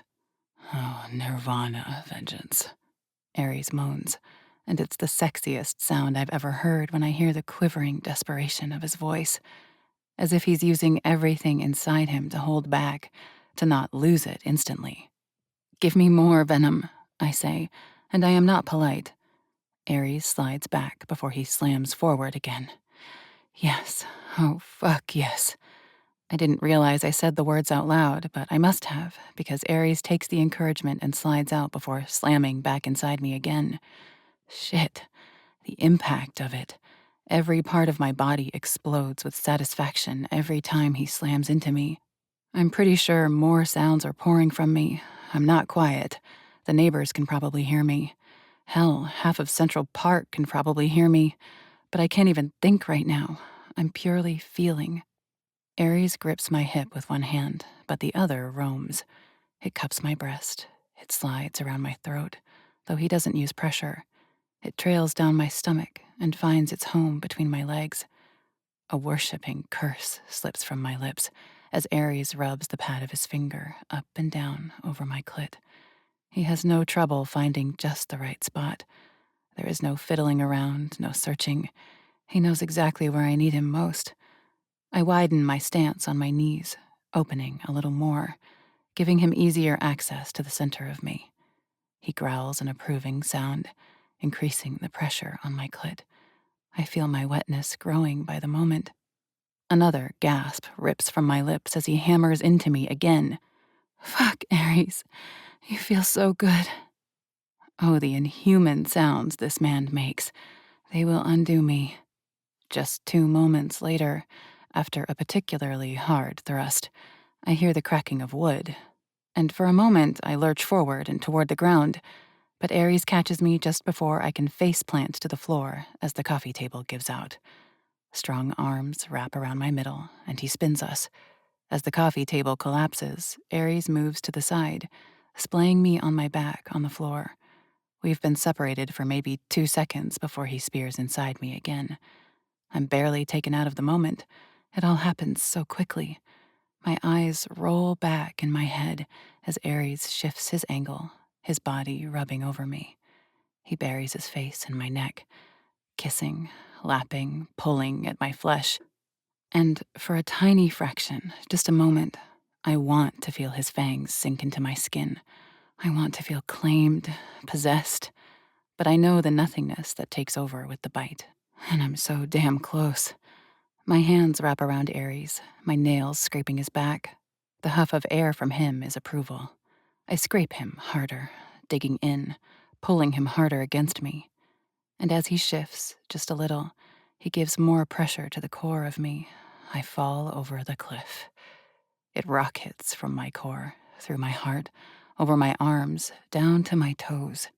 Every corner of my body is filled with explosives that detonate all at once as Ares chases me to orgasm. A scream rips from my lips, Ares' name coming out as a gasp. His mouth covers mine, cutting his name off with a kiss. He doesn't slow, he doesn't decrease enthusiasm. He chases me higher, harder, swallowing my screams, my prayers, my curses. And then his entire body coils tightly around me like an anaconda. A roar pulls from his lips as he shudders into me, giving me an ending reward of impact pleasure. Ares relaxes on top of me, his arms coiled around me. I struggle to catch my breath, but it has nothing to do with his weight or position on me. "You have no idea how much I love your screams, Vengeance," Ares says, his words a rumble against my chest, his breath tickling the side of my neck. "But do you really want the neighbors calling the cops? They'll think I was trying to murder you." A laugh escapes from my chest, and I cover my mouth as I flush a deep red. Was I really that loud? "It was fucking beautiful," he says in answer, a chuckle on his lips. "Shit," I laugh. "I didn't even realize." "I think that means I did my job adequately." I shake my head. "Adequately," I mock him. "You destroyed my whole world, Venom, then rebuilt it with you at the center." He surges forward, pressing a kiss to my neck. "You were perfect, fiancé." My eyes rip to meet his, and it feels like the whole world shifts for real. "Holy shit," I breathe, a grin taking over my face. "You're my fiancé." Ares grins, and it's the most beautiful thing I've ever seen in my entire life. "I meant that question. Every word. What do you say? Are you really ready to be Mrs. Hunt someday?" My heart rate rockets. To be honest, I didn't really think about what Ares' question fully meant. I said yes with everything in me, but my brain didn't think more than 24 hours into the future. But what more could I ever want? I already have it here in my arms. "Yes," I answer him again, 1000% confident. Chapter 15. "Are you almost done?" I hiss through clenched teeth. "Just finishing the last few details," the woman says as she swipes the excess ink away. "It hurts so damn bad." "How did you do this to your whole body?" I gape as my fingers rise to lace in my hair. I have to tell myself to not move, to not quake with the sting. "I actually enjoy the feeling," Ares chuckles, though he looks sheepish to admit it to me in my current state. "You've also spent hundreds of hours under this gun and gotten used to it," Britt, the tattoo artist, points out, arching an eyebrow at my fiancé. "Hundreds of hours?" I breathe out, absolutely baffled. "I've been lying here for 2 hours, and they've been some of the longest of my life. You're insane, Ares." He just chuckles and takes my hand, giving it a supportive squeeze. "You've got this, Vengeance." I clench my jaw harder and squeeze my eyes closed. I force steadying breaths in and out of my nose. "All done," the woman finally says, either 10 minutes or 10 hours later. It feels like both. I wipe at the corners of my eyes, even though no tears have actually fallen. With Aries' help, I sit up from the table. And finally, I take it all in. Holy shit, I breathe. It's gorgeous. My eyes flick up to Aries. He stares at it, but my stomach does a little drop. Aries' eyes are reddened. Moisture glistens there. Tattooed on my upper right thigh is an ancient Greek helmet. It's vicious and beautiful looking all at once. A single rose accompanies it, tucked into the side of the helmet. Thorned vines twist around the helmet, locking them together, and several rivers of blood run down the surface of the helmet, staining the petals of the rose. The helmet of Ares, the god of war. The vengeful thorns of the rose, intertwining them together forever. The idea came to me in my sleep. I dreamed the entire concept. The moment I woke, I'd scrambled for a piece of paper and a pen, scratching out a very horrific rendition of the image my psyche had come up with. It's perfect. The perfect representation of Ares and I. Lana, it's... Ares says, his voice tight, his emotions right at the surface. Now we match, I say, taking his hand, pulling him to stand right in front of me. I lick my lower lip as my eyes fall from his face to his chest. There, in the center of it, red and brilliant, is a new tattoo of his own. A single red rose right over his sternum. Thorns and vines extend from the rose. Brit is extremely talented because those vines and thorns truly look like they're burrowed straight into Ares' flesh. I'm not sure how she managed to do it so perfectly, to make the rose so realistic and visible. She had to tattoo right over other tattoos she'd placed over the years. Ares is already completely covered in ink, but this doesn't look like it was added later. It looks as if every other piece of ink was designed around this particular tattoo. I fucking love you, Ares says, his voice quivering with his emotion. He bends, cupping the side of my face as he kisses me. And there's something a little different about this kiss. It's soft, gentle. His breath shakes. This kiss feels sacred. I love you, I say, a smile pulling on my lips. This is genuinely one of my favorite pieces I've ever done, Britt says, reminding us that we aren't the only two people on the planet. It's amazing, really, I say, smiling up at her. Sorry I was such a baby about it. She laughs and sets to cleaning up. You're an ink virgin. I wouldn't have expected anything less. She gives me aftercare instructions and wraps me up so it can't be disturbed. Gingerly, I pull my skirt back on. It barely peeks out from beneath the fabric, and I love it. Ares takes out his card and pays Britt, and I have to swallow that weird feeling in the pit of my stomach. This is going to take some getting used to, but it's different now. I'm fucking engaged. For real. I'm going to marry Ares. That's how marriage is, right? Equal partners. What's mine is his, and what's his is mine. Except the scales are tipped heavily in one direction. But Ares has never ever once made me feel that way. So I swallow my pride, and I shift that pride. Ares is absolutely something to be fucking proud of, and he's mine. Ready? He asks as he holds his hand out for mine. Ready, I answer him with a smile. We step out of the tattoo shop into the darkened night. There, at the curb, waits Ares' motorcycle. Where it once intimidated me, maybe even scared me a little, I now smile at the sight of it. I'd missed it. We've been driven around for so long now, or we've been in a car, but I'm thrilled when I climb on behind Ares and get to wrap my arms around him, letting them trail as low as I like. Could life be any more perfect right now? Yes, there is still shit, still drama, still so much to deal with. But truly, I've never been this happy in my entire life. Through the darkening evening, Ares rips through the streets. He navigates us easily. I marvel at it. We've both lived our entire lives here in Manhattan, all 24 years for me, all technically 32 years for Ares. We could have walked right by each other on the sidewalk a dozen times and never truly noticed one another, never realized that our perfect other half was right there. There are more than 1.5 million people who live on this island, and that's nothing to mention the tourists or commuters who come into the city every day. The chances of us finding each other should be slim to none, despite this island only being 23 square miles. But here we are. We found each other. There are vampires in New York, and my perfect match is one of them. No wonder I couldn't ever find someone who fit me. I didn't even know this kind existed until I found him. But you're going to die someday, and he won't. A pesky little voice whispers in the back of my mind. I shove it out with aggression. Not today. I won't let those thoughts ruin a perfect moment. But the perfect moments can't last forever. We still have life to deal with. Aries pulls into an underground parking garage. Hand in hand, we head for the elevator, and then we shoot up to the 51st floor. I would question how this was going to go, but considering the time of night, I think my questions are already answered. What kind of lawyer keeps nighttime hours? A vampire one. It's quiet when the elevator opens. It's to a lobby with a T-shaped hallway.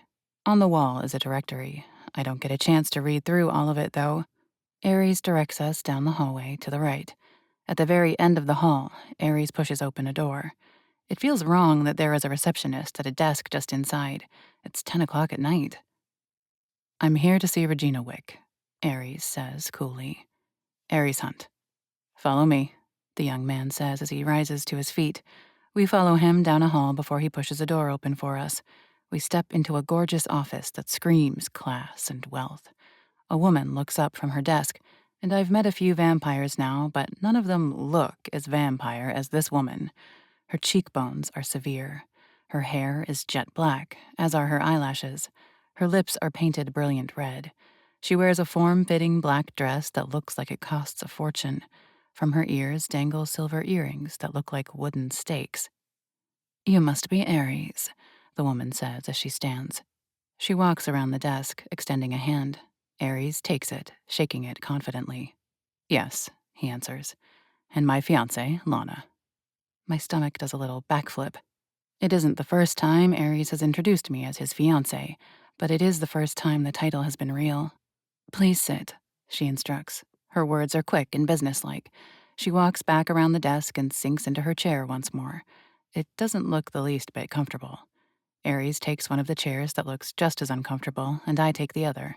They are, indeed, uncomfortable. I received the death certificate you sent me, Regina Wick says. It's been filed. As the executor of your father's will, and considering you are the subject of most of the will, we can work through the majority of this without the others involved. That answers a lot of questions right off the bat. Regina sits opposite us, opening a thick folder. The weight of what's inside feels suffocating, even though I know none of it directly involves me. But Aries' pain, Aries' discomfort are mine too, and I can feel it, coiled tightly beneath his calm exterior. Regina adjusts the papers on her desk, her movements precise, before looking at Aries. The estate of Augustus Lonan is extensive, as I'm sure you're aware. The total valuation of his assets exceeds $20 billion, though much of that is tied up in real estate, businesses, and long-term investments. Holy shit. I knew Augustus was wealthy. It was always obvious, always spoken about. But this scale is more than I can really comprehend. Aries sits silently, his expression unreadable. But I can feel the tension in him. However, he doesn't look surprised by the insane number that was just reported. Regina continues, unfazed.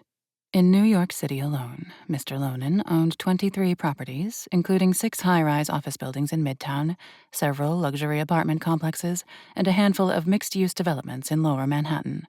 Additionally, there's the private estate in the Hamptons, the penthouse in Dubai, a villa in Tuscany, and several dozen more properties scattered throughout the country.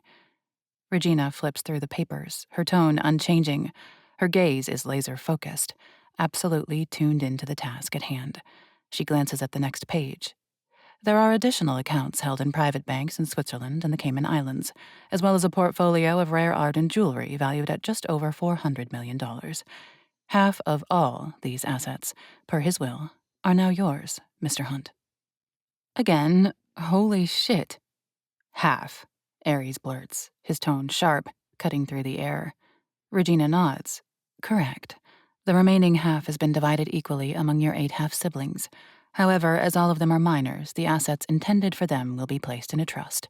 You've been named as the manager of that trust. Aries' grip on the arm of his chair tightens, the leather straining beneath his fingers. She pulls another document from the folder and slides it across the desk. The trust will cover all living expenses for your half-siblings, including their education, healthcare, and general upkeep. Their mothers will continue to have full custody and day-to-day authority over their lives. Your role is purely financial.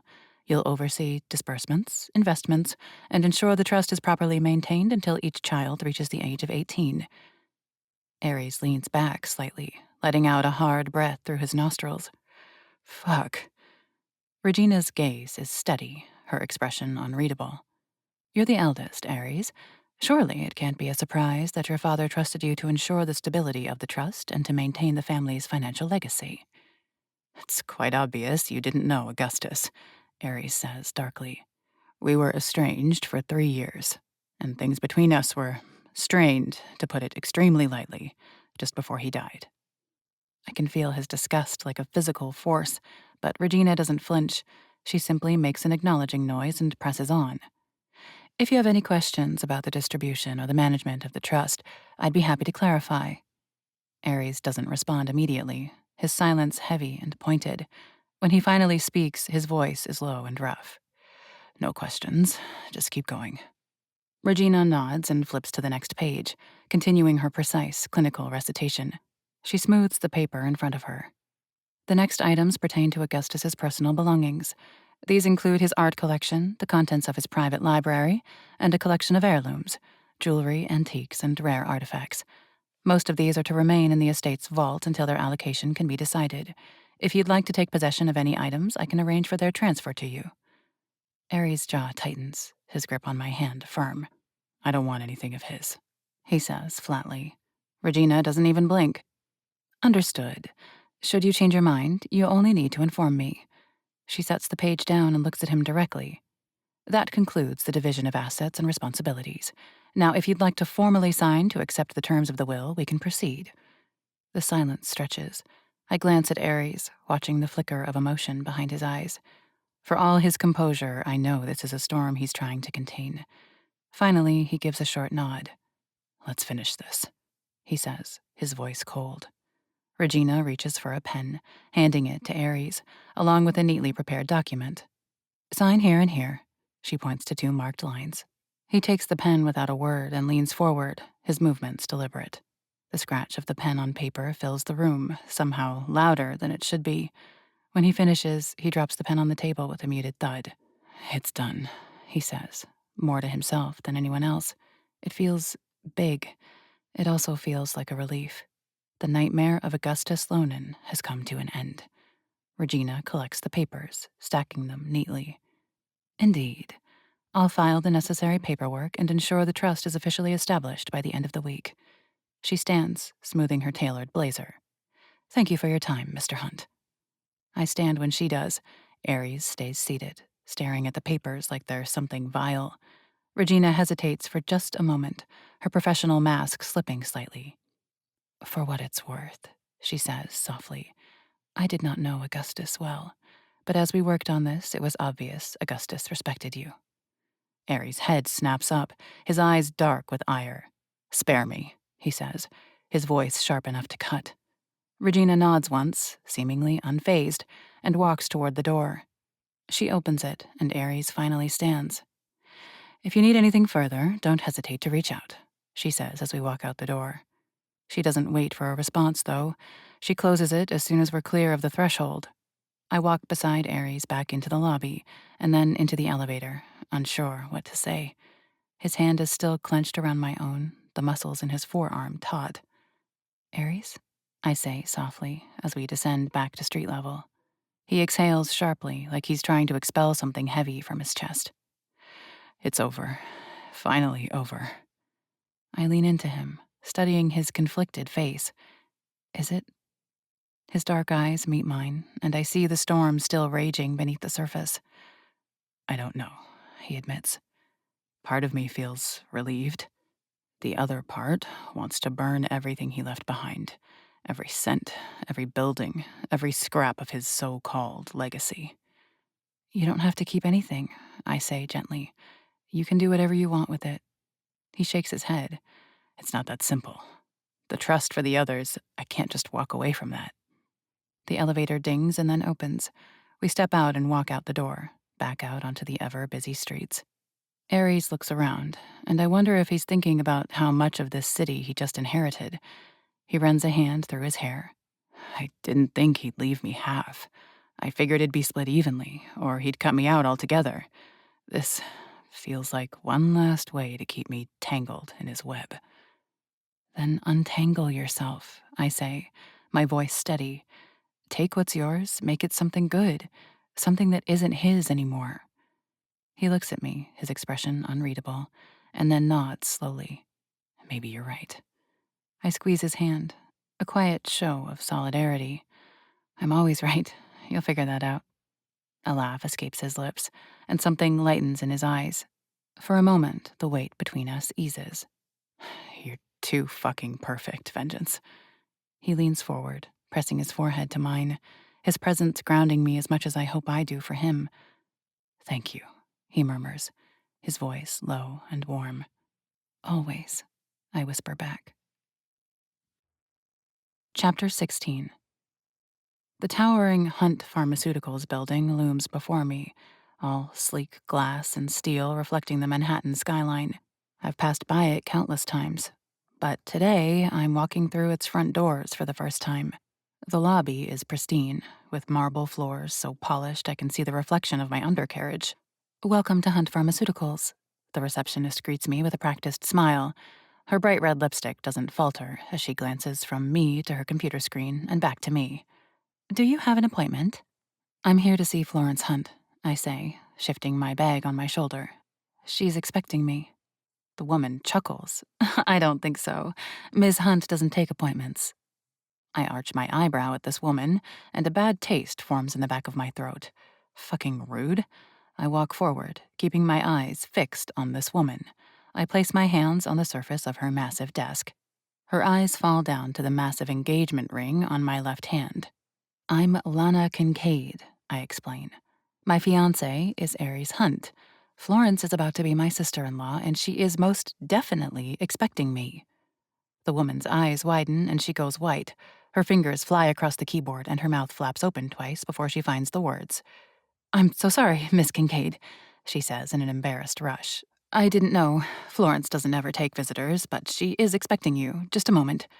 She picks up the phone and murmurs something into the receiver. A moment later, a young man in a sharp gray suit approaches. Ms. Kincaid? He asks. His smile is polite, but I can tell he's curious about who is taking the attention of such an important woman. I'm Dash, Ms. Hunt's assistant. Right this way, please. I give a smile to the humbled receptionist as I follow Dash. The elevator ride is silent, except for the faint hum of the machinery. I glance at my reflection in the mirrored walls, smoothing down the hem of my top. Aries has been holed up with James for 3 days now, attempting to sort through the madness that's just landed in Aries' lap. James is taking it all in stride. With the two of them wrapped up in business at all hours of the day and night, I told him I was taking Florence up on her offer to see her labs. I'd called Florence, and she told me to be here this morning, so here I am. The doors slide open, and I step out after Dash.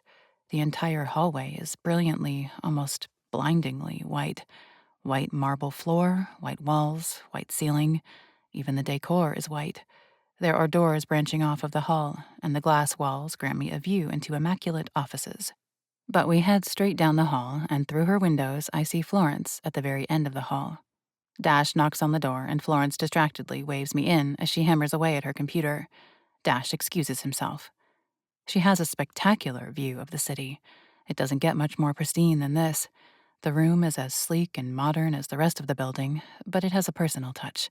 A framed photo of her and Aries as kids hangs on the wall, right beside a wedding photo of her and Clementine.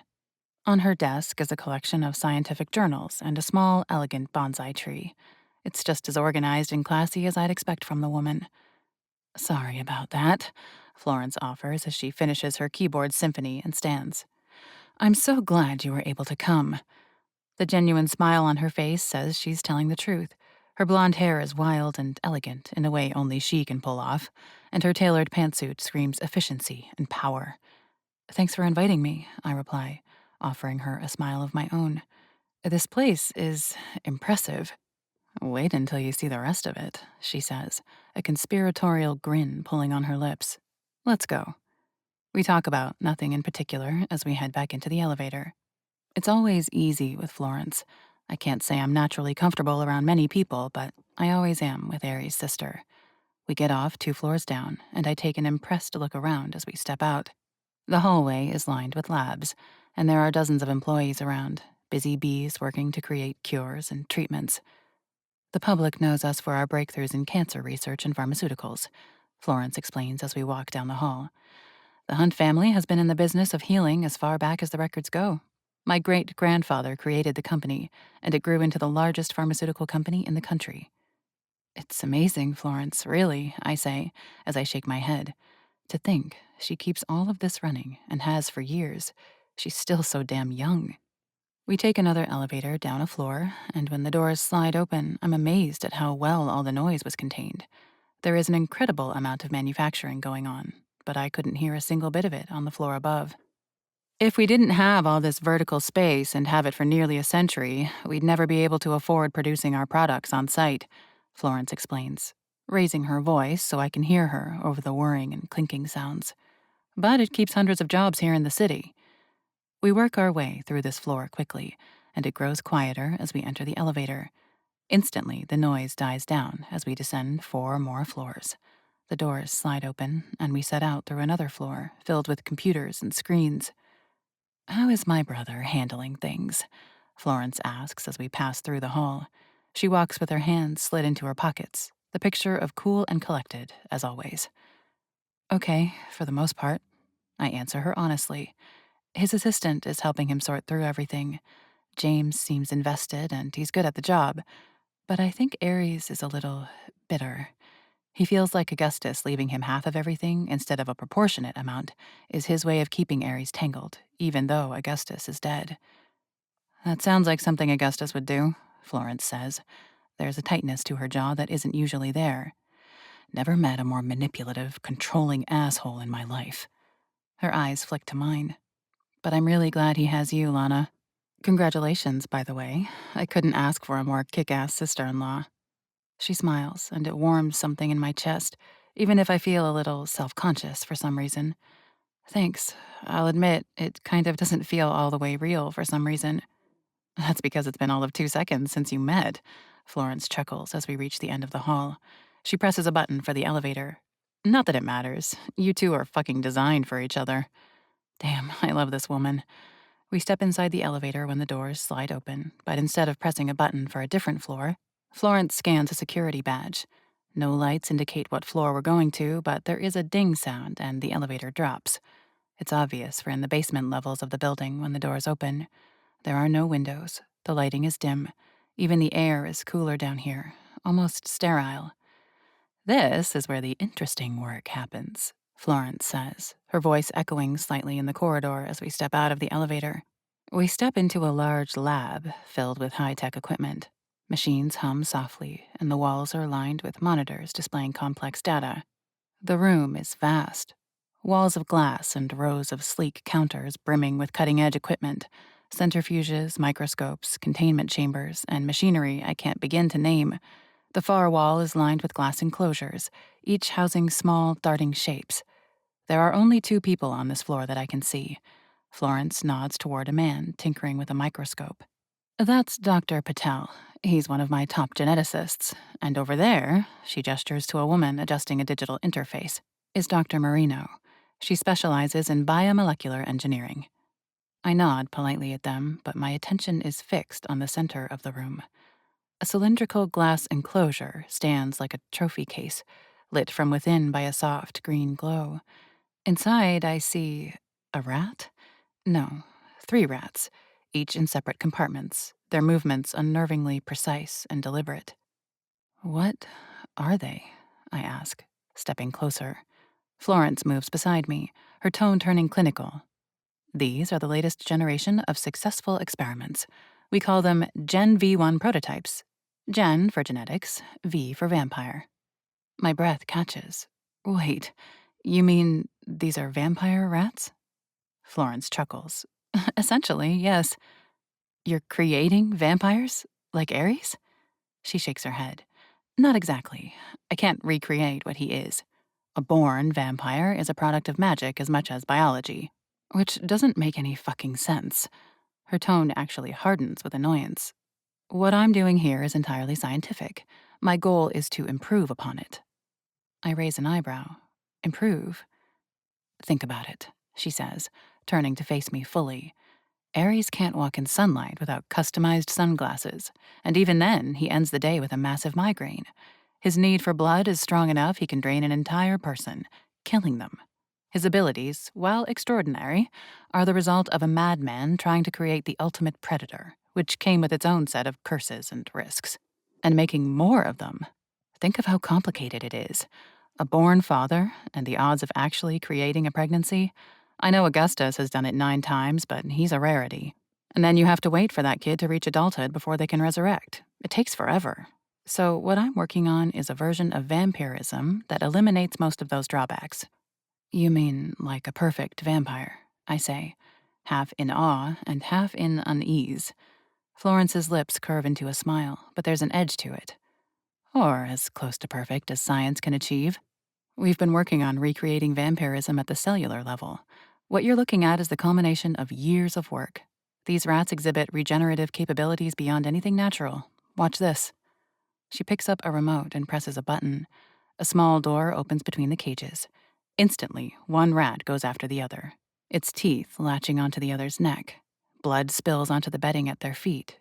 Shit, Florence, why? But the injured rat fights the other rat off, as if nothing had happened. The fight is feral, savage, but I watch closely. Within 2 seconds, the injured rat's wounds close. Even the fur regrows in seconds. The moment each rat is on the other side of the enclosure, Florence presses the button, and it closes. They don't even scar, Florence says, satisfaction evident in her voice. But here is the drawback I can't seem to work around. The regeneration process is fueled by their constant consumption of blood. My eyes fly open wide at that, and I stare at Florence in shock. Their regenerative systems are uniquely designed to extract iron and hemoglobin from blood, which fuels the creation of new cells. We put them through a rapid genetic mutation to create the regenerations. I had hoped they could be self-sustaining, but unfortunately that isn't the case. Since the body can't produce hemoglobin naturally in the amounts they require, they must consume it directly from an outside source. Without it, the mechanism fails. But with it, they're virtually immortal. Their cells recycle and rebuild at an accelerated rate, far beyond normal decay. That's the cornerstone of everything I've created. I step back, still staring at the rats. Why blood? Why does it fuel this regeneration? It's the perfect medium, Florence explains as she stares down at her creations. Blood is the carrier of life. Oxygen, nutrients, proteins. For these creatures, it's not just sustenance. Their bodies are engineered to metabolize it in such a way that it becomes the catalyst for their regeneration. Every drop is absorbed into a system designed for efficiency. It's biological optimization at its finest. My mind reels as I take this in. This is so different from the born vampires, I murmur. They need blood because of the curse, but you've made it something totally different. This is purely biological. No wonder you weren't worried about getting cursed like Cyrus. Exactly, Florence says, nodding. And the born are shackled to some limitations. Dilated eyes and therefore an aversion to sunlight. But these rats? They don't need to hide from the sun. Their eyes adjust like any diurnal predator. Their strengths are all a result of regeneration. What other kind of strengths? I ask. She has me eating out of the palm of her hand. The smile on Florence's lips tells me just how damn proud of this she is. They don't need to sleep. Ever. They never, ever get tired. They're stronger than any normal rat. Faster, too. Not like the supernatural strength of a born, but far beyond what an average rat would be. They reach peak physical health and stay there with no effort. They even age backward. Holy shit, are you serious? I gape. Florence nods, the look in her eyes nearly gleeful. They no longer age, Florence says simply. They constantly regenerate, so long as we give them a continual blood supply. So, they're immortal, Lana. And they're nearly impossible to kill. Beheading would work, but staking them? The wound would heal before it could do lasting damage. Even severe burns wouldn't be enough unless they were prolonged. Their bodies regenerate too quickly. I glance back at the rat. It's eerily still now, its beady eyes watching me as if it understands the conversation. A chill runs down my spine. "And you're close," I ask, the words feeling eerie. I don't ask it directly, if it's close to being ready for human testing, but I know Florence knows exactly what I mean. "Closer than ever," she replies, her tone quiet. "The process has been refined to the point that I believe we are ready to test it on a human subject. But there are ethical considerations." I frown. "What kind of considerations?" "Even if the science is sound, the transformation is irreversible," she says. "Whoever undergoes it would need to fully understand what they're agreeing to. This wouldn't just be a fun little weekend experience. It's for life. And the potential for abuse is obvious." "This is a big fucking deal, Florence," I say quietly. Florence gives a serious smile. "That's why we're proceeding carefully. The potential is immense, but so are the risks. It's one thing to enhance a rat, it's another to apply it to a person." Her phone goes off, not once, but 7 times. She pulls it from her pocket and reads through the messages. "You need to get back to work," I say simply. I want to ask her a million more questions. This just opened up a whole new part of this world, one that's such a mystery and question mark. But Florence is an important woman, and I understand she's taking time out of her day to show me all of this. "I do," she says regretfully. "I'll walk you out, though." We head back into the elevator, and as we begin to ascend, my brain is spinning with everything I've just learned. I'm not sure I fully grasp everything she just told me. "Thank you for showing me all this," I say, genuinely awed. "I had no idea how much you were doing here." "I thought it was time," she replies. "Ares, well, he's always been wary of this project. I think he knows my intentions are good." "He worries because he loves you," I point out, "and because he's seen what happens when power falls into the wrong hands." Florence's expression hardens. "And that's why I'll never let it fall into the wrong hands. This work, it's personal, Lana. For me, it's about understanding. My brother is a vampire. My wife is a vampire. I can't help my curiosity, my need to understand it on a biological level. This project is my magnum opus, and I'd die before I let it fall into the wrong hands." The elevator slides open, back at the lobby level. She's just made such a strong declaration. But now there are listening ears. The receptionist looks at the two of us with wide, worried eyes. "I believe you," I say simply. "You're amazing, Florence, and maybe a little bit terrifying." She laughs at that, taking it as the compliment I mean it as. "Look, Lana, I know it's too soon. Aries told me there hasn't been any discussion about dates or anything yet, but when you're ready, I'd love to be involved in the wedding planning," she says, the look in her eyes softening. "When the time comes." It's kind of amazing how she can read it so easily, that this is too soon, that we need some time, but the support and love is there in her expression. "Thank you, Florence," I offer, truly appreciative. "You'll be the first person I call." "Take care, Lana," she offers with a smile. "Have us over for dinner soon, yeah?" "We will," I promise, meaning every word. "Love you," she offers before she turns back to the elevator. She has no idea what those 2 words mean to someone who has lost everyone in her life. They're everything. "Love you too." As I leave Hunt Pharmaceuticals, my mind buzzes with everything I've seen and heard. Florence's work is groundbreaking, awe-inspiring, and terrifying all at once. I can't shake the feeling that this project, this science, is going to change all our lives in ways none of us can predict. Chapter 17. I watch from across the street as Ophelia leaves the office building. It's the same one she left yesterday. 2 days in a row where she's stayed inside for a solid 8 hours means she's secured a job at the top law firm in the city. There isn't anything higher than this one. I asked Aries. I dug into them online. They weren't hiring. Every other paralegal there has worked there for at least 5 years. There's no way Ophelia should have been able to walk in there and get a job. But she's just like that.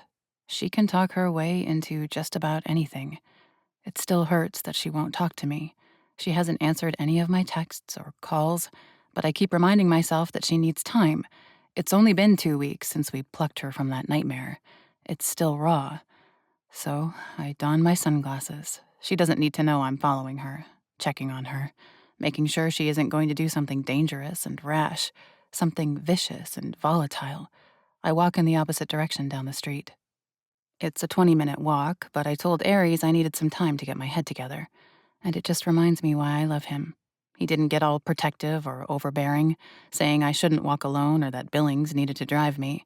He knows I'm capable, and that doesn't change just because we're together. The meeting is in Midtown. I'm not sure which one of them owns the building it's in, but there's no doubt that one of the 5 barons owns this beautiful high-rise. I pull the door open and head straight to the elevator. I only ride up to the 4th floor. The space the doors open to is beautiful. There are no windows. Fitting for 5 vampires with serious sun sensitivities. The walls are all glossy black, and all of the decor and accents are gold. Dramatic black leather furniture makes the place cozy in a very mafia-esque way. There's a circle of sofas gathered in the center of the space. Harry Kim is the only one here. He sits with one ankle crossed over the opposite knee, tapping away at his phone. When he looks up at me, he doesn't look surprised. He heard me the second the elevator doors began opening. He rises to his feet, though he doesn't extend a hand.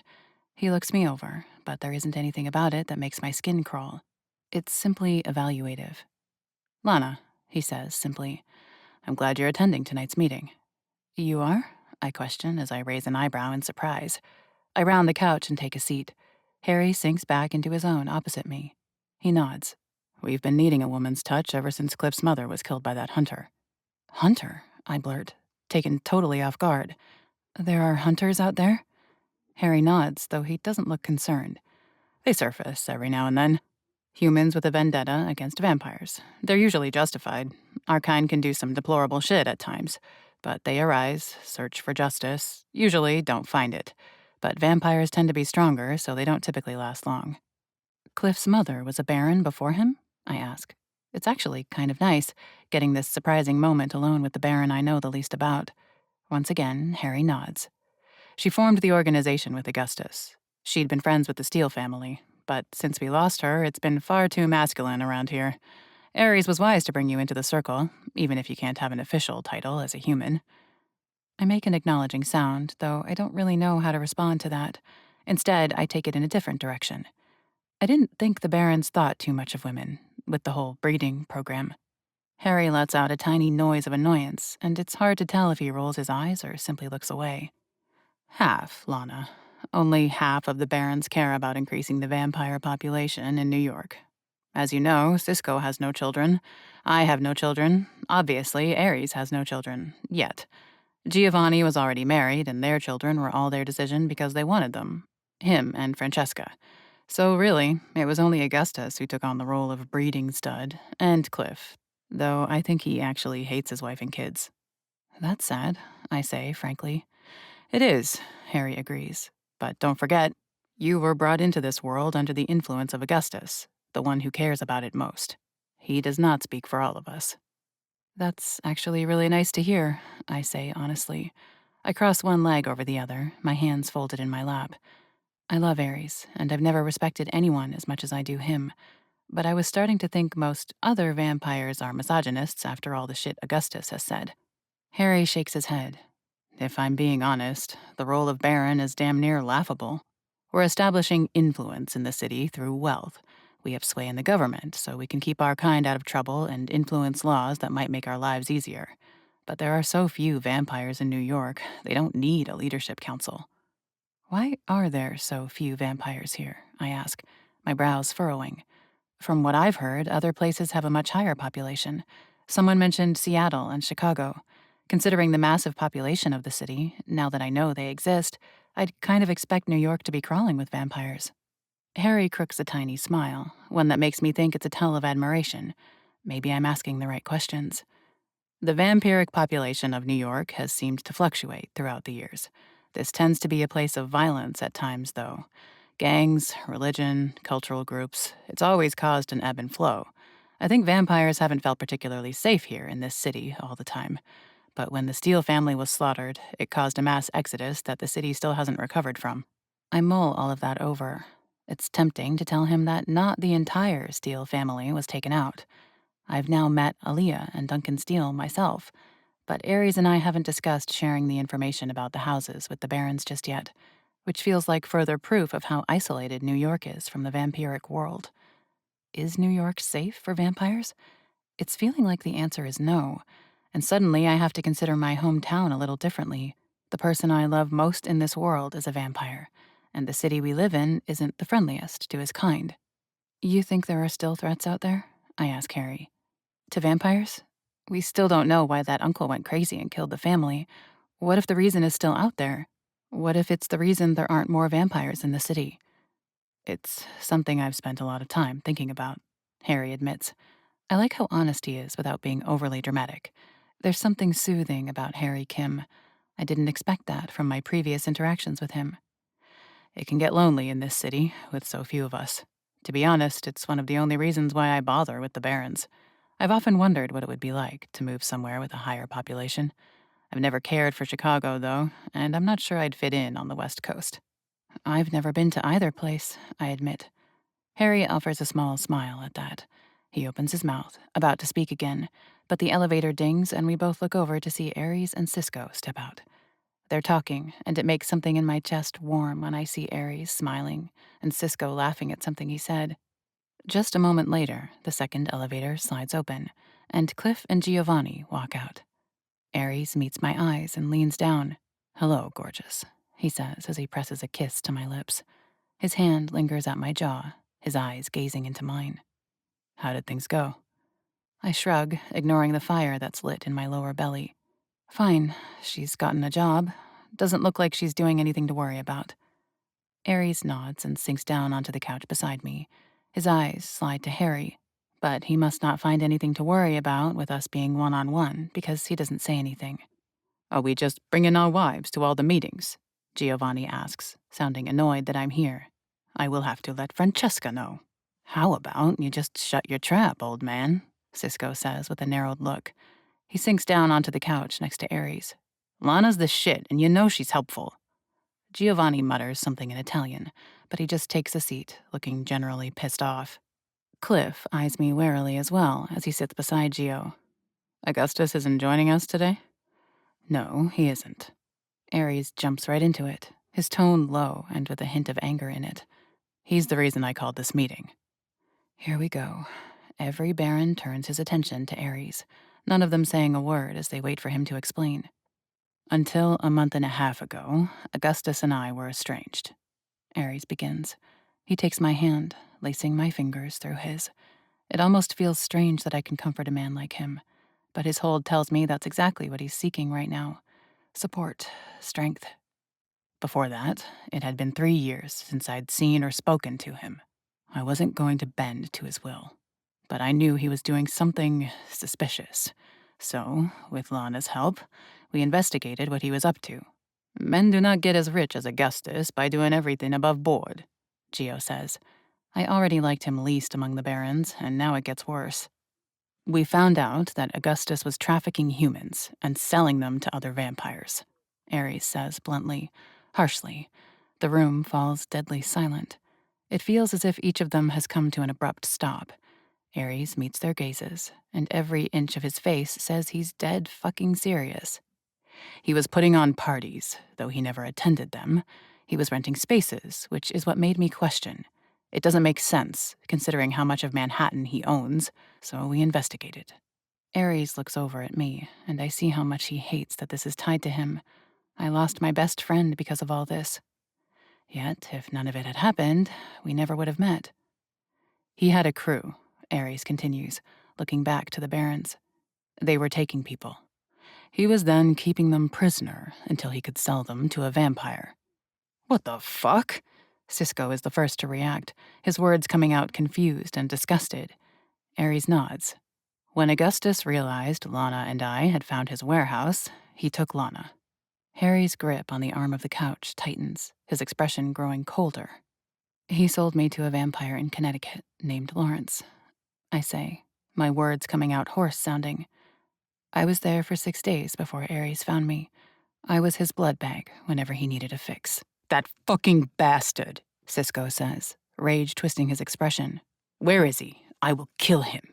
He rises from his seat, But Ares' free hand flicks out, and he catches Cisco by the arm, stopping him. After I got Lana back, I killed him. Augustus is dead. Giovanni says it like a statement, disbelief coloring his words. Like he deserves, I say coldly, recalling how gleeful he was when he told me I'd be sold. It wasn't just Lana, Ares said, his tone cold. Cisco's jaw flexes, his entire body taut and ready to spring into violent action, but he sits back down.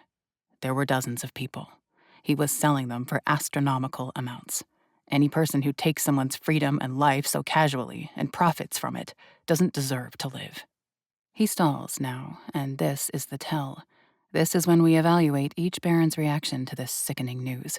Cisco has already proven himself a good man, but what about the rest of them?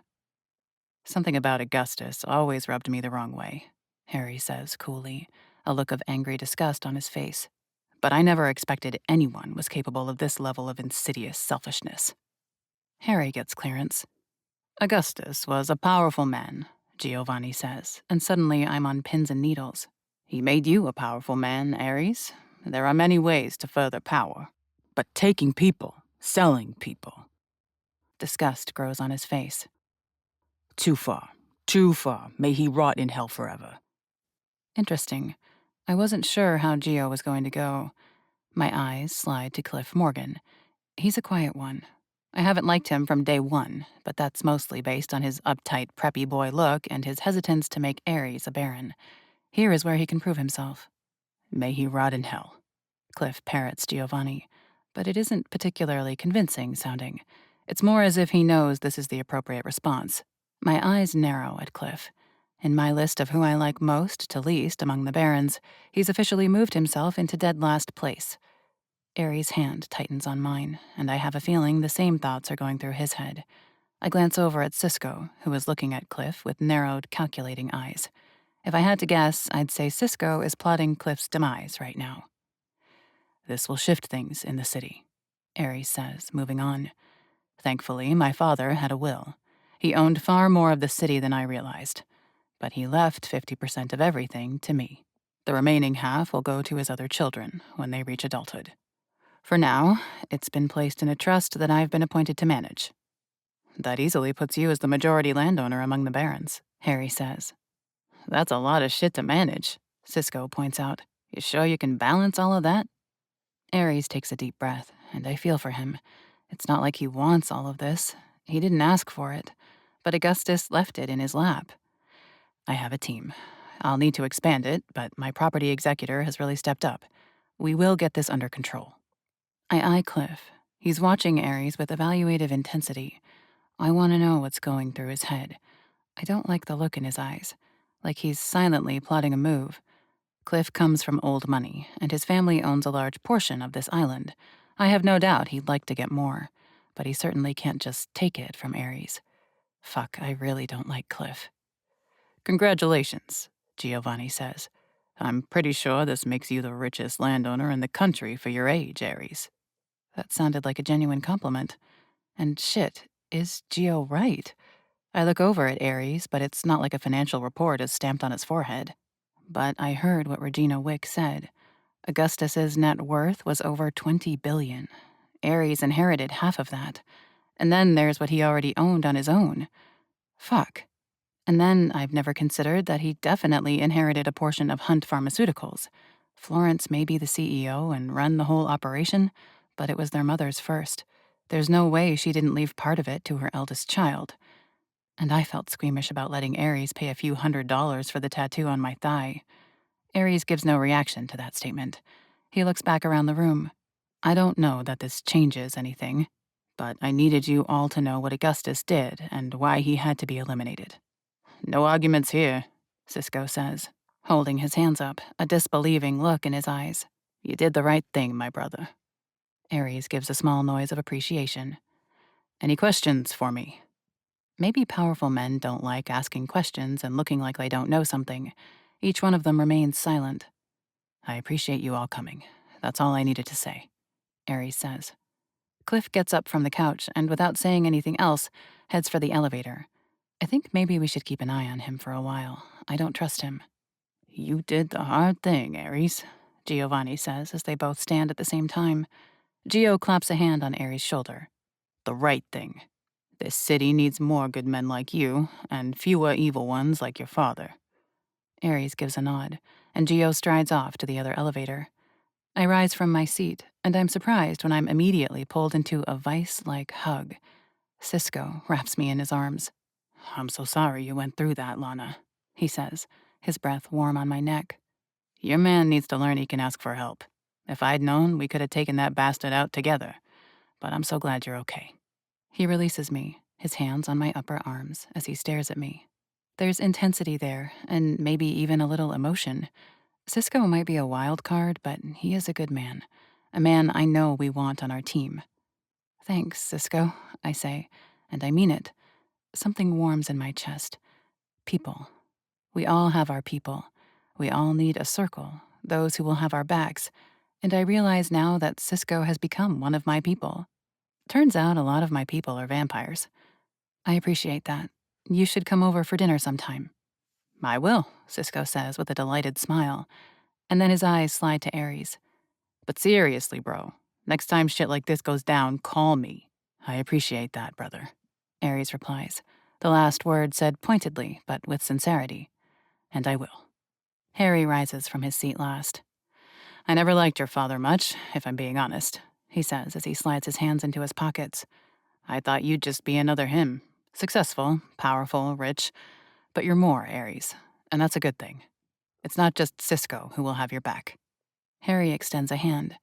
Aries gives a slight smile as he takes it, and they shake. Well, look at that. The circle just got a little bigger today. Chapter 18. 3 entire weeks pass uneventfully. Aries is frequently tied up in meetings with attorneys, settling things with the trust. He meets with each of the mothers of his half-siblings. It's all businesslike. There is no emotional connection between him and the others Augustus contributed DNA to. And why would he? He doesn't know any of them, and the next oldest behind him is only 16 years old. He explains the trust, sees what the financial needs of these kids are, makes agreements with their mothers, and that's it. I see a lot of James. Aries' assistant becomes vital now that Aries' portfolio just expanded. He's at the office, at our house, meeting us anywhere and everywhere. I'm still trying to figure out my role in this new version of my life. I'm not entirely sure what it is yet, but I feel like I'm on the right track. Finally, I make the call to Elle. On a gorgeous day in August, Billings and I make the drive up to Boston. I watch every bit of scenery go by as we drive. I've barely left Manhattan. Boston is only a few hours' drive away, but I'm surprised by how different it feels. It all seems older, a little more magical. There's something a little cozier about it than New York. Billings weaves his way into the city, and finally he pulls up to the curb of a beautiful park. There, just inside the gate, I spot Elle. Thanks, Billings, I offer, as I open the door and hop out before someone can honk at us for blocking traffic. I'll call you when I'm ready to go? Of course, Billings says with a slight dip of his head. I close the door, and he merges back into traffic. I smile as I walk through the gate, taking note of the sign that hangs from a post. Public Garden, founded 1837. There, waiting for me, stands Elle. She's about the most adorable thing I've ever seen. Her pregnant belly is round. She's dressed in a white sundress and wears soft brown leather sandals. Her blonde hair is left hanging down to the middle of her back. I'm really glad you came, Lana, she says with her own smile as I walk up to her. Again, she looks like she's considering giving me a hug, but I can tell it's really not in her nature. I just give her a smile in return. I'm actually really excited to be here, I admit. I've never been to Boston. Elle practically glows as she looks around at the garden. I moved here right after I finished college. To be honest, I didn't have any good reason to come here, but it just called to me. I think I get it. I've only been here for a few minutes, and it just has this certain feeling to it. We set out through the garden. It's beautiful, more landscaped and manicured than Central Park. There are statues of historical figures, fountains, a beautiful pond with ducks. There are dozens of people walking around, but it doesn't feel as chaotic as Central Park. What did you study in college? I ask. My curiosity when it comes to Elle Dawes is rampant, and this is the perfect opportunity to ask every question I've ever had. Botany, with a minor in chemistry, she says as she aims us down the path like she knows exactly what direction she's headed, which she obviously does. I went to Northwestern. It was kind of the only thing I ever wanted to do. In high school, I had this garden. I was already studying plants and their chemical reactions before I could even drive. I shake my head. That's about one of the coolest things I've heard about a teenager. The extent of most kids' chemical study is getting drunk at parties. Elle just chuckles. That was definitely not me. How old were you when you got involved in all this vampire business? I ask, setting myself free with all the questions I'm dying to get the answers to. I didn't know it until I was a little bit older, but honestly, I was born into it, she says. Something in her demeanor shifts. It goes darker, heavier. My mother had been obsessed with vampires for a long time. She wanted nothing more than to be a born, but you can't do anything about that. So she had an affair while married to my father. My brother Ian and I looked nothing alike, so we should have known we didn't have the same father, but we had no idea until he was killed, and very, very unexpectedly resurrected 4 days later. We'd had a funeral and everything. Holy shit, I say, my brows rising. Elle simply nods in agreement. But the vampires were a part of the picture from early on. My father was killed.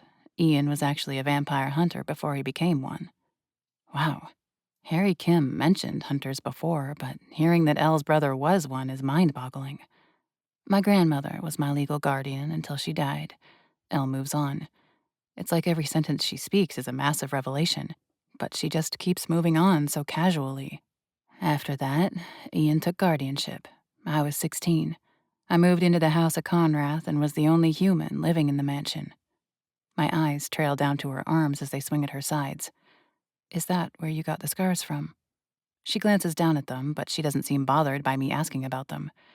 The cross came in Mississippi, but the rest of them came later. I was always well protected at the house of Conrath. Every damn sentence, every single one is a story from this woman. To be honest, Aries and I just learned about the royals and the houses less than 2 months ago, I admit. Elle feels safe to admit the truth of anything to. It feels kind of impossible. Your sister-in-law, she's one of these royals? Elle nods. Olivia didn't have any idea who her father was until she was an adult.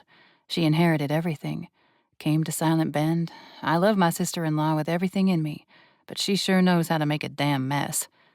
I'm not sure how to take that. Elle told me I remind her of Olivia. Do I make messes? But she's probably also the strongest person I know, Elle adds, giving me some comfort instantly. Everything she's had to endure, everything this world has put her through. She's grown a lot. She's amazing. Okay, now I feel better. We've circled a good portion of the garden by this point. On the far side of it, there's a road, and then a big park that reminds me a little more of Central Park. But we're pointed for the northern corner of the garden. There, across the street, I see gorgeous brownstone row houses. Boston really is beautiful and old. What about you? Elle asks as we step to the sidewalk and wait for the light to give us a crossing signal.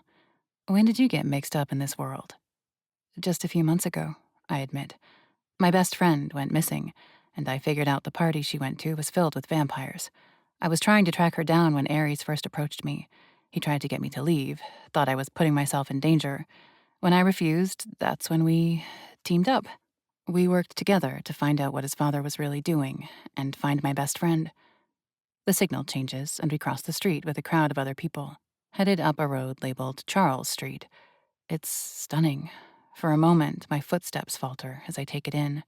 The street is filled with adorable shops and the most charming buildings ever. It almost feels like something that should be in Harry Potter.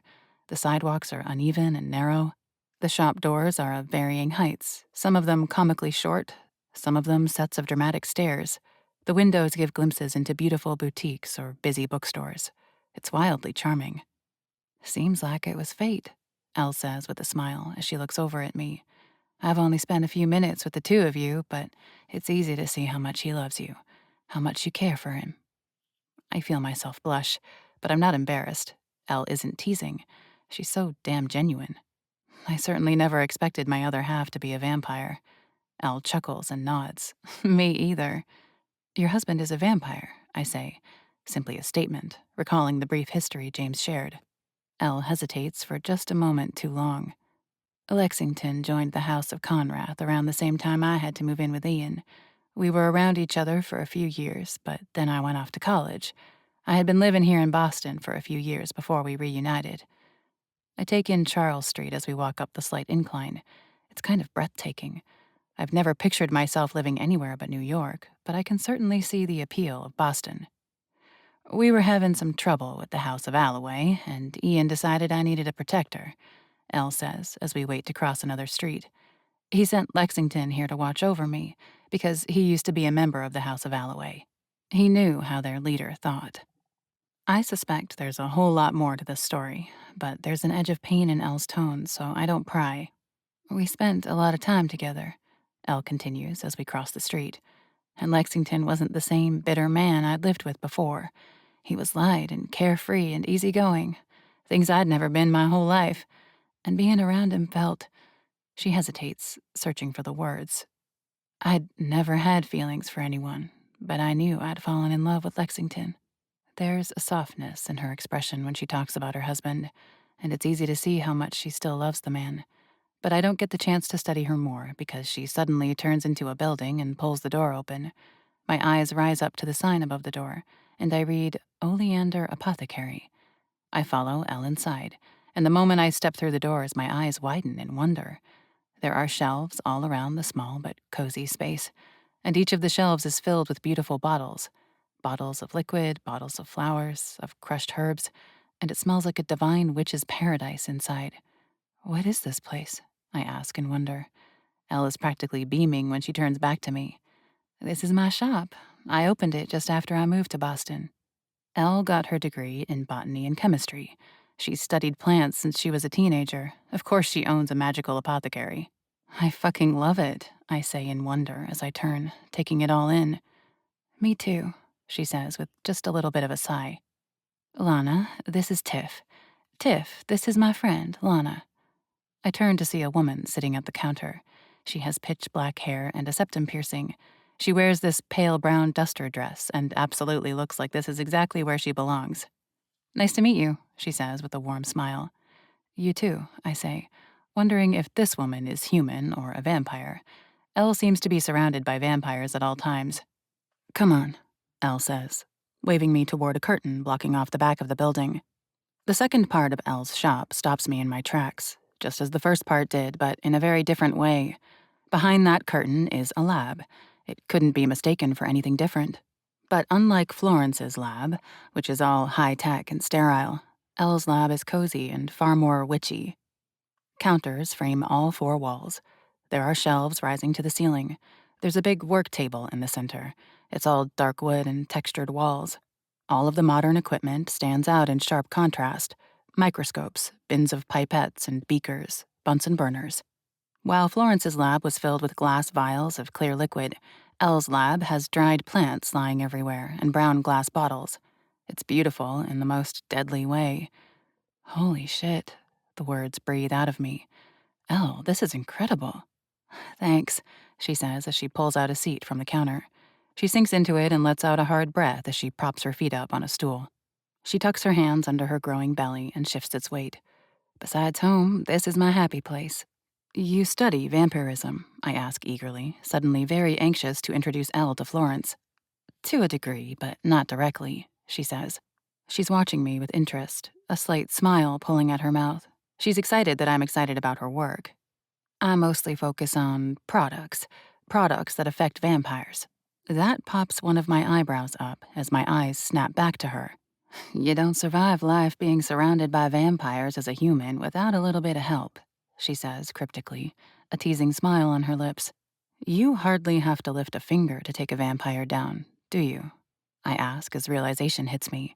I tried for days to get the upper hand on Lawrence when I was trapped in his basement, and even though I'm trained in mixed martial arts, I never stood a chance. But Elle, she has secrets hidden up her sleeves. She reaches for something on the counter behind her and hands it to me. It looks like a dart. Take that. It contains a toxin that will take a vampire down instantly and keep them out for a few hours. Elle does, I say teasingly as I adjust the dart carefully. You are the most interesting person I have ever met. She just smiles and folds her hands over her stomach, and the gesture reminds me of what I want to ask her most about. "You're human," I say, my tone growing heavier. "Your daughter will be a vampire someday. That baby will be a vampire someday. The love of your life is a vampire. How—" I struggle to form the question because I'm not exactly sure what to ask. How do you handle it, knowing the man you love is going to live forever, but you won't? She doesn't answer me immediately. She studies me, and I can see an entire lifetime in her gaze. She's been through so much in her life. She's experienced things most people can't even dream of.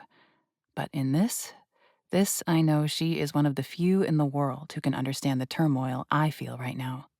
"It isn't easy," she says finally. "Knowing they're different from you, knowing you have an expiration, but they don't. The world can feel so unbalanced sometimes. But I think it was easier for me, maybe a little. I'd been around immortals most of my life. I had so much time to get used to the idea of them living forever. I'm friends with a vampire who is over 2,000 years old.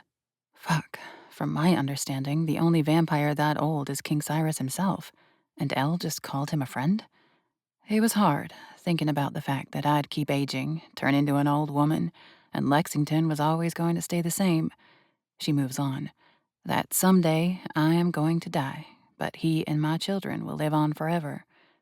Her gaze is so intense. It's evaluative. It's like she's trying to read if she can trust me, as if the future is written on my skin. "I struggled with these ideas," she says, her tone dropping lower, quieter. "But the world is a whole lot more complicated than what we see with the eye." My heart starts beating harder, faster. I lean closer, every ounce of my attention laser-focused on Eldaw's. "I'm not the only one who studies things related to vampires," she says. The look in her eyes is heavy, deadly serious. "Lexington was a vampire for over 100 years. But some things can reset." Was. Reset. Adrenaline crashes through my blood as my brain tries to sort this new information out. Was. Reset. "Lexington isn't a vampire anymore?" I ask, the words coming out as an uncertain whisper. Elle shakes her head. I see it in her eyes, how critical and dangerous this information is. "As far as I know, he is the only vampire who has been reset. But even though it's only been 6 months, we can tell. Lexington is aging again. No longer immortal. Holy shit. Holy fuck. This is huge. This is wild. This could change the vampire world. And be incredibly dangerous for those who know about it and for whoever made this cure." "I trust you, Lana," Elle says, her blue eyes fixed on me. "I haven't known you that long, but I know you. I can tell. This is dangerous information. The House of Marshals obviously figured it out pretty damn quick. But no one outside of the house knows. But I can see it in your eyes, Lana. Him being immortal and you not is eating you. So I want you to know, it doesn't have to be this way. You could turn Ares mortal again," I say in a breath. "Not me," she shakes her head. "But if it's what you both wanted, I could ask who can, and I'm sure they would do it for you." My heart is racing. This changes everything. This could be the answer I didn't know I was looking for. It could mean Ares and I could have a normal life together. We could grow old together. "It isn't something to be taken lightly, Lana," Elle says softly. "It would be a big damn deal. When Lexington was reset, it shook our whole reality. But the relief, knowing that we're the same—" I see moisture glisten in her eyes. She shakes her head. "I'm grateful every day." The air feels heavy and light at the same time. This feels earth-shaking, but wrong. Wrong. Why does it feel so wrong to have this knowledge, to even consider it? "Think about it, Lana," Elle says as she shifts. My eyes go back down to her belly. 7 months or so, that's how pregnant I'd guess she is. And her husband has been human once more for 6 months. That baby in her belly is going to be born someday, and its parents are human. Holy shit. "There's no rush," Elle continues. "Just think about it. Know it's an option, and decide what is best for you and Ares." I swallow once and nod, a very large part of me wishing Elle had never told me this truth, but I can't exactly pin down why. Chapter 19. I end up spending the entire day with Elle. I would have stayed with her for days, picking her brain, learning more of her story, but she eventually needed to get home to her family. She never offered for me to meet them, and I get it. She's protective of them. She's shared a massive, important secret with me, but she will still keep them separate. She's a good mom and a protective wife. It's pushing midnight by the time Billings drops me off at home. I feel like I'm buzzing, electric with everything that I've learned in the past day. I feel alive with it all. And I understand something as soon as I walk back into the penthouse and Ares is there. As soon as I lay eyes on him, I know it. I don't want to make an exit out of the vampire world. Me asking Ares to take that cure for vampirism would make Ares human again. We would have no reason to be involved with the affairs of vampires anymore. It would make the most sense for us to pivot and create a very different life. I don't really want to change our life. I love our life. I feel like I'm in the right place, like I was meant to be a part of this world. So asking Ares to change, to no longer be a vampire, doesn't solve anything. It would change the basis of who we are as a couple, how we came together, and I wouldn't change that for anything. So as Ares crosses the space and wraps his arms around my waist, I know it without a doubt. I won't ask Ares to take that cure. It's nice to know the option is there, but I would never want Ares to be anything other than what he is. "How was Boston?" Ares asks as he looks down into my eyes. "Amazing," I say, unable to fight the smile growing on my lips. "And Elle is just incredible." "Tell me all about it," Ares says as he guides us to the living room. He sinks onto the couch and pulls me down into his lap. I smile as I loop my arms around his neck. I do tell him about it, but I know it in my soul. I won't tell him about the cure. And it isn't that I want to hide anything from Ares. I don't know that I've ever hidden anything from him. But why would I ever put the weight of that responsibility that comes with the knowledge of the cure on his shoulders? I'm never going to ask him to take it. So I tell Ares about everything else, but not the cure. I feel incredible after my visit with Elle. I feel so much more solid in my knowledge of this world. I know what my options are. It almost feels like everything is perfect. But there's still a gaping hole in my chest. So when it's been just over a month since we brought her back to New York, I set out to Ophelia's apartment on a Sunday afternoon when I know she'll be home. I've rehearsed what I want to say about 100 times, but none of it feels right. I'm just praying it will come to me in the moment. So, with nervous, shaking hands, I enter the code for the main door. I take the elevator up to the 19th floor. I walk down the hall to apartment C, and I knock. "That was so fast." Ophelia cuts herself off when she opens the door and sees it's me. "You're not the Korean food I ordered." "Nope," I say. "We're going to talk." I push my way into her apartment, past her and into her living room. "There's nothing to talk about, Lana," Ophelia says as she turns, glowering at my audacity in barging in. "There is," I say firmly. "Can you shut that door? This should be private." She stands there at the door, studying me. The look in her eyes is hard, defensive, not a great start. But finally, she pushes the door closed. When she turns back to me, she folds her arms over her chest. "Look, I wanted to start over, explain all of this from the beginning," I say, hoping and praying she will listen. "I don't really want to hear your justifications, Lana," she says coldly. "I fucking risked my life for you, Ophelia," I snap out, fixing her with a hard stare. "You will hear me out. Now sit down." Her eyes widen at that. She raises one eyebrow at me, but she turns and heads for the couch in the living room. The space isn't huge, but it's practically new, and she doesn't have any roommates, which means she basically lives like a queen in this city. I pull over a chair from her kitchen island. I sit right in the middle of the living room. I take a deep, steadying breath, trying to clear my mind. I want to do this right. I want to make her understand. I want to fix this. After you went to the red party, I kept trying to call and text you, and you didn't answer. So I knew something was wrong. You wouldn't have ghosted me. Her expression darkens. She's been ghosting me for the last month now. It took me a minute, but I tracked down the date and location for the next red party. That's when I realized what the parties were for. Realizing vampires are out there definitely freaked me the hell out. But I still went to the next one the week after that. I was looking for you, Ophelia. I was asking questions. I was showing everyone your picture. I knew it was dangerous being there, but I wasn't going to stop. You've been my family for the last year and a half. Something softens in her eyes at that, but just slightly. I'm all she has, too. Her mom died when she was young. Her dad was never there. Her grandmother died. Her brother died. And her sister has been missing for nearly a decade and is probably dead as well.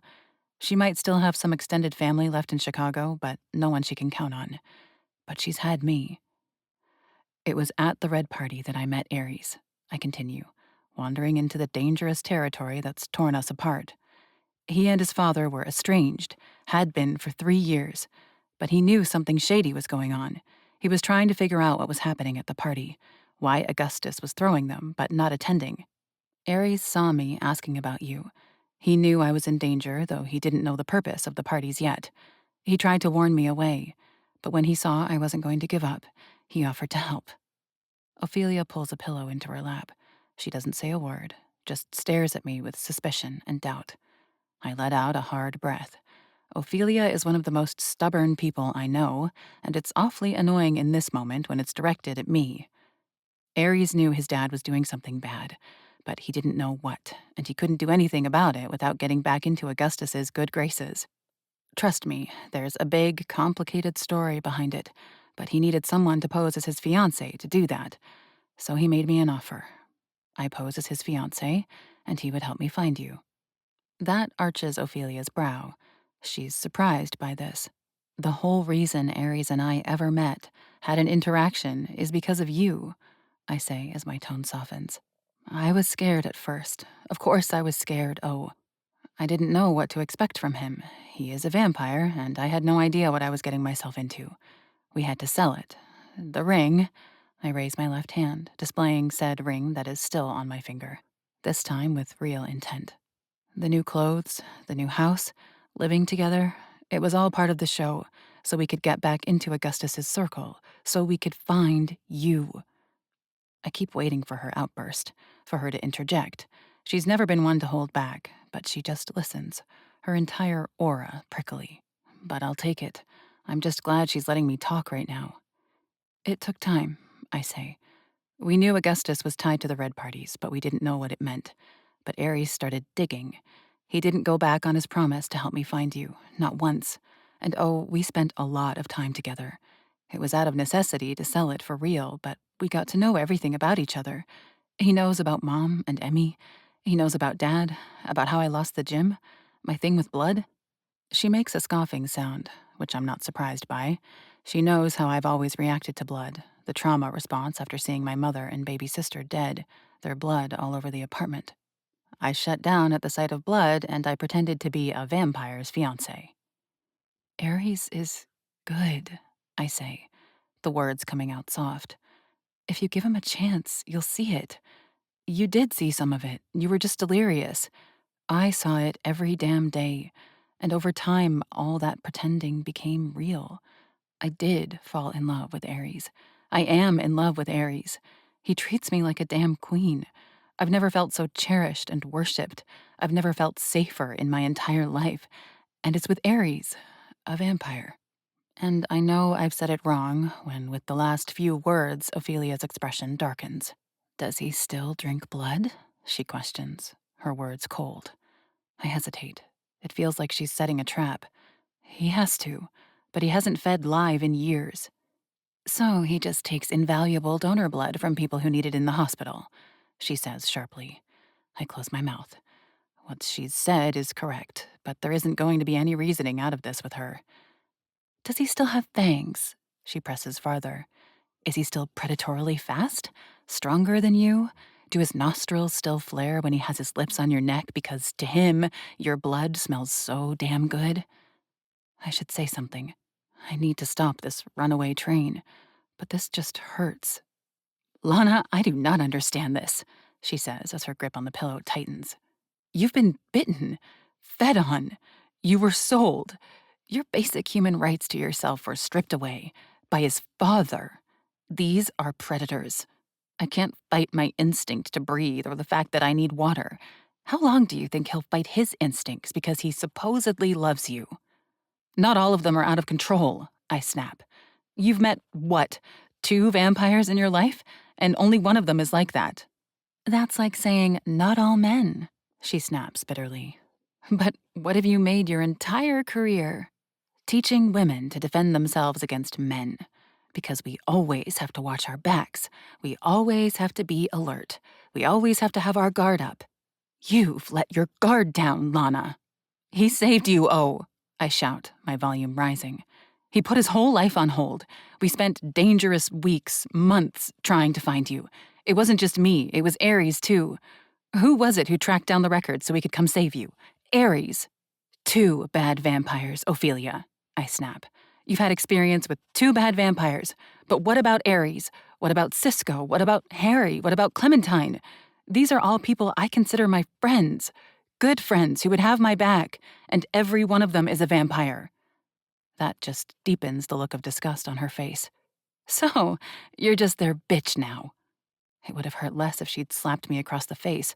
I straighten. I practically choke on my tongue. "Vampires kill people, Lana," she says, her tone low and ice cold. "They torture people. They are predators. One kept me in a mausoleum for months. And you start fucking one and suddenly they're your whole circle." She shakes her head, utterly disgusted. "I can't believe you," I say. It feels like my entire body is filled with boiling acid. "I am trying, oh. I am trying to help you be less judgmental, trying to show you that one bad, one horrific experience does not dictate an entire species, but you—" I shake my head. "I feel like I don't know who the hell you are anymore. Because the Ophelia I loved would trust me. She would hear me out. She would try to understand.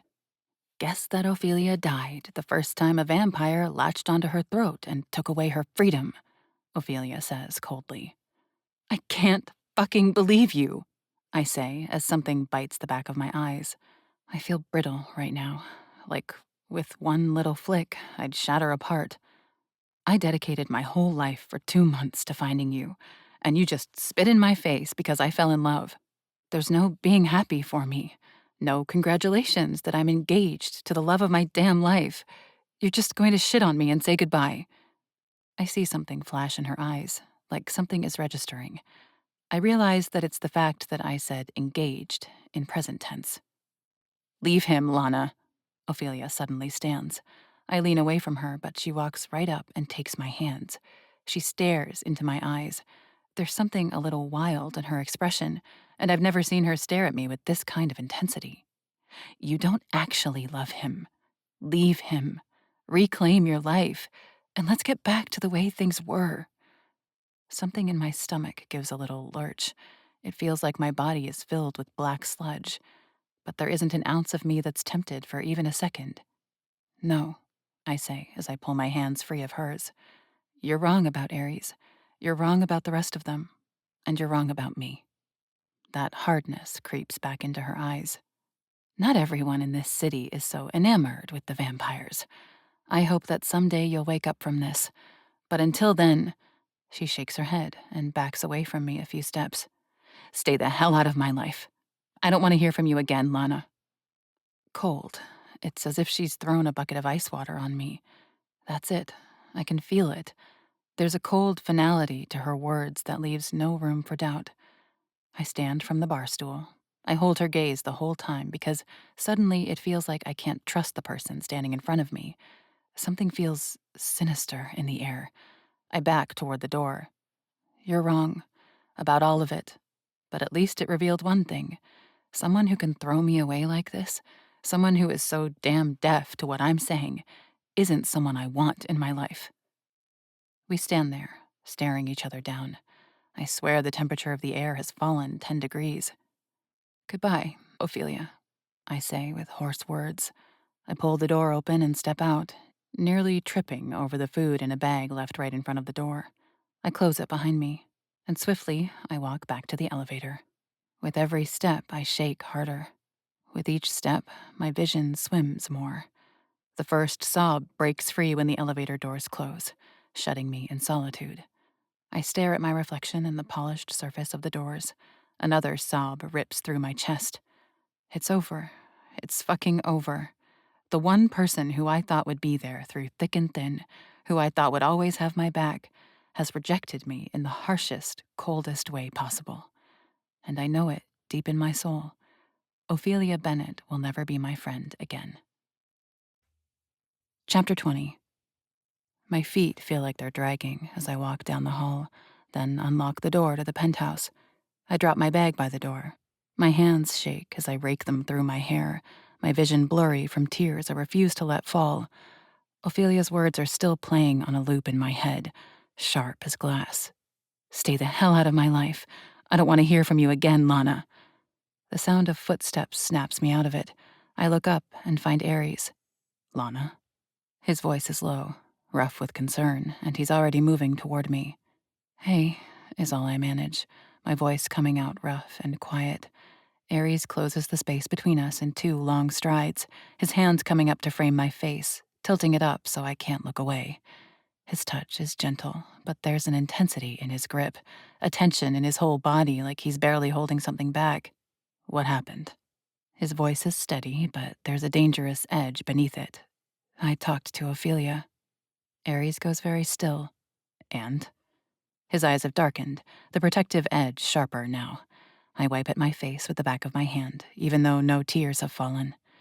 She said she never wanted to see me again. The words hang heavy between us, like they're too ugly to say out loud. Aries' expression shifts. The room feels colder all of a sudden, though Aries' body practically radiates heat. He lets out a slow, controlled breath through his nose, like he's trying to keep himself in check. She said that to you? I nod. It was like she couldn't even hear me, I say, anger rising in my blood, like she'd already made her mind up, and it didn't matter what I said. How could she just... I shake my head. She was my best friend. His face softens slightly. His thumb brushes over my cheekbone, the motion gentle and soothing. And she threw that away, not you. I look away, unable to hold his gaze, but he tilts my face back to his. Lana. His voice is a little softer now, but no less intense. You're mine, my heart, my everything. I don't care what anyone else thinks. You're the best thing in my life, and I'm always going to try my damned hardest to be a man who deserves to be at your side. And if Ophelia refuses to see all of that, it's her failure, not yours. My chest aches, a fresh wave of emotion hitting me. I didn't think it would hurt this much. I know. Aries leans down, pressing his forehead to mine. I'm sorry you're hurting, but I swear to you, you're not alone in this. I'm here, always. I close my eyes, letting the warmth of his words settle over me. His lips brush against mine, soft at first, almost hesitant, as if he's trying to remind me how much he loves me without words. I kiss him back, sinking into him. And for the first time tonight, the ache in my chest starts to ease. He holds me tighter, his hands sliding down my back as his kiss deepens, full of all the love and passion he hasn't said aloud.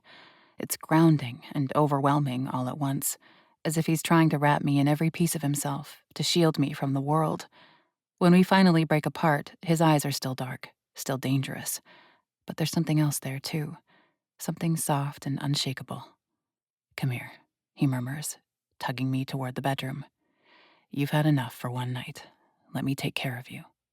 My eyes lock on his as he walks backward down the hall. There's darkness in his eyes. There is always darkness in the eyes of the god of war, but darkness does not always equal bad. Sometimes darkness is honesty. Sometimes darkness is the raw truth. Sometimes darkness is devotion. I see all of that in the dark of Aries. As he steps backward through the bedroom door, he pulls me into his arms. His hands slide down my back, over my ass. He clutches me tightly. My head tilts back as his lips slide their way down my neck. His breath is hot, his lips are hot, his grip is hot. Fuck, I've never felt more alive than when this vampire's lips are on my throat. I feel electric, I feel godlike, I feel like the universe. My hands slide up his chest, tucking beneath his shirt, and he knows exactly how much I need my skin-to-skin contact. He reaches one hand over his head, grabbing the back of the neck of his shirt, and pulls it off for me in one smooth motion.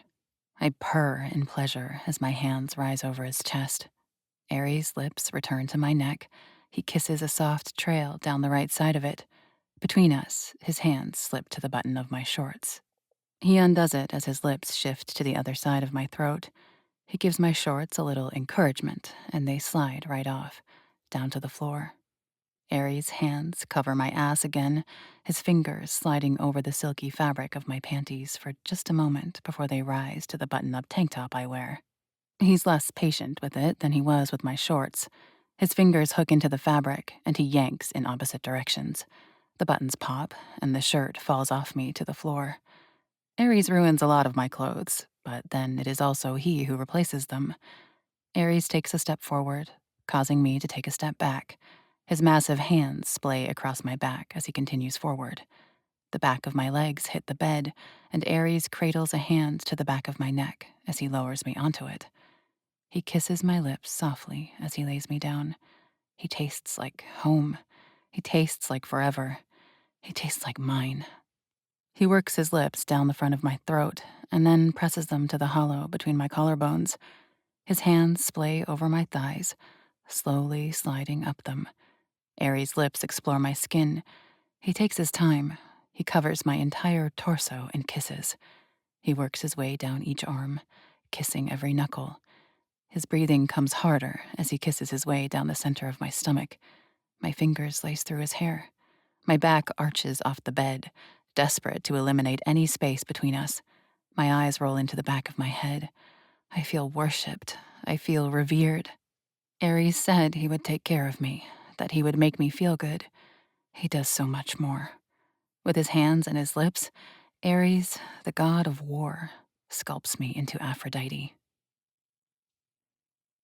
When I wake, it's morning. I roll over, my hand searching for a warm body, but all I find are cold sheets. I sit up, disappointment sinking in my chest when I realize Ares is gone. I shouldn't be surprised. Ares has been working an insane amount of hours since the will was read. He has an astronomical amount of shit to manage now. But I don't know, I kind of thought he'd be here, after how things were last night. Reaching for my phone on the nightstand, I pull it over. There are no texts, no calls. I put up the tracker and wait a few seconds as it updates with Ares' location. Oh shit, Ares is at Ophelia's apartment. I don't know how long he's been at her apartment, but I saw the barely contained rage within him last night when I told him how Ophelia hurt me.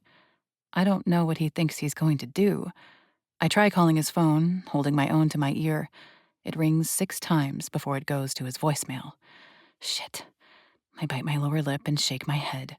Ares promised he'd go to the ends of the earth for me, move heaven and hell. He's not a man of just words. He takes action. I don't know what good it will do, but damn, I love him for trying. I try to distract myself by heading into our home gym. Now that I'm not working at Valor Combat Sports anymore, I have to stay in shape on my own. I run on the treadmill for half an hour, cranking the music up, and then lift weights for another half an hour. I'm drenched in sweat by the time I finish. I check Aries' location one more time before I step into the shower. He's no longer at Ophelia's. He's at his office now. I'm not exactly sure how to interpret it, but I'll talk to him soon enough. I fire off a text to him that I'm going to meet him for lunch. He simply puts a heart reaction on it. The temperature of the water is burning, but it feels perfect to wash away the angst of yesterday, the tears I didn't want to cry, the tightness in my chest. I dress in black shorts and a tight purple top when I'm finished. I blow dry my hair, apply a bit of makeup, and check my phone. Aries is still at work. I used to have Ophelia's location, but she stopped sharing that with me the day she went back home to her apartment. I shoved that thought out of my brain and head out, locking our door behind me. It's a 30-minute walk from here to Aries' office, but I don't mind. The city is loud and busy around me. Locals, tourists, work commuters. They are all in a hurry to get wherever they're going. Cops take care of business. Sirens wail a few blocks over. The city is in full swing this time of day. I turn the last corner, and there is Aries' building. I realize now that I've been underestimating my fiancé. Now that I know how much wealth Augustus had, knowing Aries was well on his way to outshining his father, there is no way Aries doesn't own this entire high-rise. I shake my head as I step inside and head for the elevator. Growing up, most all my clothes came from thrift shops. We were the kind of household where I knew there would be 2 presents waiting under the Christmas tree, no more. While my needs were always met, it was always the bare minimum my parents could afford.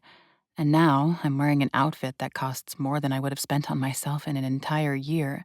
I'm wearing an engagement ring that could buy me a decent apartment in this city. We never expect the radical shifts in life. I never saw myself having any more money than I'd grown up with, and I was perfectly content with that. But my entire reality has shifted. I check my reflection in the elevator doors as I ride up, and I grin. I once asked Aries if we looked like we belonged together, and as always, the man stoked my ego in the very best way. Don't let that crown ever slip. You're Lana fucking Kincaid. Don't ever let the world forget it.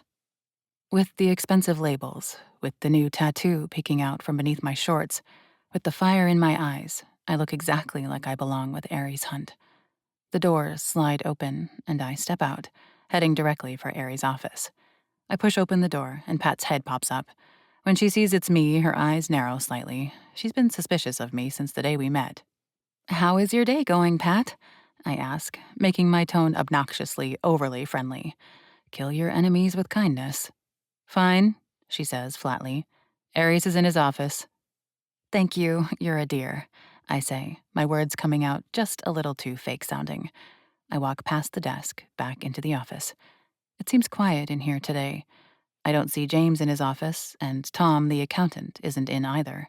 I do hear Lydia on the phone down the hall. I push the door to Aries' office open, and I'm filled with a mixture of emotions. Want, excitement, nervousness, trepidation, unknowing. He's on the phone when I walk in, but he wraps it up just as I'm sinking into the seat across from his desk. "I went and talked to Ophelia this morning," he states, getting it right out there in the open. I nod, acknowledging that I tracked him. It's nothing strange or new. We've tracked each other for nearly the entire time we've known each other. How did that go? His eyes darken, and he runs a thumb along his lower lip. Not great. She freaked out when I knocked on her door. At this point, I'm just glad she didn't try to stake you, I say, imagining worst-case scenarios. Ophelia is slight, but she trained hard in my class. He shrugs, obviously not sharing my same concern. I tried to talk her through it, me and you. I tried to tell her how I'm attempting to undo everything Augustus did, but she did not fucking care. Ophelia could always be volatile when she wanted to be. I'm pretty sure she was born with a chip on her shoulder. Sounds right, I say, based on her reactions to me yesterday. She tried to talk me into leaving you, he says, and the look in his eyes darkens further. She's kind of a compelling thing, isn't she? You're considering it? I ask, arching an eyebrow at him, even though I'm so damn confident in Aries and I'm practically delusional. Not even for a second, Vengeance, he says, crooking a smile on the side of his mouth. But she sure tried hard. When I didn't relent on that part, she literally shoved me out the door, told me not to come back. I curse, shaking my head. I'm sorry, Aries. Thank you for trying. With 2 fingers on his right hand, he beckons me forward. I rise from my seat and walk around the desk. He reaches for me, and I straddle him, each of my knees on either side of his hips. His hands settle onto my own hips, right where they curve into my thighs. It's me who should be apologizing in this situation. I never meant to come between you and your best friend, he says as he looks up at me, and I wrap my arms behind his neck. I shake my head. She gave up that title. Now she's just someone I used to know. You did everything right, Venom. And now we move on. Now we move on, he echoes as I lean forward, pressing my lips to his. And I know I've made the right choice, without a doubt. Over and over, I will choose Aries above all others. The intercom beeps from Aries' desk, and a moment later, Pat's voice comes through. Your lunch is here. Be right there, he answers back, even as he bites at my lower lip. I grin and climb from his lap, letting him up. He crosses to the door and opens it, walking to Pat's desk. I still can't get a hold of Tom, she says. Maybe he's sick, Aries suggests. And when was the last time you got sick as a vampire? She asks with annoyed exasperation in her tone. Right, Pat is human, but she knows about Aries, James, and Tom being vampires. Never, Aries replies. It's weird he's late, but I'm not going to worry about him missing a day of work until tomorrow. I'm sure he'll be back by then. Just a few moments later, Aries walks back into the office with a bag. He pulls the food containers out, setting mine in front of me. And for 48 hours, things are about as normal as they get. What do you think this is about? I ask as Billings drives us across town.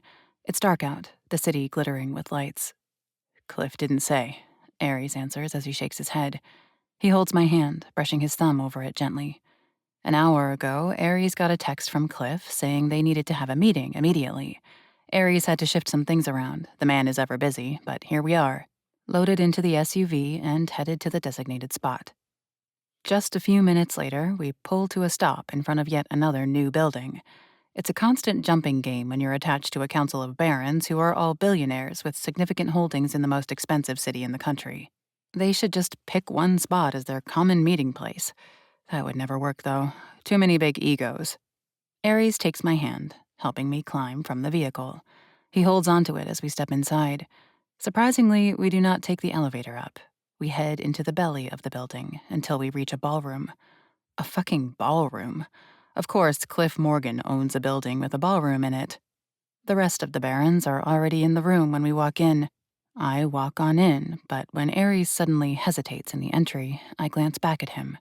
Something in his eyes darkens a little bit, and he looks around at each of the other vampires with something I can't quite read. Aries? I question. But he doesn't say anything. He takes a hesitant step forward, and then another. I see his shoulders relax a little bit, but there's still a tension in them I can't quite understand. What's this about? Harry asks. Everyone is just standing, and it's obvious they're all in a hurry to get out of here and back to their night. They're all very busy men. Cliff is white. No, he almost looks green. He licks his lips once as he looks around at the other barons. I went to my cousin's house this afternoon. He was supposed to get some work done on one of my buildings, but when I got to his house, I found... Cliff hesitates, and for a second, I think he's going to throw up. You talking about Mike? Aries asks. I look at him. I don't know who Mike is, but considering there aren't that many vampires in New York, and if Mike does commercial work, it's no shocker Aries knows him too. Cliff nods, pale as a ghost. When I went in his house, I found him, torn apart. There's a beat of weighted silence. No, I think. Please don't mean what I think you mean. What the fuck does that mean? Cisco asks, his gaze darkening. Cliff's eyes flick to Cisco. Meaning, his arms were in one corner, his foot on top of the piano, and his head had rolled under the dining table. And his fiancée... Beth? Aries questions, horror leaking into his tone. Cliff nods. She was upstairs, ripped apart just as brutally. My stomach rolls. I think, Cliff says breathily as his eyes search the floor, though he's not truly seeing anything. I think there might be another hunter back in the city. Giovanni gives a curse. We haven't seen a hunter in 11 years. 3 members of my family, Gio. Cliff seethes. 3 Morgans dead. It doesn't seem like a fucking coincidence. Could a human really do that? I question. I've known some pretty damn fit and strong people in my life, considering I grew up in a gym, but I don't know that any of them could rip apart a vampire. Every single one of them look up at me, and the room grows heavier. Lana's right, Cliff. Harry speaks up. Your mother was poisoned and staked. If Beth and Mike were really ripped apart, it seems unlikely this was the work of a human hunter. Your cousin have any enemies? Gio asks, his brow furrowing. No, Mike was the best, Cliff says, growing a little more frantic. But 3 Morgans. How can it be a coincidence? People die, Cliff, Cisco says in a tone that says, calm the fuck down, bro. Being what we are, it's not always the safest. It happens. Doesn't mean it's connected. Cliff shoots Cisco a withering look. This is simply a warning, he says coldly. Keep an eye on your people. Stay alert. And without another word, Cliff stalks out. Aries tenses as he walks by. I didn't realize how much he disliked Cliff until I see something a little volatile flash through his eyes. But he simply watches as Cliff storms out. A few seconds later, we hear a door slam closed. Anyone else have anyone hurt? I ask as I turn back to the other barons. No, Giovanni answers gruffly. Nothing, Harry answers. Cisco? Cisco shakes his head no. So is Cliff just overreacting, or is this something to worry about? I ask. It ain't good if it's a vampire attacking other vampires, if it was unprovoked, Cisco says as he looks up at me. But we have no way of knowing if it was unprovoked, Geo points out. Cliff has always been a little sensitive. We stay alert, though, Ares says. We check in with our people. The other three nod in agreement. Ares turns back for the exit, and I follow after him. You okay? I ask as we step out the door, back out onto the sidewalk. Billings isn't here, but I'm sure he will be in just a few minutes. You were kind of weird in there. Ares blinks 3 times and shakes his head. Yeah, Cliff was just annoying the fuck out of me. It's been a long month. I think I could use a day off soon. I turn, cupping the side of his face, drawing his gaze to mine. Not soon. Tomorrow. You've been working yourself into the ground, Ares. His hand rises to cover mine, and his expression softens. His shoulders relax slightly. I'm sorry, Vengeance. I've been so damn occupied. I feel like I've completely abandoned us. I shake my head. You just got something massive dropped on your lap, but I'm worried you're gonna burn yourself out. Can you take tomorrow off? I see something regretful flash through his expression. I wish I could, Vengeance, but James and I have 5 meetings tomorrow. Disappointment sinks in my stomach, but I try not to let it show. I'm glad you have James. He seems like he's really stepped up. Ares nods. He has. He's been to more of the properties than I have. He's good. I offer a sad smile. Over his shoulder, I see Billings rolling down the street toward us. With something kind of heavy in my stomach, I climb into the vehicle, and we head back home. Chapter 21. I stretch out in the bed, but I have more room than I should. My eyes slide open, and I search the other side of the bed, but Ares isn't in it. The sheets are long cold, and as I listen carefully, the penthouse sounds empty.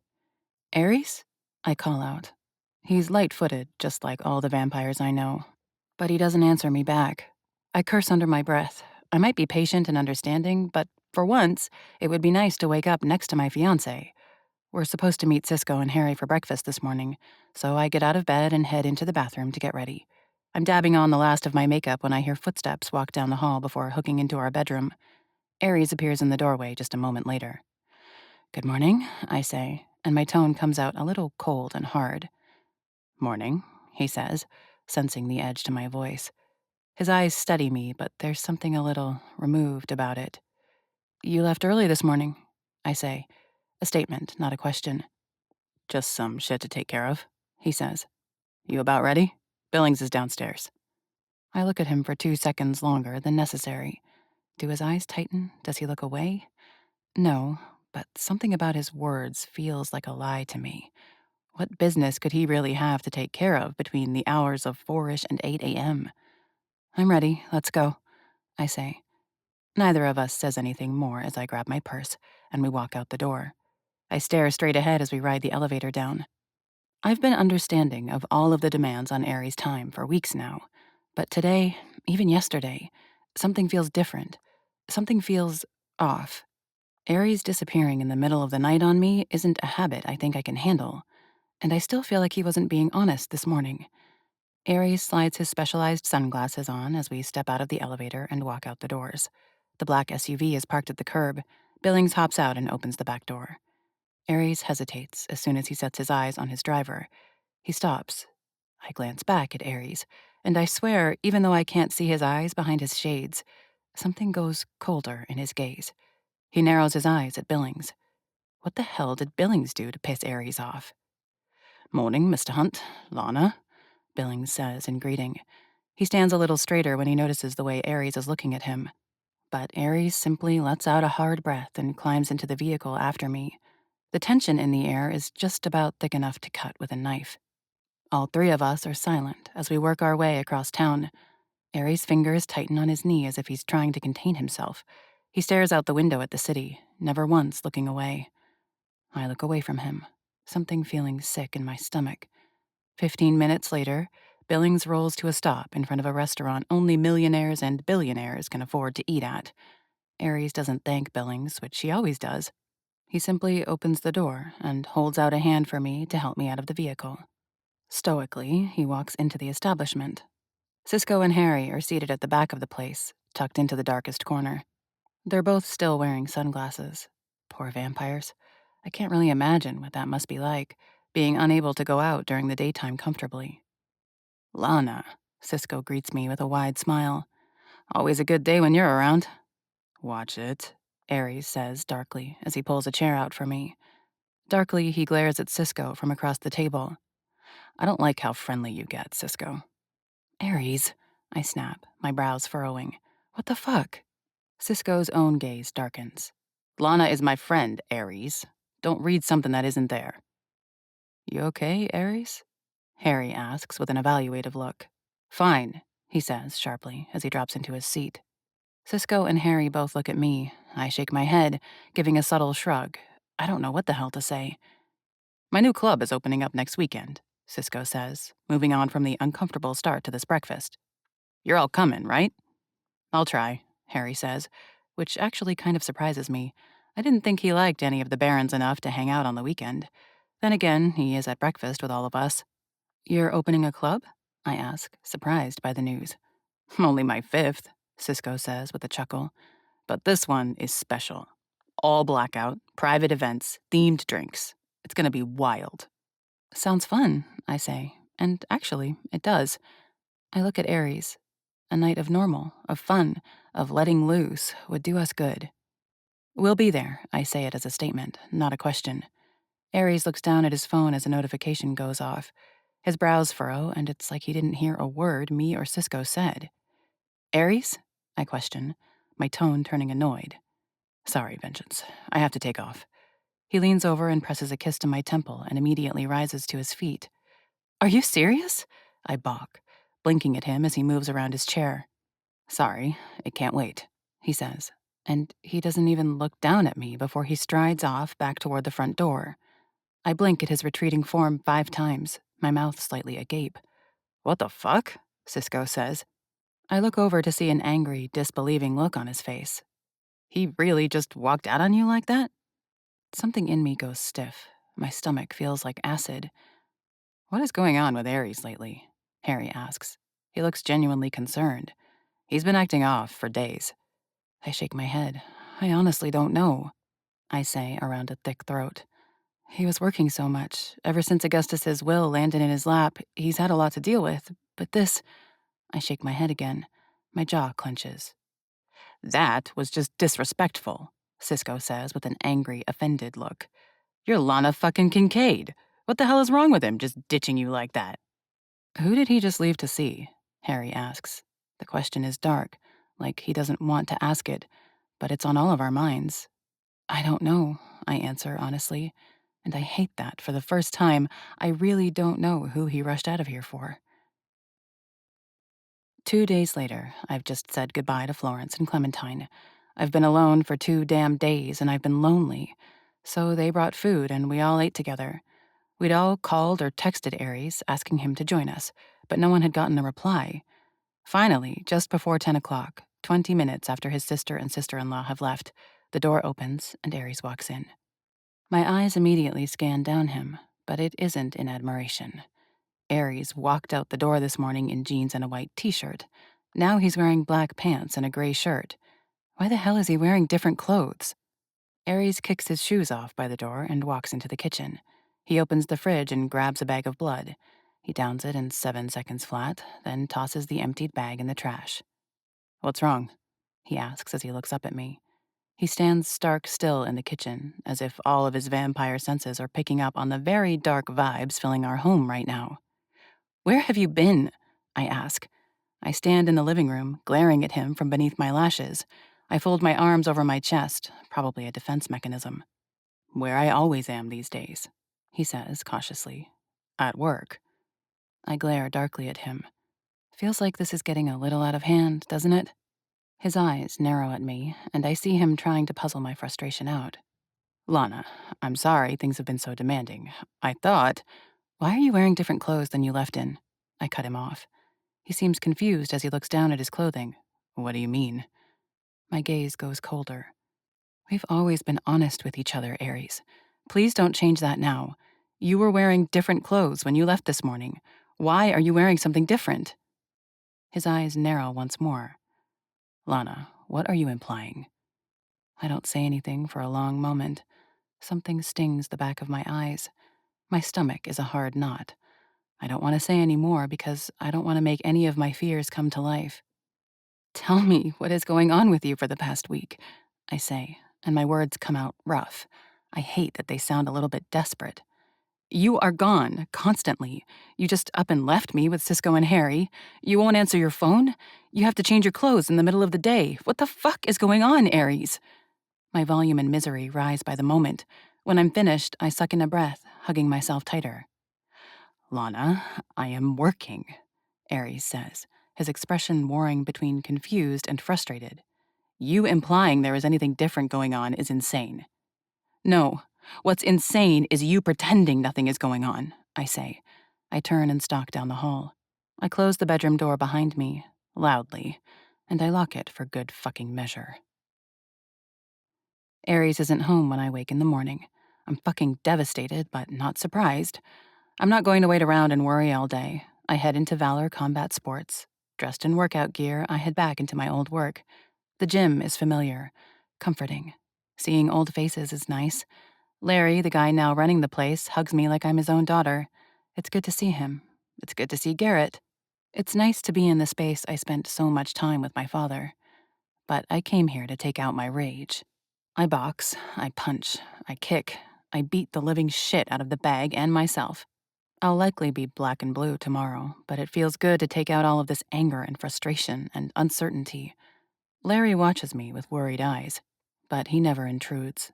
When I can't take any more, I hit the shower and then dress.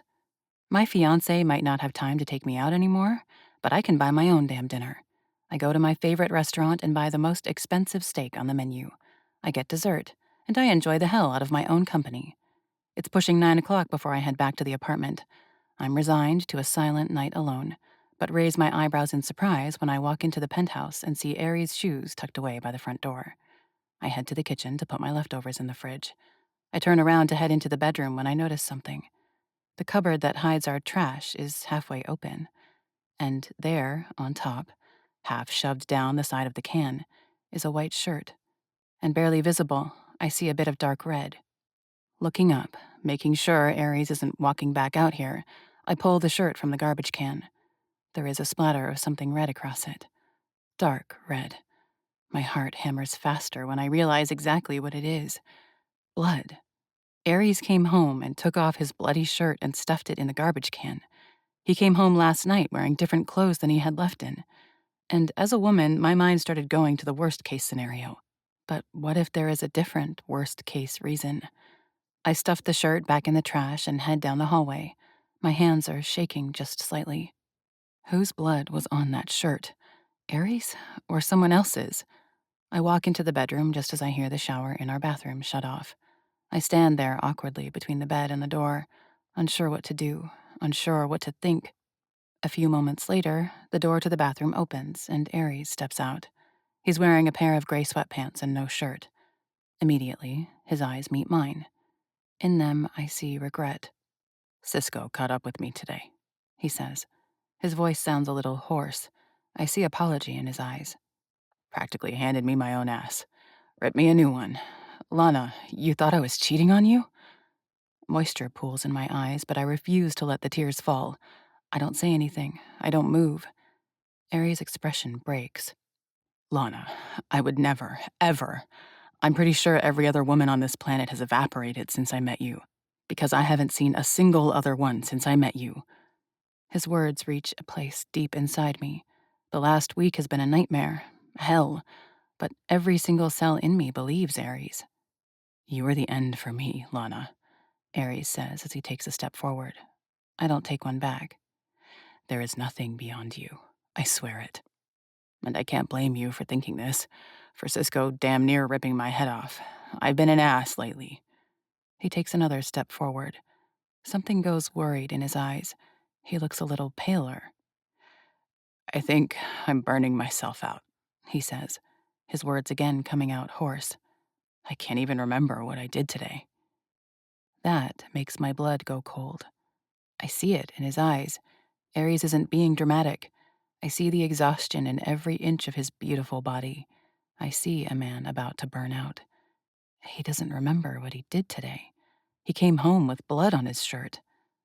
Lana, I'm so fucking sorry, he says, and he looks like he's 2 breaths away from falling apart.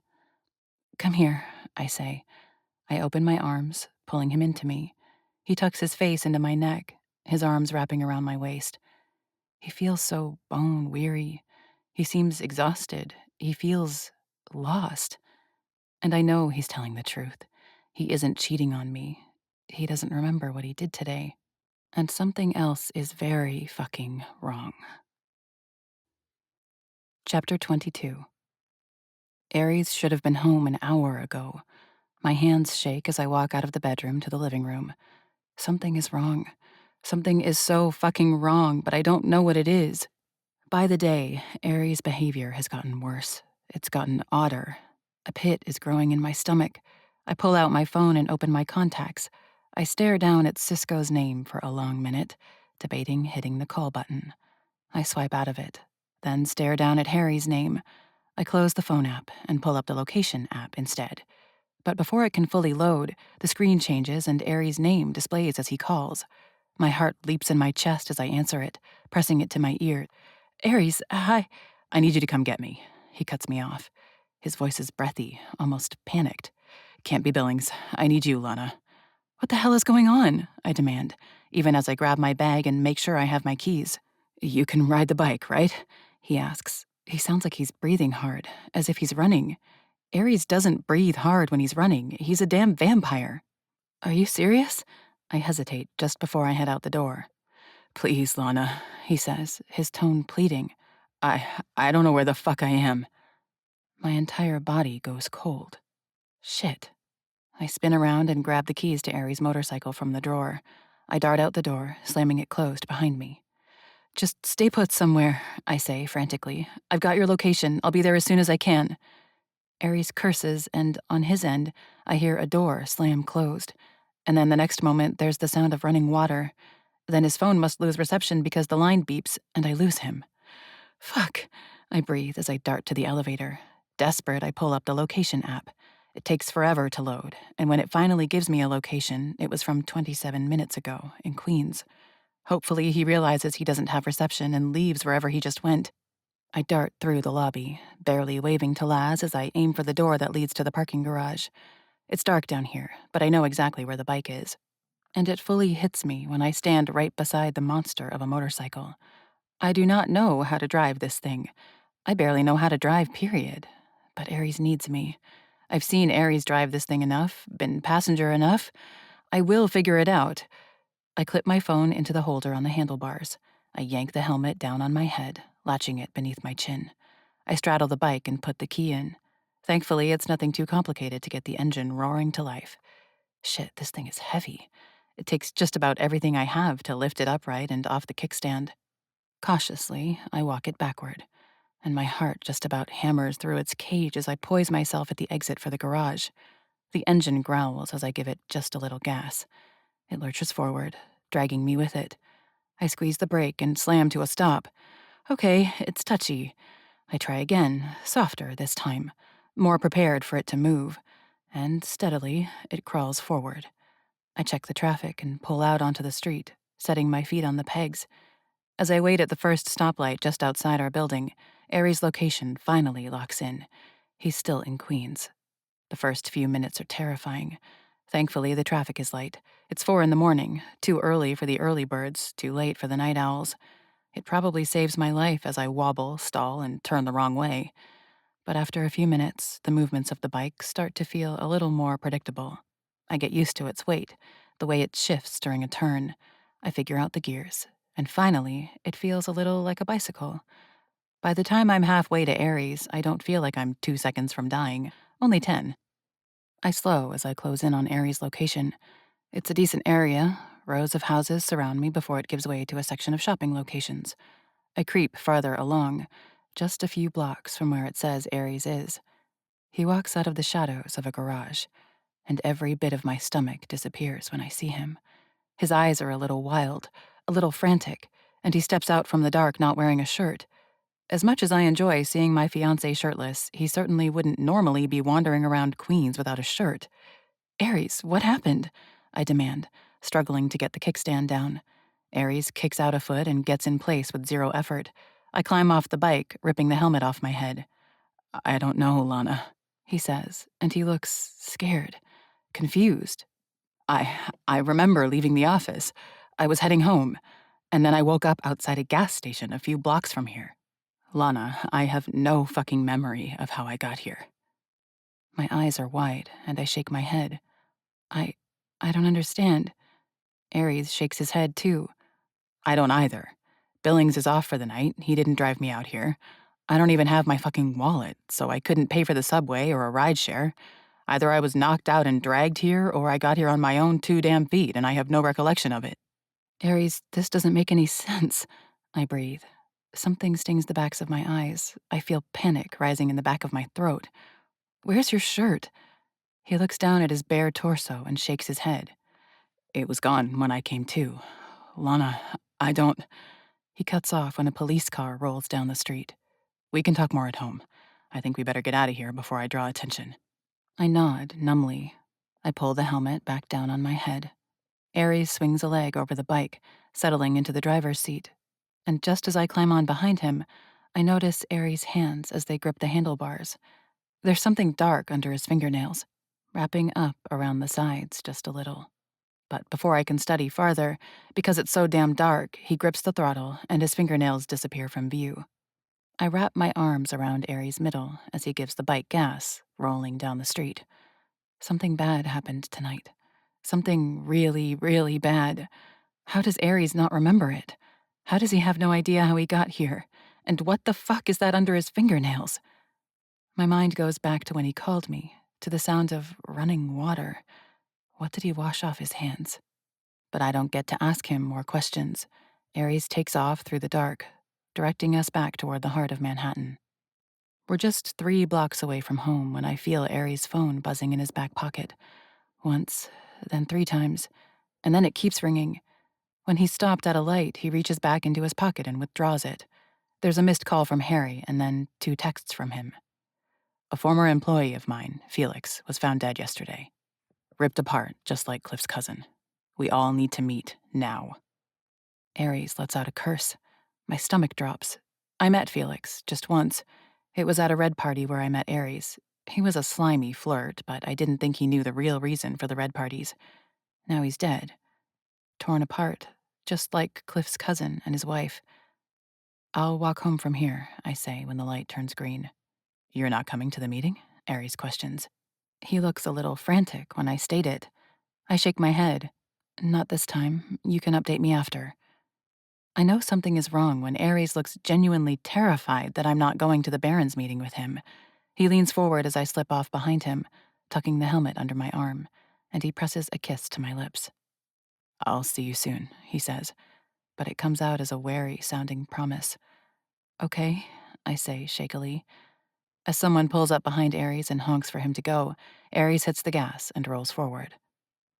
I watch as he takes off down the road. I pray it's in the right direction, that he's really headed to where he's supposed to be going. I pull out my phone as I walk back in the direction of our place. I pull up Aries' assistant and hit James' name. Lana? James answers, his tone a little surprised. Everything okay? It's no shock that he's surprised to hear from me. I've never called him before and have only texted him twice. Not really, I say honestly. I needed to ask you some questions. Was Aries at work all day yesterday? James hesitates, and I can practically hear the gears turning in his head as he debates how to answer my question about his boss, who also happens to be my fiancé. Most of it, except when he left for dinner with you. A curse falls from my lips. Lana? James questions. What is it? Me and Aries never went to dinner yesterday, I say, which maybe I shouldn't. I don't know what is happening. I should probably be protecting Aries right now until we understand, but deception won't help get this solved any faster. Has he been acting weird toward you lately? Another hesitation as James considers. Actually, kind of. I thought I'd done something to piss him off, but he won't say what. He's been tense whenever he's around. Another curse fires off in my mind. Lana, is Aries all right? James questions when I don't say anything as my mind reels. I don't know, I say honestly. Sorry, I have to go. I hang up before James can say another word. I scroll through my contacts again, and it seems like a miracle that I have this one saved. Aaliyah Steele.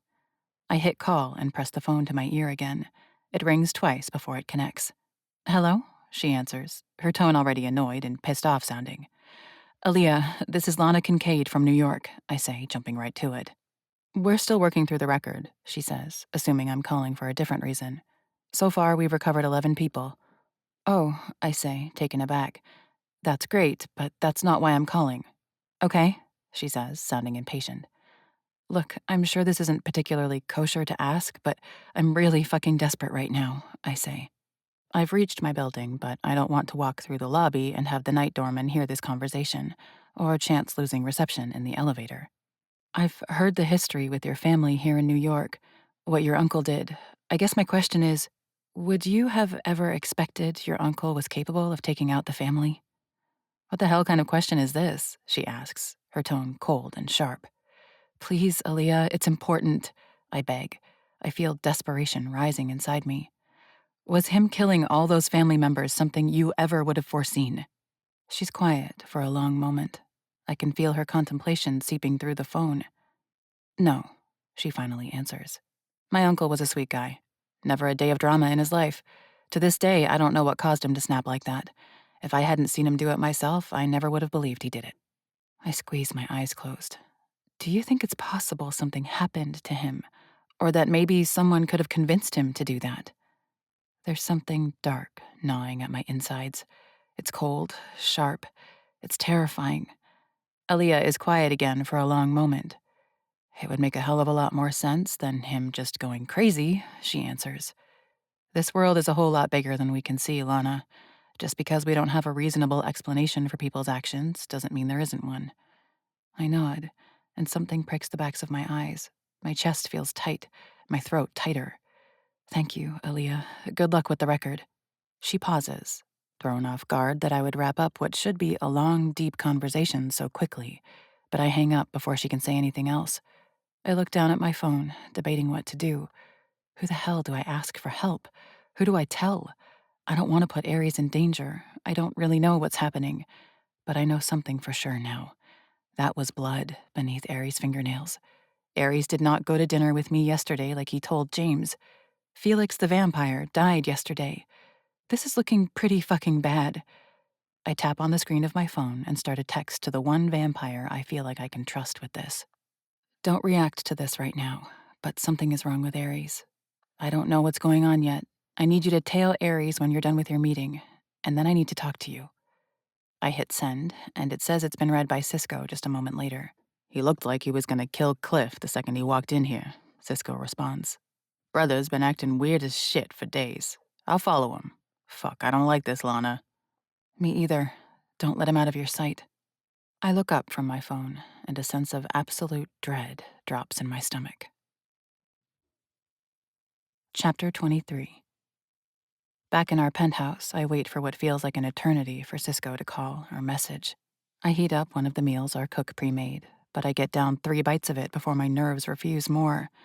I go to run some laundry as a distraction, but of course, the house cleaner has already taken care of it. I end up changing into some workout clothes and get on the elliptical for a good 45 minutes. When I still don't hear from Cisco, I roll out a yoga mat and try to find some damn zen. Finally, an hour after I texted Cisco, my phone vibrates. Meeting ended 20 minutes ago.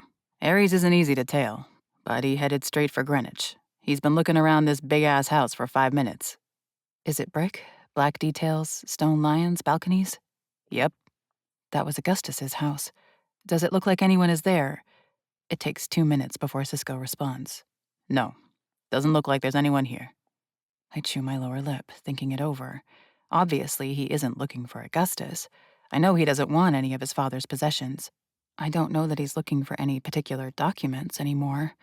What else could he be searching for at Augustus's house? Vampires. The ones who worked for Augustus. He's leaving. I'll follow him and update you soon.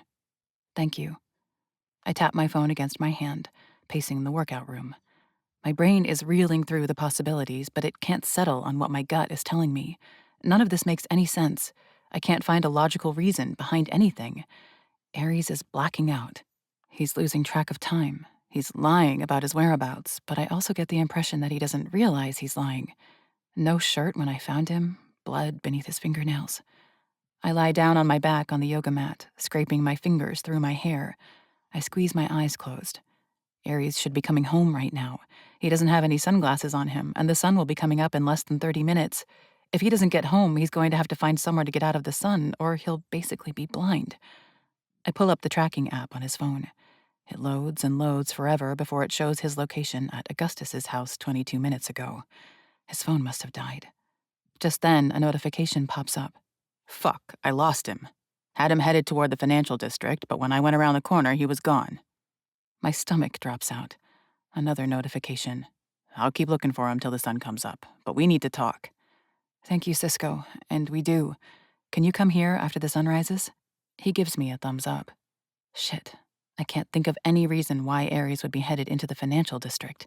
I can't think of any reason why he would be going anywhere except home right now, considering he has no wallet on him, no shirt, and no sunglasses. I pull up Florence's contact and type up a message to her. Hey, can I come over to your house sometime today? Something is up with Aries. It's 6 a.m, so I hesitate to send it this time of day, but fuck it. This is important. I hit send and get up off the floor. 30 minutes go by and I don't hear from Cisco. I look out the windows in the living room, the ones that look out over Central Park. The horizon is lightening rapidly. There are already plenty of people walking around out there.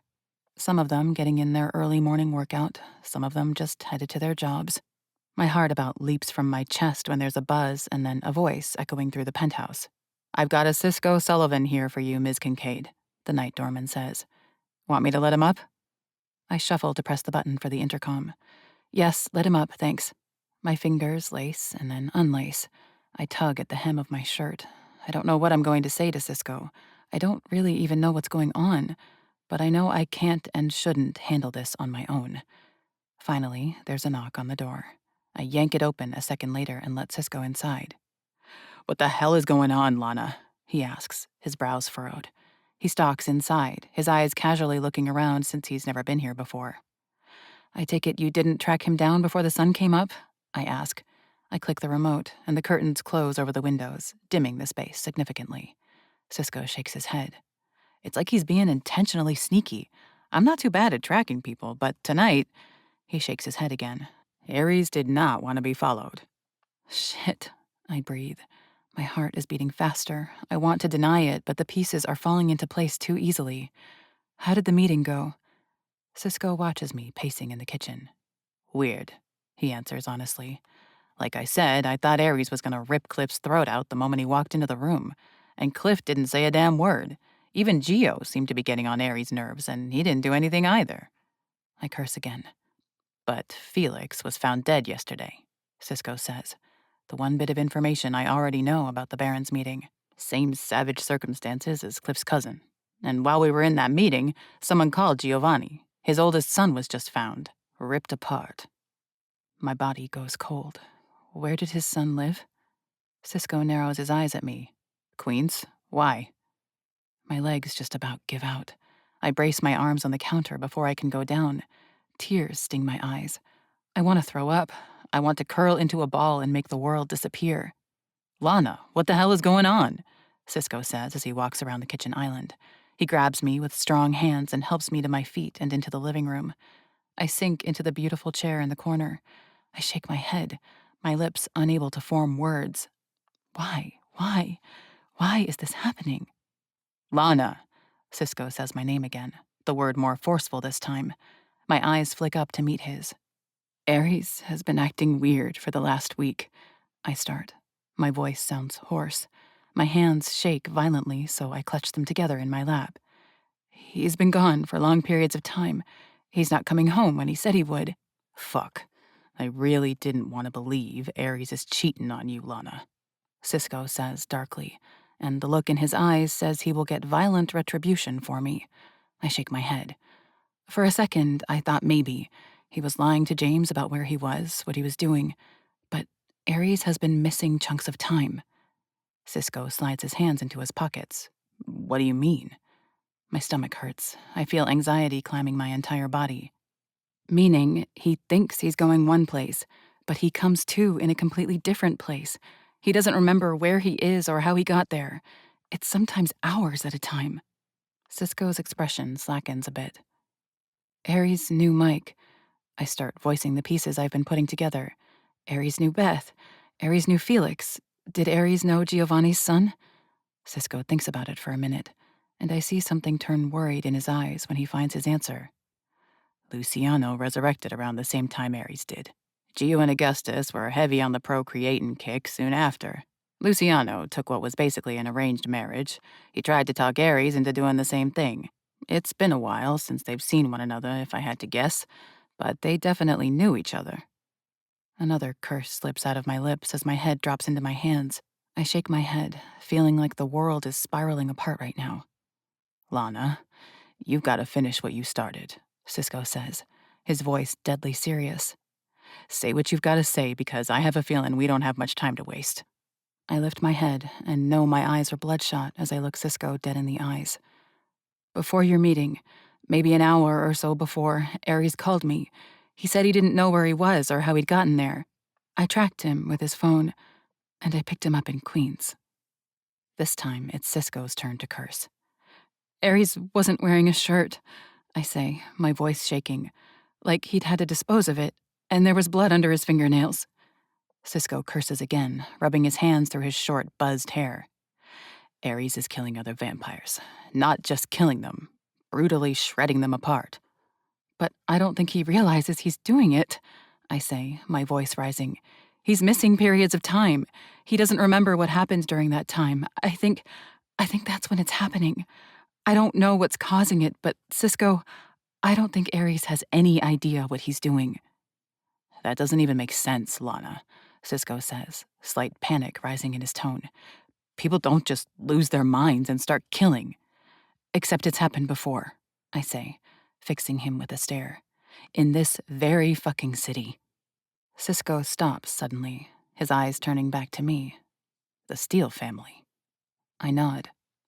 Their uncle went crazy, I say, my voice low, quiet. It was out of character for him. Something he never normally would have done. But something happened, and he did it. You think someone did this to Ares, Cisco says. He folds his arms over his chest, his gaze growing more intense by the moment as he processes everything.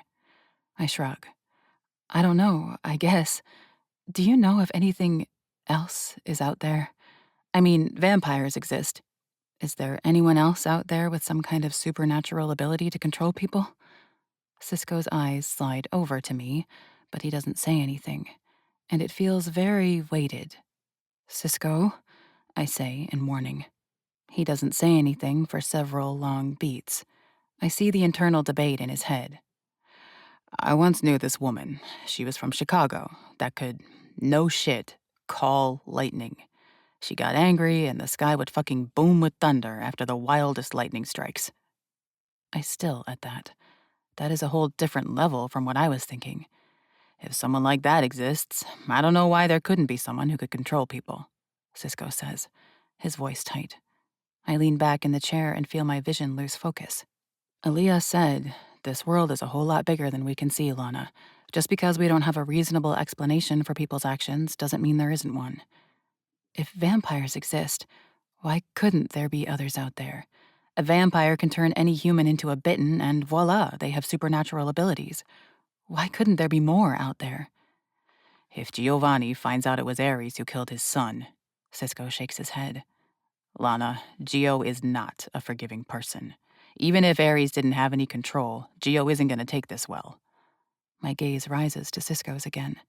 Dread drops in my stomach. And Cliff might be a sniveling bitch sometimes, but he's tight with his family. He's been in this city for a long time, and no one should underestimate his connections. Cisco's shoulders are tense, his whole body wound like a spring. Holy shit, I don't know how we get out of this. I don't know how we fix it.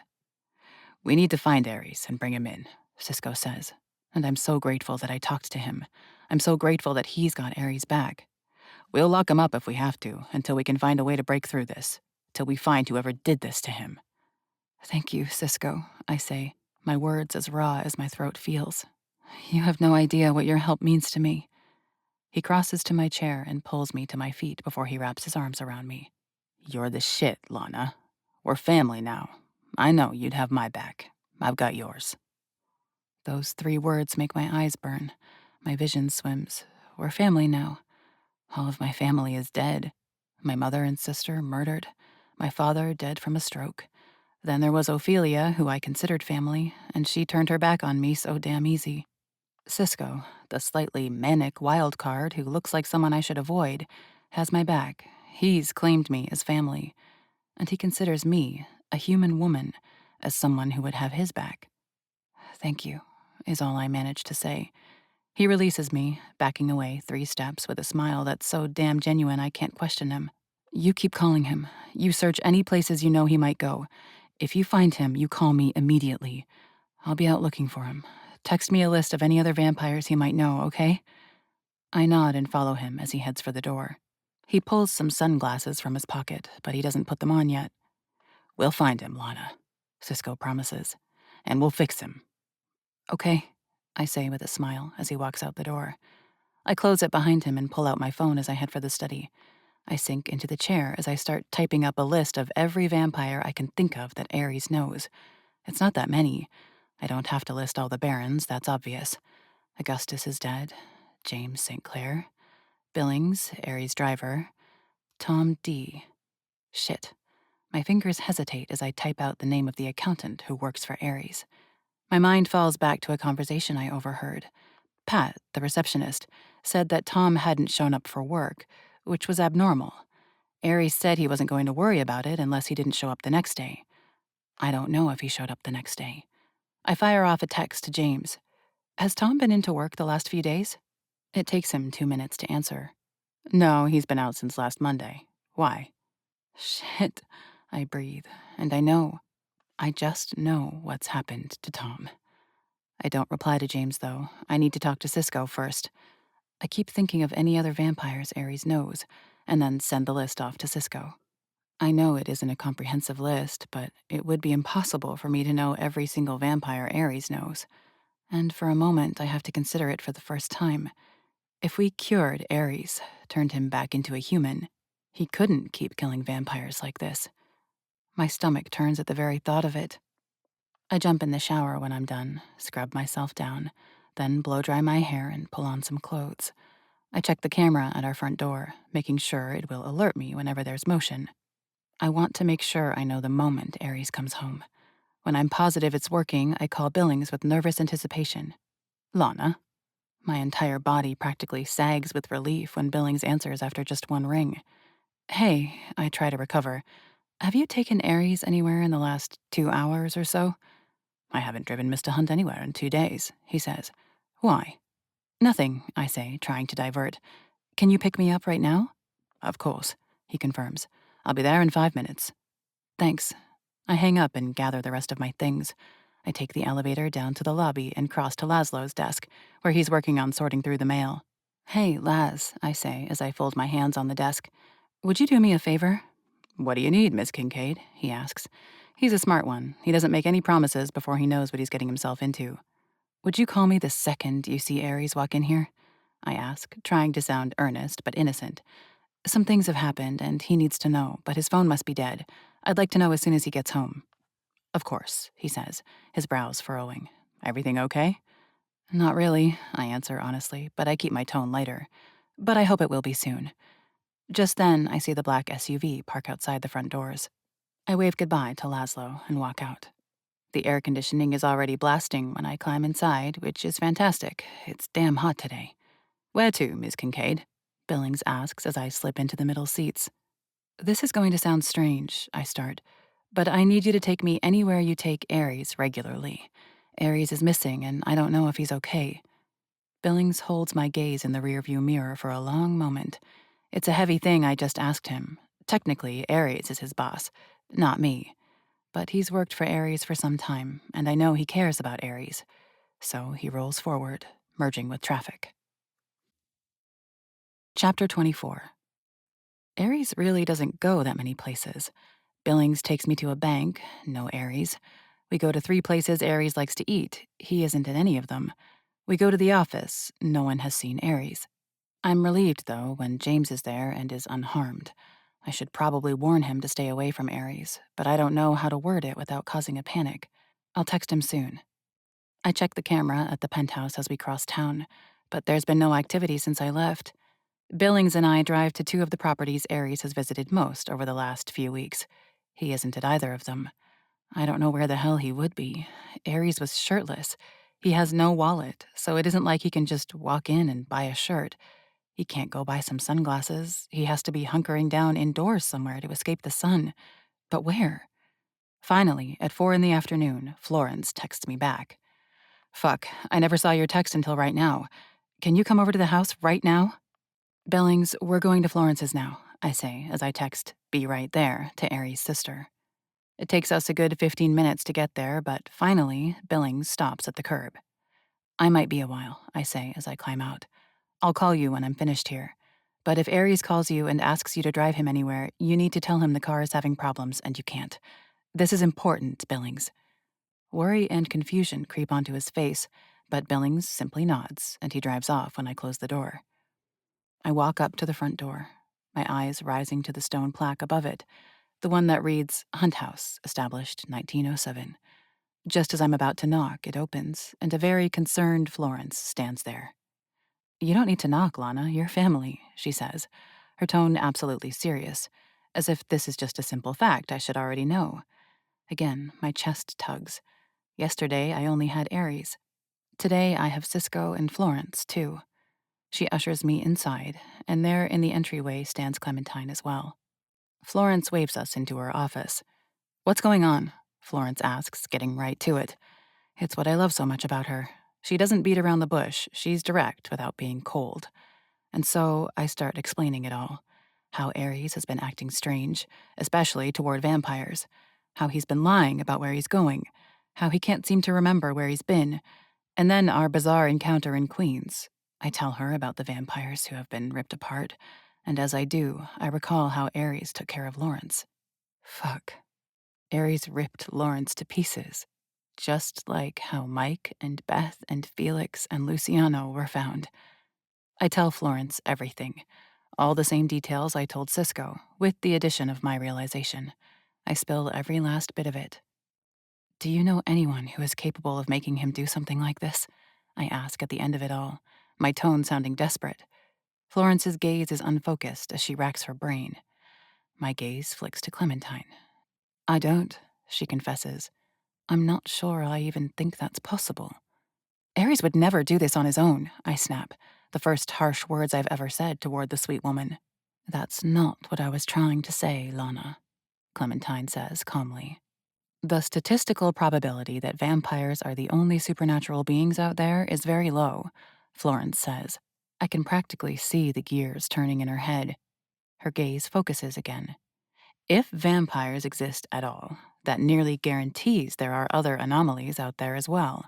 And if you think about how well the vampires have kept themselves hidden, for thousands of years apparently, why couldn't these other types keep themselves unknown as well? But how do we suss them out, I ask, feeling a little bit desperate. How do we find this person who has hidden themselves, and why the hell would they target Aries? I feel more frantic by the moment. Maybe I could break it if I could get Aries back to the lab, Florence says. She's breathing a little harder. Of course, my mind immediately goes to Elle's lab and the possibilities she offers, but Florence pushes on. I mean, it's a long shot, but if it was put in him, why couldn't it be taken out? Perfect, I say as I once more pull my phone out of my pocket. If we could find him. I pull up the tracking app, and it still reads his last location as early this morning. I check the doorbell again, but there still hasn't been any motion. My phone starts buzzing, Cisco's name filling the screen that he's calling. But before I can answer it, someone pounds on the door. All 3 of our heads whip toward it. And the next moment, the entire front door blasts open, wood splintering through the air, the hinges groaning against the violence. Giovanni barrels through the front door, standing in the entryway, his chest heaving with rage. "Lana, you're here as well," Gio says. There's something savage, feral, vengeful in his eyes. He takes a step forward. "Even better, a love for a love."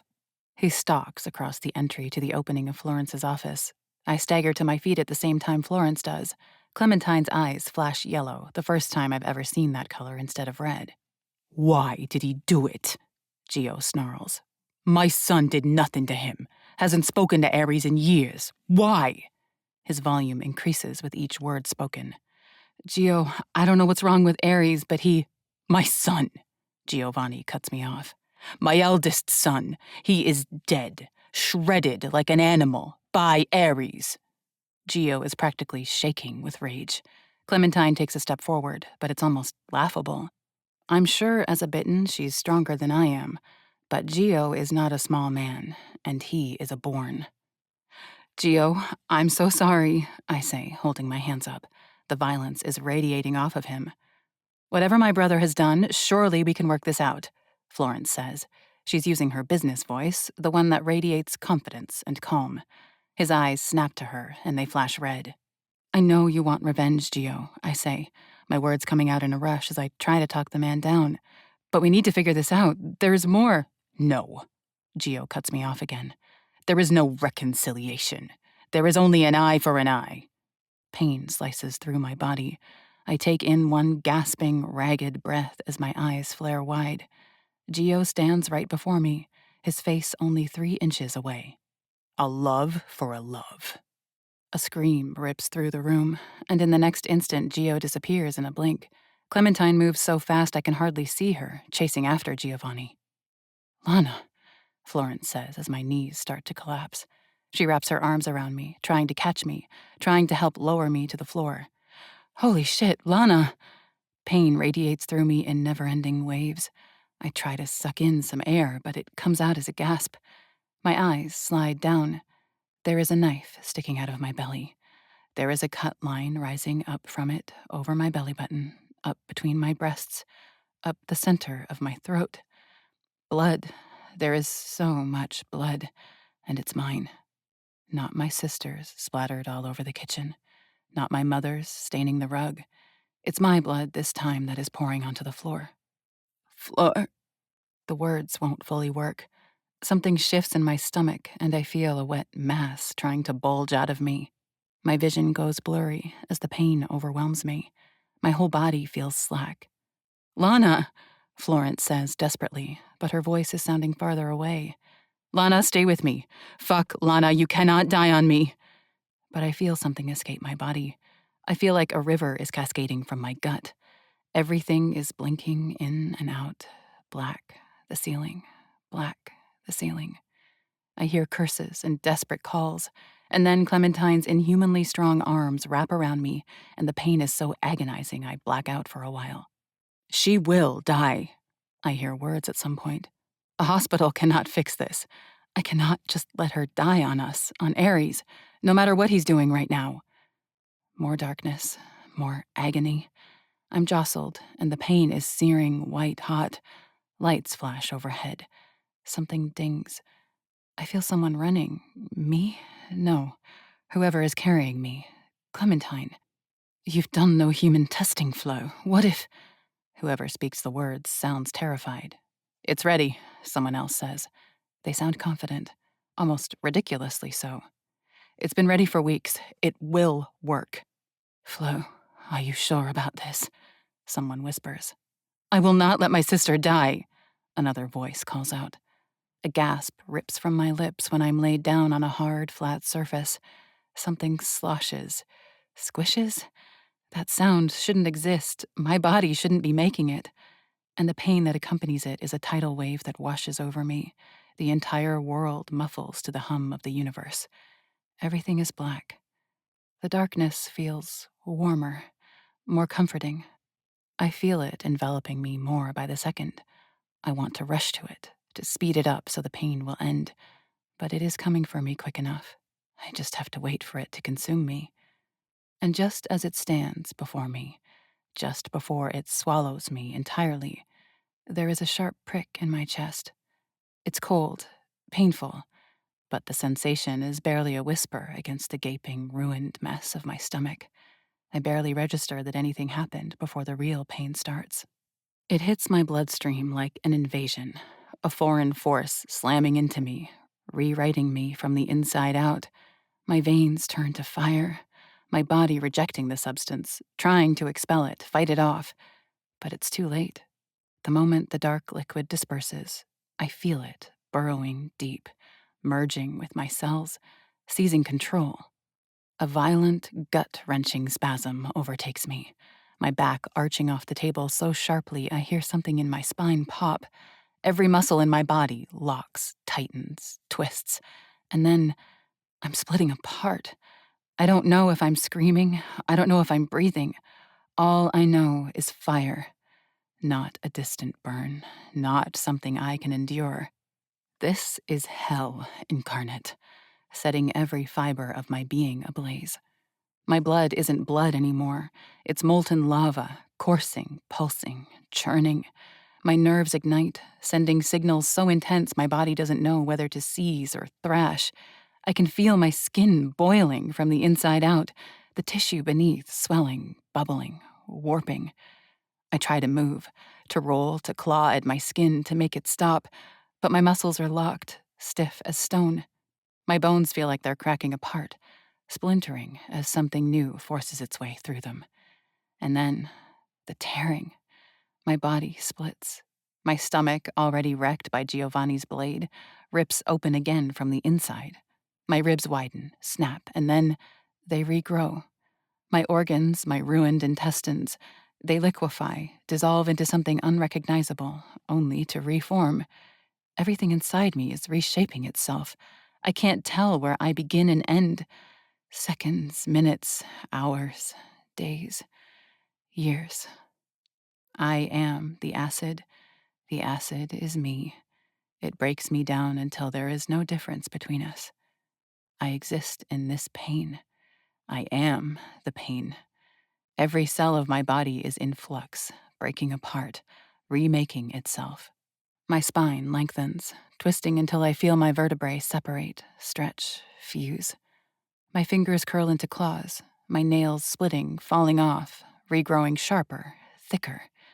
There is no pause, no mercy, no moment to breathe. My jaw unhinges with a sickening crack, my teeth falling loose, rattling against my tongue, before new ones shove through my gums, cutting, tearing their way into place. I feel every single one. My lungs collapse and then reform, gasping for air. My heart stutters, then stops. Finally, after what has to be an eternity, the pain vanishes. Stillness. I hover in a space of perfect nothingness. No pain, no movement, no weight, no sound, just balance. There is a thump in my chest. I take a breath. It's slow. It's deep. Another thump in my chest. This feeling. Everything inside me aligns, my body settling into something unshakable, untouchable. My skin hums with a quiet, absolute strength. The deep ache in my stomach is gone. My limbs feel light, effortless, liquid and steel all at once. This is what it means to be whole. I could stay here forever. I want to stay here forever. Lana, a tentative voice asks. No, leave me be. I don't want to leave this space where everything feels so perfect, so crystalline, so complete. But then, a spark. My body roars back to life. I gasp, sharp, deep, dragging in air that floods me with sensation. It tastes different. Sound rushes into my ears, crystal clear. Two people shift nervously across the space. Heartbeats again, two of them. No, dozens of them, coming from scattering tiny creatures. I can hear dozens of conversations happening above. I hear the rush of an elevator. And outside, I hear the bustle of traffic. Lana? Florence asks nervously. My eyes flash open, and in painful, clear detail, I stare at the ceiling of Florence's vampiric research lab. the world flares red, and I am starving. The end of Book 2. This has been Vicious and Volatile by Keary Taylor, narrated by Jesse Elwin. Thank you for listening.